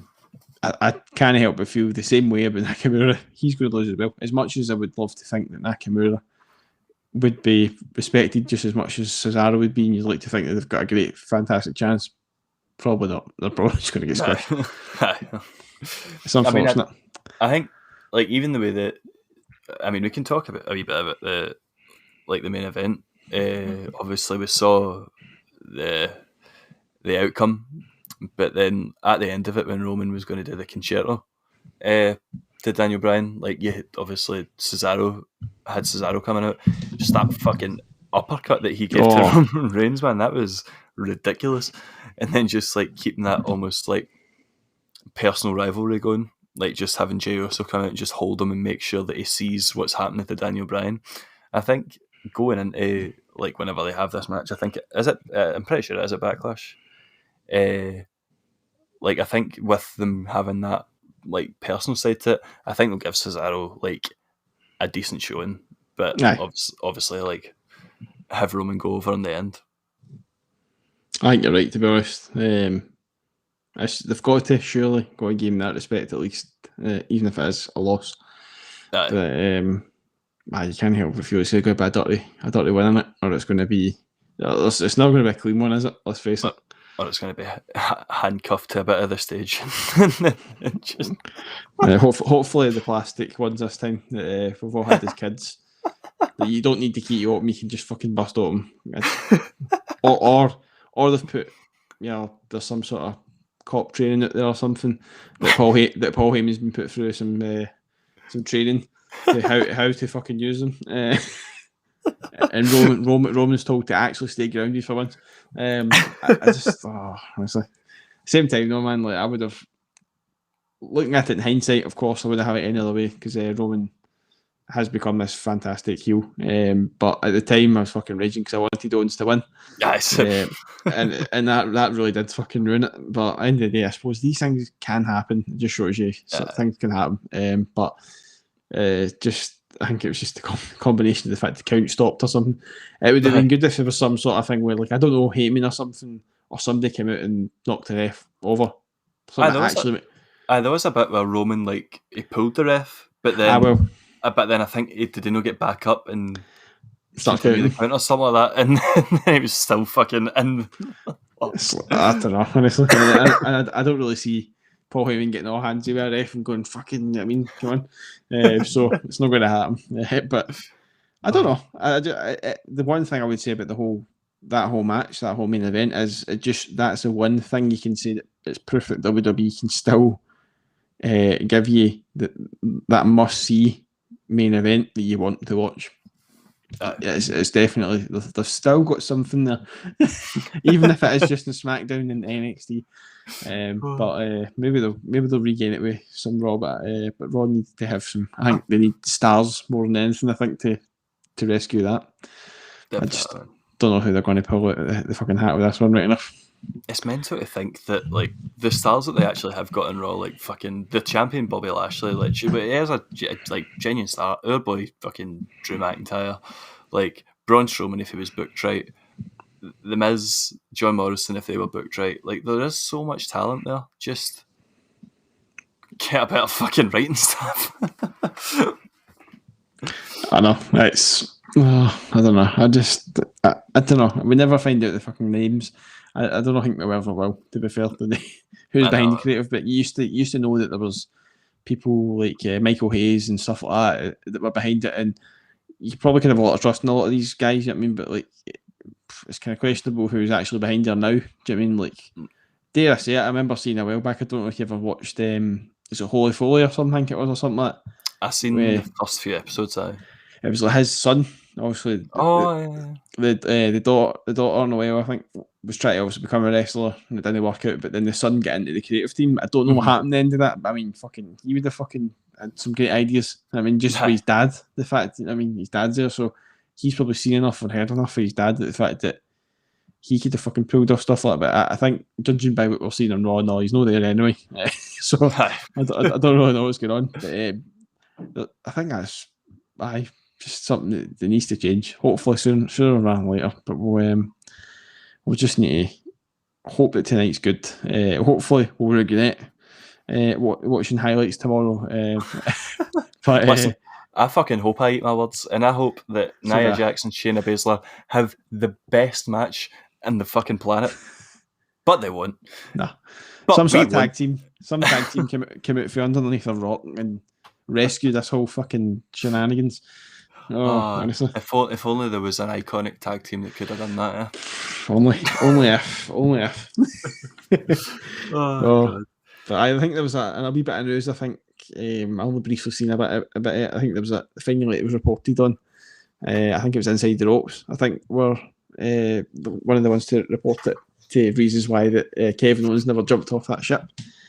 And I think it might have been last year's WrestleMania right enough, but I think it's all due because of the COVID restrictions and that. Yeah. Which is fucking gusted a bit. But I'm glad we got a reason because I never thought I'd ever hear why that never happened. See, to be honest, with the fucking winds and weather delays and all that sort of stuff, if I was Kevin Owens, I'd be like, sorry, you want me to go up there? Fuck off. Especially how slip it was, definitely. I know. I don't know, man. But he'll get his extreme moment, another extreme moment down the line, I'm sure. But I think they're done with the pirate stuff, so it won't be a ship, it'll be something else. Well, where is it going to be next year? Texas? It'll just be half a big star, won't it? Or a big skull or something. a big, what would it be? A big fucking bull's horn. That would be Texas in it, or a cowboy's hat. Who the fuck does? That would be that would be fucking cool, man. Fucking a stunner off a horse or something comes running to the ring on a horse, standing up with stunner like that. Yeah, that could be a thing. Dallas have got a wee fucking. It's weird. Like, see, when we arrived, it was just like maybe 5 minutes for a hotel. There was like a stampede almost of like, it wasn't a real, like, it was statues, but it was like I don't know what word I'm looking for, like weaving in between like the pavement kind of thing. It was like a weird sculpture, like just hundreds of bulls, and it was pretty cool, but weird. Never know, man. I think it's the same stadium as then. There's a different. It's AT&T in it. AT&T Stadium. Oh, that stadium was fucking massive, man. Like, I've never and I've been to fucking like Celtic Park, fucking Borussia Dortmund Stadium. Do you know what I mean? Like, I've been to big stadiums. That was ridiculous. Aye. Like, see, even the Titantron thing. Jesus, man. Like, that was fucking huge. Like, it's unbelievable what Americans do. I think in America in general, it's just everything is bigger and better. Definitely is. They know how to build a stadium. That's for sure. I've never been to a stadium in America enough, but I've been to like the new camp and stuff. Like you say, big stadiums in Europe stuff, and yeah, you just like you think that's the bee's knees, but Americans, they know how to fucking build a stadium. Of course, with all their outlets in it and stuff, their food places and stuff. So they obviously know their shit. And to be fair, you would have that here if you could. But they just don't fucking think that way. I think the closest we can get to that is Hampden. That's fucking pish because it's fucking burger vans out in the street. And you can get a bevy in America. You can't fucking do that here. True. And then the thing is, even if you're inside the stadium at Hampden, or you want to go outside the stadium, you're getting soaked either way. There's no cover. You either want to see the game or you want to get food, but either way you're getting soaked. See, the one thing I would say about when we went to Florida, but like it was beautiful. Like literally, I was getting 3rd-degree burns. It was that fucking sunny. But see, by the end of a 7-hour wrestling show, like we were up in the gods and we were chittering. It was so fucking cold, man. It was like midnight by the time the show finished, and we're just like. And I think that's another reason what pissed me off so much when Roman Reigns went over. It's just that I'm sitting here fucking Baltic and the Undertaker's just been beat. You joking? I came all this way, you fucking. The question is, right after seeing the WWE's most wanted treasures, and they're still talking about him wrestling, do you genuinely believe he's done? I think he does. I think he probably is this time. I think you can accept it, but at the same time, there's still that wee doubt, isn't there? He's going to make an appearance somehow. Maybe not WrestleMania, to be fair, but I'm quite happy to see what he's done now, isn't he? It's horrible. Like, I've got a fucking tattoo of the Undertaker. Like, I love the guy that much, man. Like, it's horrible to like say that because he's been such a huge part of like. Growing up for me, like just he's my favourite wrestler, and like just the fact that he's always been there. It's sad that he's like. I think there was a post went up like round about WrestleMania week that it's the first time since I think WrestleMania 3 that Undertaker, Shawn Michaels, or Triple H like haven't been on the card. Like it's so sad to see, man. But like at the end of the day, like fucking father time will come for all of us, and like it's horrible to see him like and he's doing his Last Ride documentary, and he's saying like, I don't want to be like a caricature of myself. Like once I'm like, I'll know when I'm done, and it just felt like kind of the Goldberg match and like things like that, like coming towards the end. Like it's not his fault, man. Like fucking, it's just his body. Like at the end of the day, like giving out on him because he's been doing it for so long. But I think.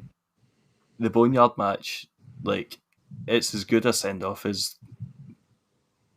this era Undertaker could get, probably, because it's just, for somebody, like, I don't see now a new opponent that the Undertaker could fight that would be as good as AJ Styles. And just the way, like, the wee send-off as well, just, like, riding away in his motorbike just at the end. I think it's just a really nice touch, and I think that'll probably be it. Like, don't get me wrong, he'll definitely show up in some fucking stage to say rest in peace to some poor bastard, but but in terms of in ring, I think that'll be him, innit? Nah, I think you're right. He's very much a perfectionist. You've seen that, like you say, in the last ride, and like you touched upon, also the fact that he doesn't want to be this kind of parody himself, and I totally agree. It was a good send off, and it's a good opponent as well. But to be honest, I don't see anybody out there. But when you talk about like the Goldberg, unfortunately, like he's been blatantly obvious with the reasons why he's still doing it, and it's to put food on his family's table. And to be fair to him, at the same time, he probably still. I think he's maybe not admitted it, but I think he probably still feels that he missed out on wrestling a return, and he should have come back sooner. And I think he's just trying to make up for time as well. At the same time, he's trying to put food on his family's table, but at the same time, he's kind of went, well, I want to show my son what I do, because now he's more aware and whatever else, which is fair enough. No. And to be fair, like, he was one of the guys. It was one of my favourites to watch as well. No.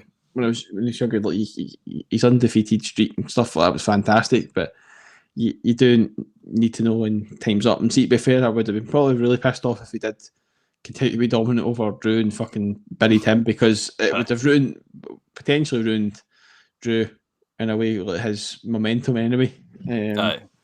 But I liked the way that they finished that one. It was genuinely a show of respect that I didn't see coming for Goldberg, because I thought it was just going to be no, I'm fucking here to win. I don't care how sloppy the finish it is, and I'm doing it anyway. Do you know what I mean? Which, to be fair, that's probably the best way to react, because you don't want to get upset and wrapped up in it. And if you do muck up, but the point is, it was good to see the respect that he showed Drew at the end of it, which I honestly don't know about you, didn't see coming. I didn't think it was going to be a handshake or a hug or whatever at the end of it, and it ended up being that way. And it was a good touch to it, but I think he's still got a match. I think so. I just don't know who that will be against, but I think he's still got a match this year, and it's going to be the Saudi event. So I don't know who the hell that will be against. Probably Braun, and he'll win that title.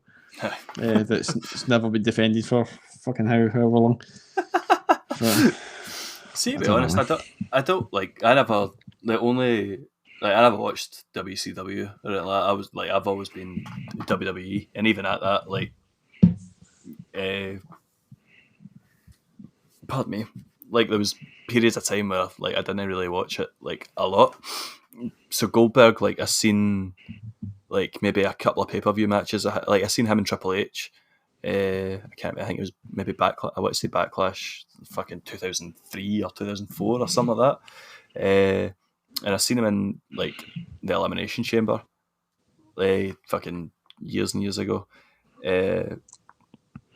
And don't get me wrong, I've seen like highlights and stuff like that, and I can see that Goldberg is a draw and stuff like that. Like, what it was a draw, but I mean, you just need to look at AEW, like, in terms of how they book their kind of older superstars. Because like, although Chris Jericho like was AEW champion, like, he's not anymore. Do you know what I mean? No. Like, fucking Christian Cage last week having I can't remember who the match was against, which is really bad, because this whole point is me basically saying that I now know these people. But you know what I mean? Like, the type of match that Christian can put on now is perfect for him to be able to go and put over a younger superstar, which Goldberg should be doing, not going in and beating the Fiend for the Universal title. So I think you hit the nail on the head with the Drew McIntyre stuff. Like, I really did not expect him to have that fucking like that nice wee moment, because I thought it was just going to be the same as with the Fiend, and even with Brock Lesnar as well. Like, you had Brock Lesnar beat the Undertaker's streak, the most dominant streak in all of wrestling history, and then Goldberg goes and squashes him in how long? Like, seconds, I know. It's just confusing the way that WWE books certain older superstars. Like, I'm trying to think of someone that they've maybe brought out. Kurt Angle, maybe, like, in his send-off match when Baron Corbin beat him, but even that, it shouldn't have fucking been Baron Corbin that beat him. But I think the whole reason was, like, it was maybe Jason Jordan, which even probably shouldn't have been him either, but it was maybe Jason Jordan, but he got injured or something like that before. Now he's in creative. And now he's creative. Like, fair enough. We don't know how much he's. We're not going to slag him yet because we don't know if he's had anything to do with the craziness of Raw. I'm going to assume it's not. Maybe he's the saviour. I mean, somebody needs to be a fucking Vol guy, and he's the only name I know. So do you know what? Fuck you, Jason Jordan. Day in the job. You're a day in the job, but that's sure you're done. Get Kurt Angle on the phone. Tell him to get his boy in order. That was an unbelievable story. Like, honestly, it really was. But I know, like you say, I think like people like Sting as well. Do you know what I mean? Like he's putting over, like we've spoken about already, Darby Allin. And Big Show did it for a long time, WWE, before they left. I think that's probably the only one you would say it would work, but I think that was probably more, it was a creative Reigns thing again, where I think maybe Big Show went to Vince or somebody, or maybe creative did have an idea at the time, I don't know, but they did do it for a lot of them, and Big Show would put quite a few people over that were coming up, but obviously he's now jumped ship, so they don't have that guy anymore, really. So they've got to reach it for somewhere. So I don't know. It's interesting, but it just shows you like the sheer fact that some of the old guys can still do it, fair enough, in their own way. But I suppose it's all to do to like with the kind of their style of wrestling as well. Do you know what I mean? Sting maybe was never. He's not exactly the most high flying or anything like that, or strength driven guy either. He was kind of, we know his moves. They're not really anything that require somebody to be overly athletic to do. So like it's like you get a Stinger splash and stuff like that. If it's things like that, it's just things that he can do still. He could probably still do it in his 70s. It might be a bit slower, but still. It's the point is he can still do it. Whereas I think Goldberg, I suppose, was all about strength, wasn't he? So his legs are maybe not going to hold as strong as maybe they used to, and same with everything else. Doesn't always work the same way.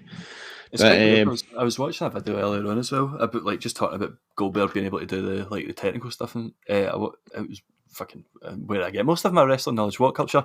They were talking about like William Regal when he was with WCW. They wanted him to go out and have a technical match with him, or like go a bit longer than Goldberg was used to. And then like once it got past the like what Goldberg could normally do, and he was kind of floundering, they were like, "What the fuck did you do that for?" So I think like, Regal's another guy. I think like you could pull him out of that GM job right now, and he could probably still fucking do all his technical shit, because it doesn't require that thing. So it's like, I don't know whether they thought that out. Exactly. See, I know. I'm still. I think it's as though he still pulls off some crazy moves, man. You know what I mean, like, I suppose over time he can drop certain moves. I mean, he doesn't have to do certain moves, which is fair enough. But it's unbelievable. I mean, Regal he was quite underappreciated, I think, as well as a heel. You know what I mean? But like, you're fucking great. I mean, like, he would annoy the fuck at you. He really would. Like, it was the Shakespeare thing. I remember that when he did the Shakespeare reading in the ring. It was like, there's no one person that was going to be like, "Oh, Shakespeare!" Can't wait to hear this. It's just like, oh god, unreal. But I think talking about stuff like that is great. Just like, all wrestlers and stuff. But hopefully we'll see somebody interesting that he gets at Saudi Arabia. Goldberg. I don't know. I can't put my finger on it. I really can't. If Raw can't even get something right now, I don't see them getting it right for fucking Saudi Arabia. It'll probably be that mad Mansoor. That is the only guy that I can see, and I think about that, and it'll be him that beats him or something. Oh my god! I'll be Mansoor squashes Goldberg in 10 seconds or something. Never to be seen again. Oh, I would love to see that. Just to look on people's faces, just like, who beat Goldberg? The problem is that all the American fans and us and stuff like that will all be reacting. I mean, the ones at that Joe event are too busy. They'll be like, yes! Or talking amongst themselves. Like, I think there was one year I tuned in, they're all just sitting about and they've got their own couches and shit, and they're just walking about and they're on their phones, and I'm like, are you watching the show or not? Like, what's happening here? That's for the American Devils. Once their own boy Mansoor is on, there'll be paying attention for that. That is unbelievable. That's true, to be fair. It did liven up then. Anyway, on that note, it's been a long night, but it's been an enjoyable night. The 4 hours has flew in compared to the past 8 hours worth of Raws the past 2 weeks. Well, hopefully the next podcast or live stream, the lads will be able to join us and keep us company. And thanks for everybody, including genuine people who have been commenting. We've had a few others that we've ignored, unfortunately. I think like Brahim Hatchard, I think that's her name, and promoter of the year Tony Khan, who fell silent at some point in the night. I hope you're doing well. We'll maybe see you in the future, mate. Best of luck in your future endeavours. No, but it's been a pleasure, and thanks very much for your company tonight. It was great, mate. It was great, and we've covered a shit ton, so we're ready to start a clean slate next week. Exactly. So or this week. Liam, Greg, Ryan, step your fucking game up. No, kidding. Get your asses back here. I know. Your backs are fucking aching here. No. Carrying you guys, okay. For days. That was a great show. We've had a lot of in-depth talking. Skimmed over the shizzle we all think we'd all agree on skimming over. But hopefully, starting tonight, it's a fresh week. Fresh women's tag champions, hopefully. And some... We can dream. We can. Hopefully some fresh new storylines. Here's hoping. But until the next one. Thanks very much, yes. Catch you